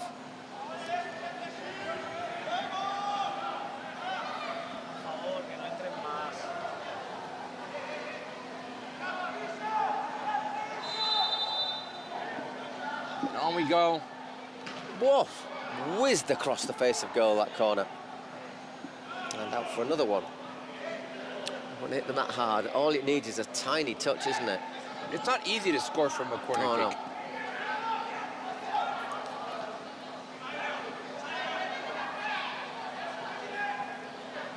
Here's Andreas.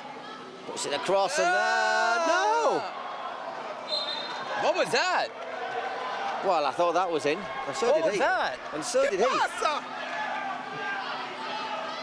Did that hit the post? Yeah, hit the post. Great run by Andreas. And that's a penalty. And he hit the post, and now they have a penalty.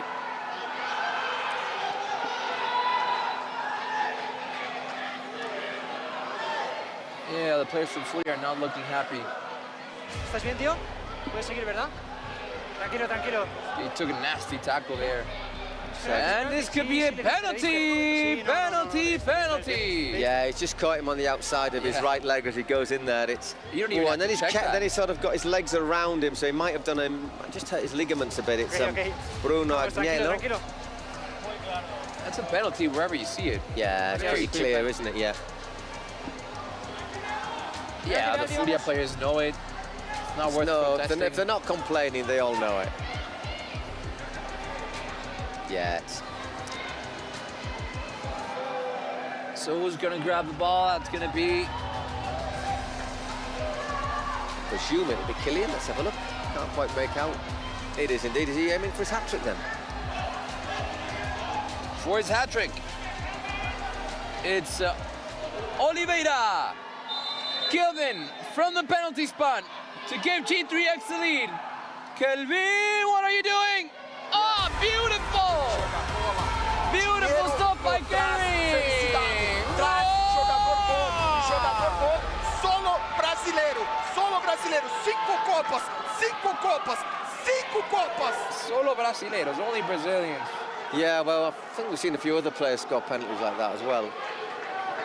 That sort of annoys me a little bit about the Brazilians. Only Brazilians can do this. Only Brazilians can do this. And yet they got knocked out in the quarterfinals of the World Cup. You know, it was heartbreaking. They haven't done well in the FIFA World Cups lately. Well, since Korea, Japan, 2002.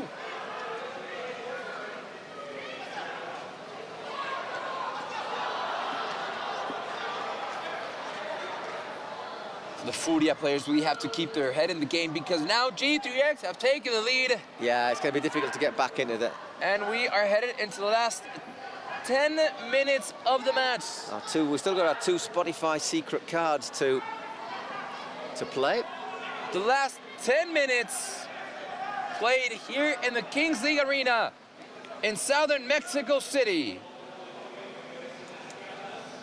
The rest will be played in Monterrey this Saturday, the final 4, first 2 semifinals, and then, of course, the final to determine who will be the first ever Kings World Cup champion. Yeah, I think Furia need to get Li Pao involved as much as possible, the number 14, don't they? He looks like the one most likely to. Scored the first 2 goals.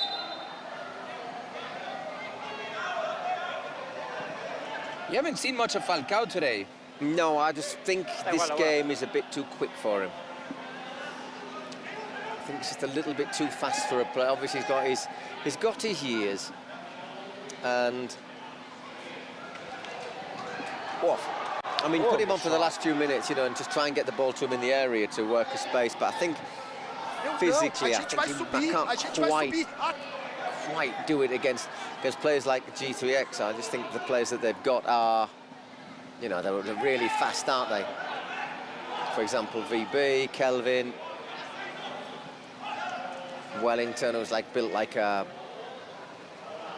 wall, basically.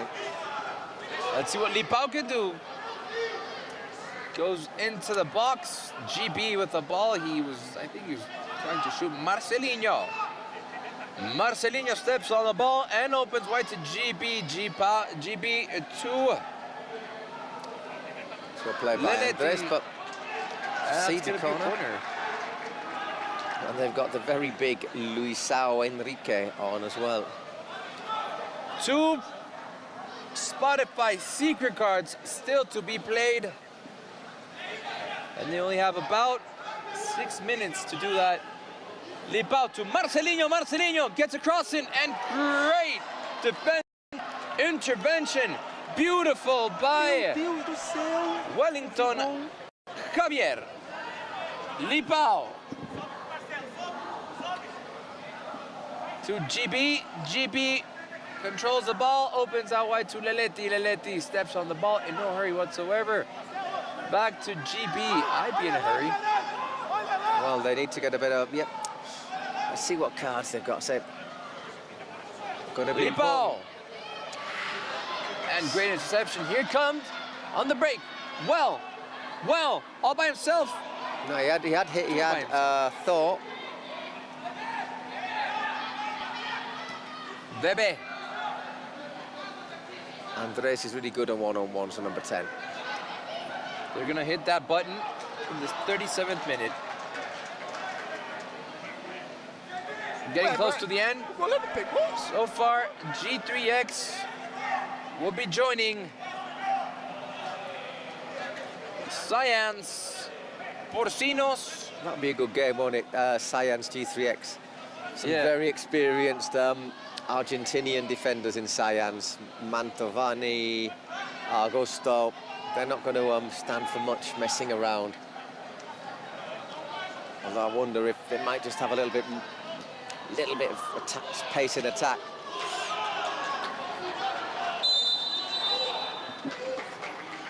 Offside, our referee signals.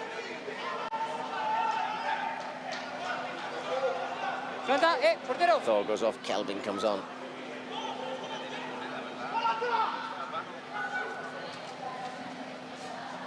Nodded up, that should be for João. It is indeed.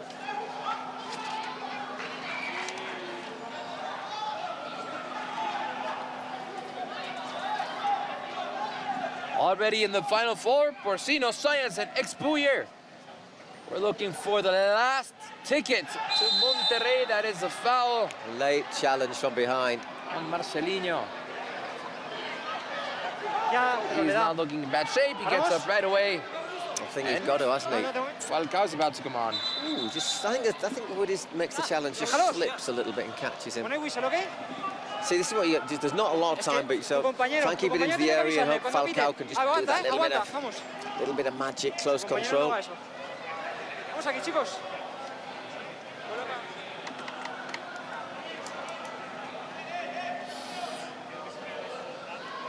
Not seen really, I think, more than 1 or 2 free kicks hit from here, scored from this sort of position. Whoa, we very nearly saw another one, though. Great free kick. And well saved by Barata, who's apparently hurt himself. I think he fell on his shoulder, probably. Yeah, just tweaked it a little bit, apparently, so he would say, once again, just stopping the play a little bit. And we are getting our first Spotify secret card of the game, which is played by Furia.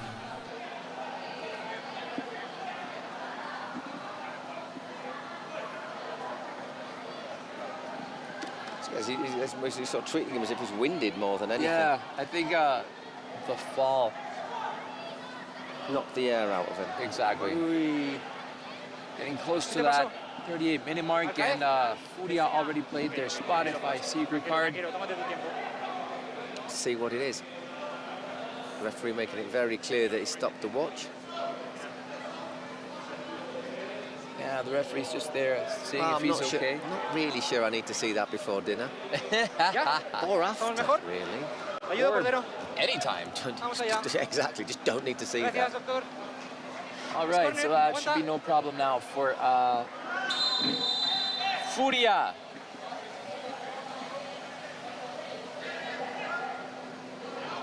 No problem there, GB. Back it goes to João.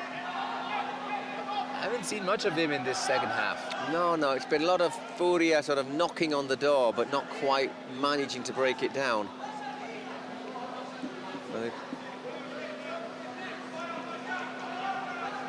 All right, G3X planning on using their Spotify secret card. We'll see. They're running out of time. It's going to appeal for handball, but don't see it given. Luisao, if he looks up, he's got Hulk. As he forces a corner. So we'll go and see what our Spotify secret card is for. What's going on with their backs? No, I don't know. Anyway. Luisao, ¿estás bien? Again? Muy perigoso. And he's been able to roll back onto the pitch, though, you notice. That's always a good one. Yeah. Yeah, and he's rolled, and his screens back there. It's just as easy to roll off the pitch and bring a substitute on. Yeah, but those that publicity, the corners are a little bit sharp. And here we go again with their backs. Lots of back problems tonight at the hotel. Shootout for Furia. Chance to make it 4-all. Shootout for Furia. Let's see if they can make the best out of this. If you're Brazilian and you can play futsal, you need to be good at shootouts. Lipao, do you reckon? Yeah, probably. Lipao will be my man. Rizal slowly but surely getting back into the game. We've had a lot of stoppage time in this second half. It's just been stopping and stopping and stopping. Shootout. It's been mainly because of players of G3X as well. Leap how it is. Chance to make it 4-all. But obviously G3X still have their card as well to play, which is obviously, I would say, is obviously this time either going to be a shootout or a penalty, or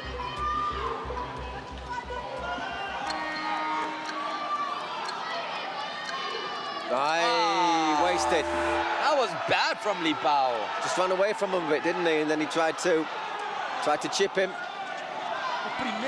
Easy stuff by Barata. Easy.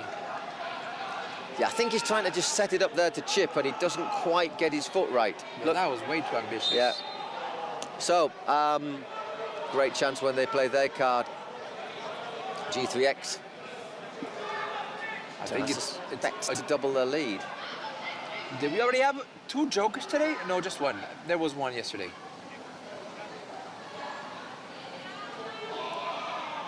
Not looking good for Furia.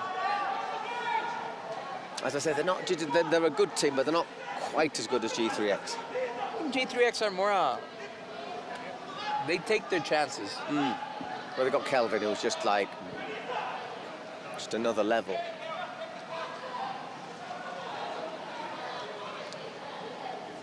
Obviously, G3X haven't lost a single game. Very close, but they didn't lose. Lipao! Goal. I love how they celebrate every single play. Oh, careful. Here we go. I see someone on the... There it is. There we go. So next time the ball goes out.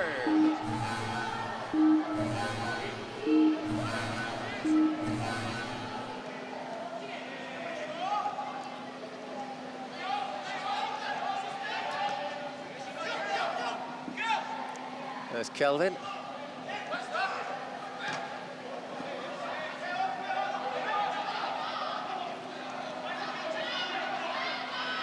The last minute before we go to double goals as well. Yeah, it's gonna be double goals. Here we go, Spotify secret card. What's it gonna be? Drum roll, people. Of course, penalty. And this could be decisive for G3X. This could be the penalty that gives him the pass. Once again, you'll fancy Kelvin to score it, wouldn't you? I keep calling him Killian, but it's Kelvin. It's that Mbappé fever. No, it's not. It's going to be Well who takes it, by the looks of it. Obviously, oh no, he leaves it for him. As soon as this is taken, we're going into double goal. Yep. So a chance to go 5-3 up. Here we go.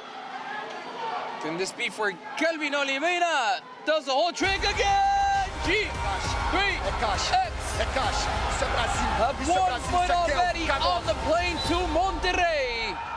Yeah, I think so. Very, very calm. And once again, just angling his foot to fool João Pedro. Sends it the other way to the last one. That little ankle gesture, isn't it? And that is the end. Well, that's 38 minutes, so from now on, goals count double. G3 need to be very wise, but I would say at least there needs to be at least 4 minutes of added time. Who's it gonna be? Furia or G3X? I'm not sure there needs to be that much, because most of the time they have stopped the clock when you're right, you're right. So that's we'll see though. Right. I'm not saying there won't be, but I think 3. I'm going to bet for 3.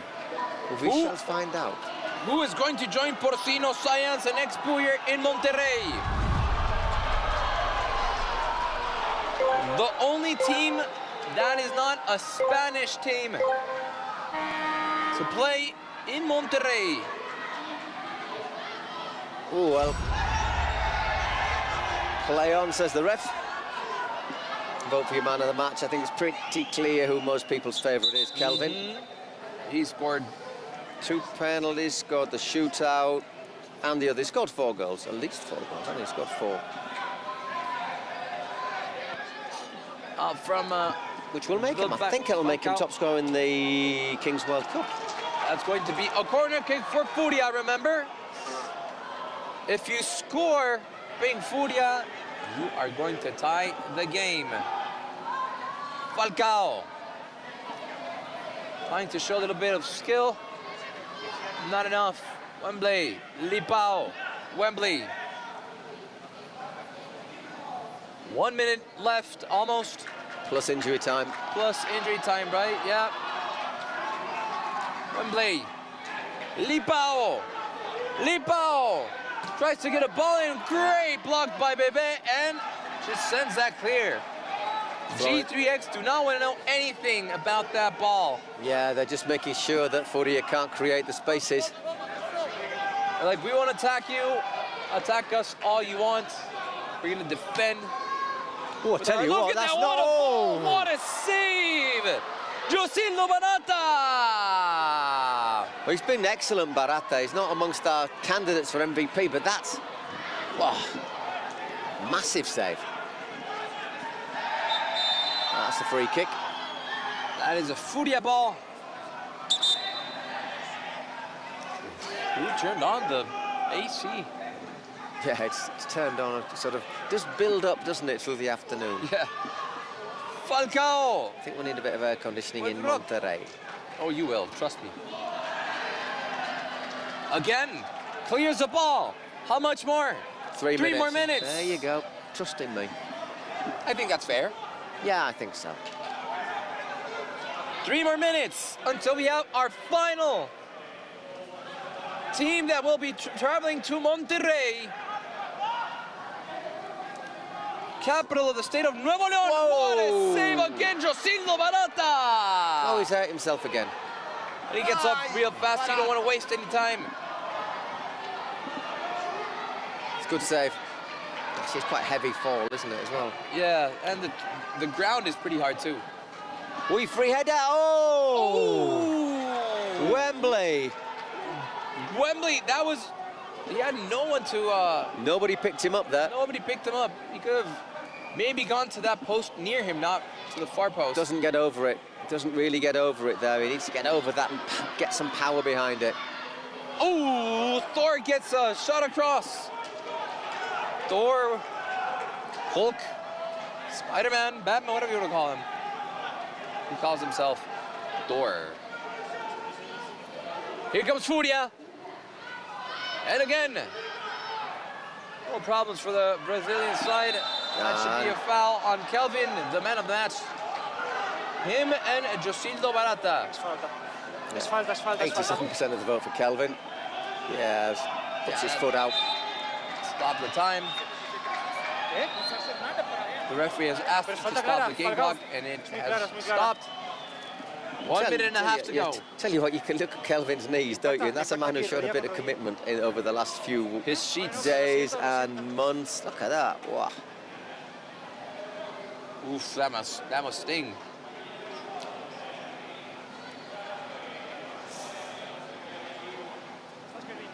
Magic spray. I think there you get the feeling that maybe Carlos Eduardo thinks he's not as badly hurt as he would make you think.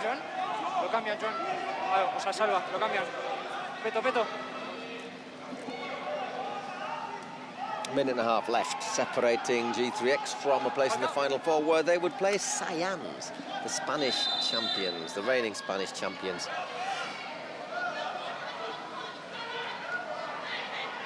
Pepinho.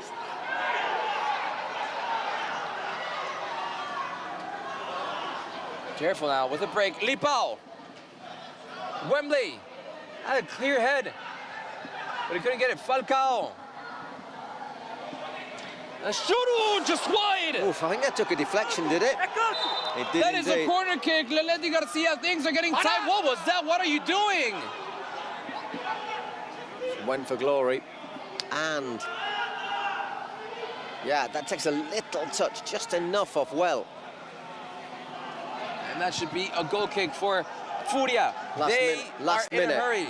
Last minute, last few seconds.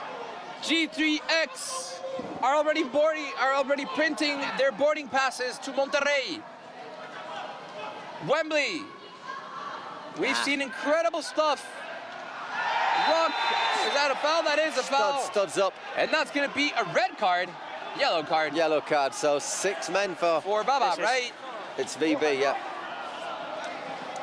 Vamos, Víctor. Clock not been stopped. No, él va más duro. Vamos, Víctor. Or VB, I'm sorry, not Baba. Vamos. This is it. This is the last play of the game. Clock hasn't been stopped, so I think the referee is going to say... Okay, no, has it been stopped? We've reset the clock, have we? I think there's about 10 seconds left to play. Vamos, Kelvin. They still have to put it on the added time. Just a few seconds left. Could this be it? Falcao! Still low, but well saved. And that is Ladies and gentlemen, G3X are in the final four in Monterrey. Porcinos, Science, Expoyer, and G3X will all fight for the championship of the world in Monterrey. Well, it was a great start for Furia. They went 3-0 up, but in the end, I think G3X's extra quality, which is called Kelvin Oliveira, is what made the difference. They were another step closer to that big $1 million prize. So look at that, Kelvin Oliveira, 4 goals. I mean, he really was the difference between the two teams. For sure. And look at that. 1, 2, 3, 4 goals. 2 penalties and a shootout. And the opening goal he scored was brilliant. Was really, really good. So Porcinos, Science, Expuyer, and G3X, Paul and Bruno. Pack your bags. You are going to Monterrey. Mine's half packed. All I'm now need now is that someone to pass me my boarding card. So there you go. Been an intense afternoon of football here in the KL Arena. There you get the stats from the game. That's quite surprising, actually. There's more shots on target from Furia than from G3X, but there's that extra quality of Kelvin, I think, really making the difference. There you get the confirmation. Porcinos against Expuyer. That's 8 p.m. kickoff on Saturday local time. Hour and a half later, Science and G3X, supposedly at 11 p.m. I believe that one, I see it, is the final, which will be between, well, the 2 winners of the semi-finals. There's still more announcements to be made about players, about performances. I think that's about it. Juan Carlos, it's been a pleasure to work with you here in Mexico City. It has been a pleasure. Thank you, and thank Bruno for coming over. I hope you enjoyed your stay in Mexico City. Thank you, everyone who has tuned in to this Kings World Cup from Mexico City. That is it.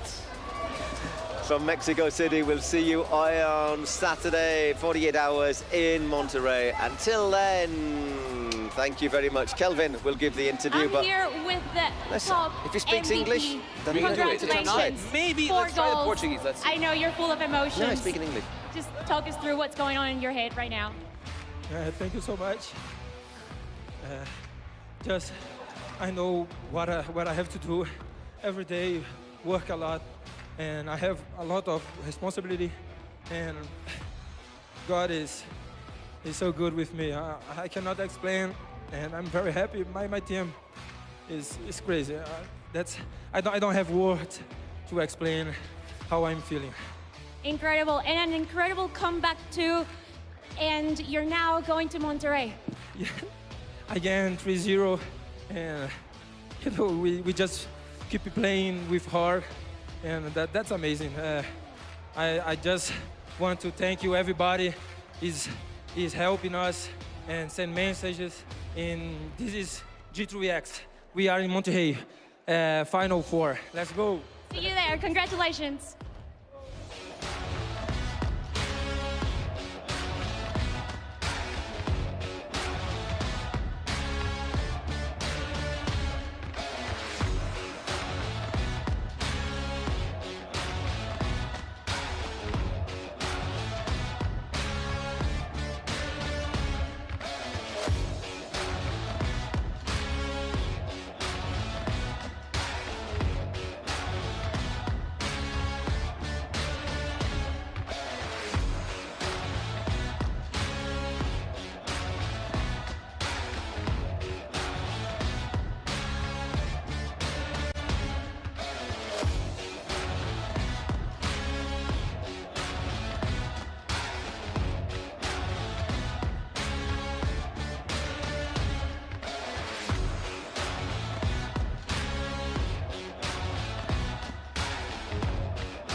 luego de la victoria G3 que se coloca como el último clasificado a las semifinales, a la Final Four, todavía con gran parte de la plantilla celebrando, algunos de furia que se han quedado deportivamente a saludarles. Marcos, cerramos esta jornada de los cuartos de final que ha estado repleta de muy buenos resultados. Sí, la verdad es que ha sido una jornada muy pero muy bonita. Es más, hemos tenido mucho juego por parte de muchos equipos, y hablando de los resultados, ahí los tenemos. Justamente Limón contra Porcinos, que sale en un 4-3 a favor del equipo de Porcinos. Los Buyer, que se encontraron a los troncos, le ganan 9-4. Luego Science, que le terminan ganando 4-3 a Olimpo. Y al final el partido de G3 en contra de Furia con un 5-3. Y ya con los resultados conocidos hay que ver cómo queda el bracket. ¿Quiénes serán los 4 que mañana vuelan a Monterrey? ¿Quiénes son los 4 que el Gigante de Acero podrá albergarles en esa Final Four?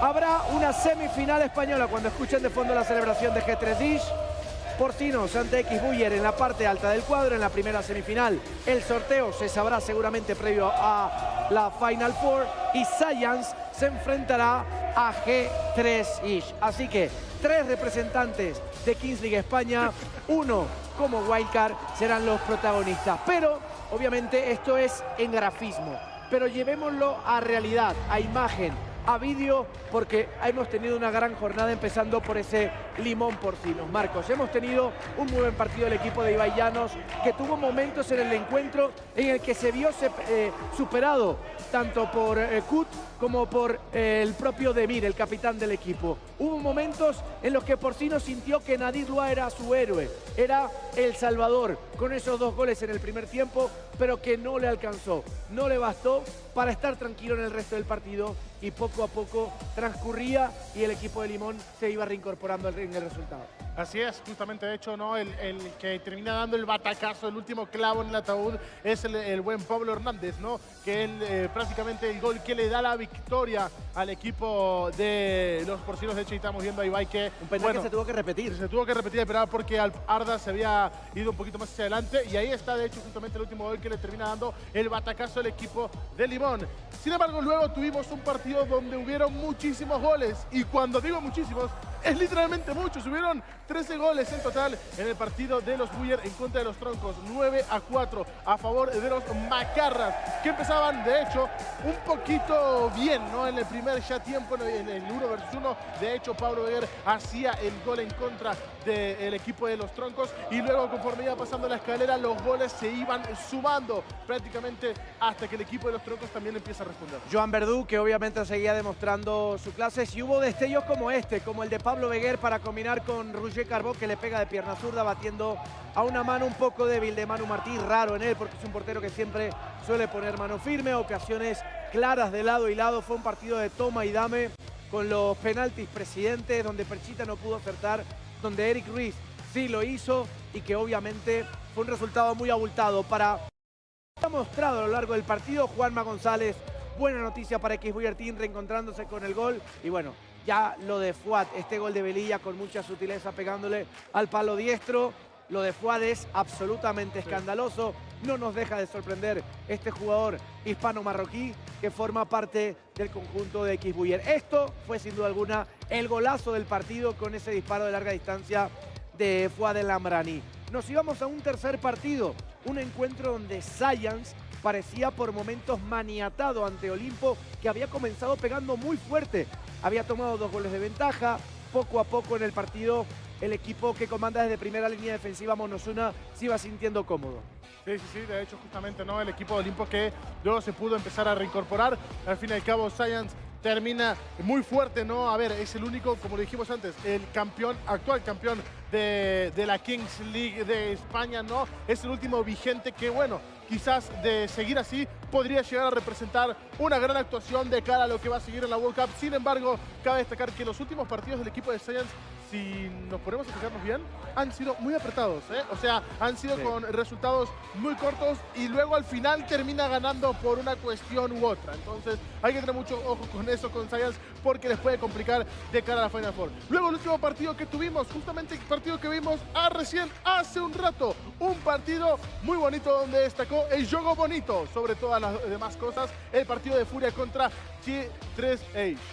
Un partido importante, clave, porque era una gran rivalidad tanto para el equipo de Stagiario como el equipo de Gaules, que se saldó con un cierre de infarto, incluso con la ocasión de Furia de empatar y forzar una tanda de penalty shootout si es que no se superaba el gol de oro. Un equipo de Stagiario que no fallaba su penal, que tuvo ocasiones con Leletti, con Lipao, con piezas claves, con un Falcao que estuvo en un segundo plano. Yo creo que la decisión de tener a Falcao en un segundo plano pasaba más por un poco de tener un ritmo de partido. Falcao tiene otro tipo de cualidades para este tipo de encuentros y que no era el idóneo, era lo que interpretaba el estratega de Furia. Luego, pues por supuesto, no se puede tapar el sol con un dedo. Lo de Kelvin es una absoluta locura. Es un jugador que creo que se está saliendo en esta Kings World Cup y está superando más de las expectativas que ya traía. Recuerden, para quienes no le conozcan, que estén diciendo, bueno, ¿quién es Kelvin? ¿Quién es Oliveira? Este jugador que va pasito a pasito para lanzar un penalti, pues es nada más y nada menos que el considerado mejor jugador del mundo de fútbol 7 y lo tenemos aquí en la Kings World Cup. Luego de duros escollos, de toda la polémica que se formó en el partido ante Ultimate Nostres, G3H será uno de los 4 finalistas en esa Final Four en Monterrey, en el Gigante de Acero. Y la única wildcard, de hecho, que llega a esta Final Four. Sin embargo, nos vamos a ir directamente al ranking que es MVP, donde en este caso lo encabeza el buen Kevin Oliveira. Justamente, como decía acá mi compañero, el buen Kevin, el mejor jugador del mundo de fútbol 7. Luego viene Alex Guti, justamente bueno, está empatado con el Amrani, justamente el jugador de X Buyer. Luego le sigue el buen Dani Pérez, que también está empatado justamente con estos dos jugadores. Y como quinto está Adrián Lledó, justo de Porcino. Pero ojo, porque hay ya 4 jugadores que están empatados con los mismos puntos, que son los que dijimos recién. Y a partir de acá las semis, ya, si no me equivoco, son 3 puntos. Y en la final son 4 puntos en caso de quedar como MVP, ¿no?, de esa final.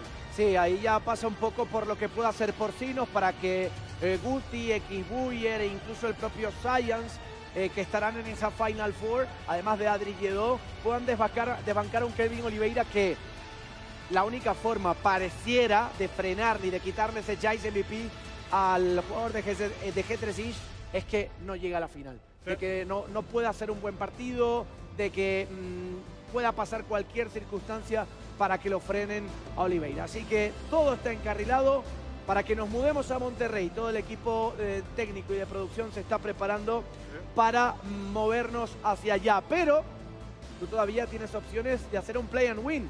Juega y gana con el código QR que tienes en pantalla, allí abajo, y puedes participar por muchísimas cosas. Ya lo sabes, tú como fanático, con todo el conocimiento que has adquirido, puedes entrar en el QR y así participar de inmediato. Nosotros, Marcos, nos vamos preparando porque si tú, último llamado, y no es ni a un tren ni a un avión, es último llamado a Monterrey, compra ya tus entradas, kingsleague.pro. Ya les adelanto que quedan pocas. kingsleague.pro, cómprala ya. Si no eres de Monterrey, ve planificando desde este momento. Te estamos dando unos cuantos días, y mira que te lo venimos avisando, para que te vayas a disfrutar de la Final Four en este espectacular estadio. El Gigante de Acero de Monterrey, el estadio de Rayados, recibirá este sábado 8 de junio la Final Four. No solamente estará Science, no solamente estará Porcino, no solamente estará X Buyer Team, y tampoco se va a perder G3H como único representante de los Wildcard. Es que estará Maluma. También, claro. Y aparte va a estar acompañado de Bless, ¿no?, que ya lo había anunciado y nos decía que si queríamos ver quién más se iba a llevar, teníamos que ir sí o sí a esa final. ¿Quieres que te diga quién se va a presentar en la Final Four? ¿Quién? Ok. Ahí lo tienen. Ok, ahí lo decía buen Gonzalo. Se arriesgó Gonzalo, se arriesgó ahí avisándolo. Así que bueno, si lo escucharon, lo escucharon. Si no, no. Y aparte, no solamente vamos a tener a Maluma y a Blest, sino que también vamos a tener la lucha libre AAA en esa hermosa Final Four allá en Monterrey. For Wrestlers, for Finalists, ¿no? Entonces nada, vayan a buscarla porque ya se va a convertir en la Kings World Fight al fin y al cabo, ¿no? Va a ser un show, la verdad, que precioso allá en Monterrey. Increíble. Queremos, por ejemplo, de mi parte, agradecer a toda la receptividad de Ciudad de México para quienes hemos venido desde España, desde la Kings League España, agradecerles a todo el equipo técnico de producción que estuvo aquí en Ciudad de México, pero que nos vamos a ir a Monterrey. Muchísimas gracias por la receptividad, Ciudad de México. Ahora nos vamos a Monterrey, otra gran ciudad de este gran país. Muchísimas gracias y los esperamos el sábado. Marcos, un placer. Un placer, Gonzalo, un placer fue mío. Y nada, estén atentos porque el sábado mucho show, mucho fútbol y nos vemos en una noche mágica. Bye, bye. Adiós, gente hermosa. Adiós, universo. Chao.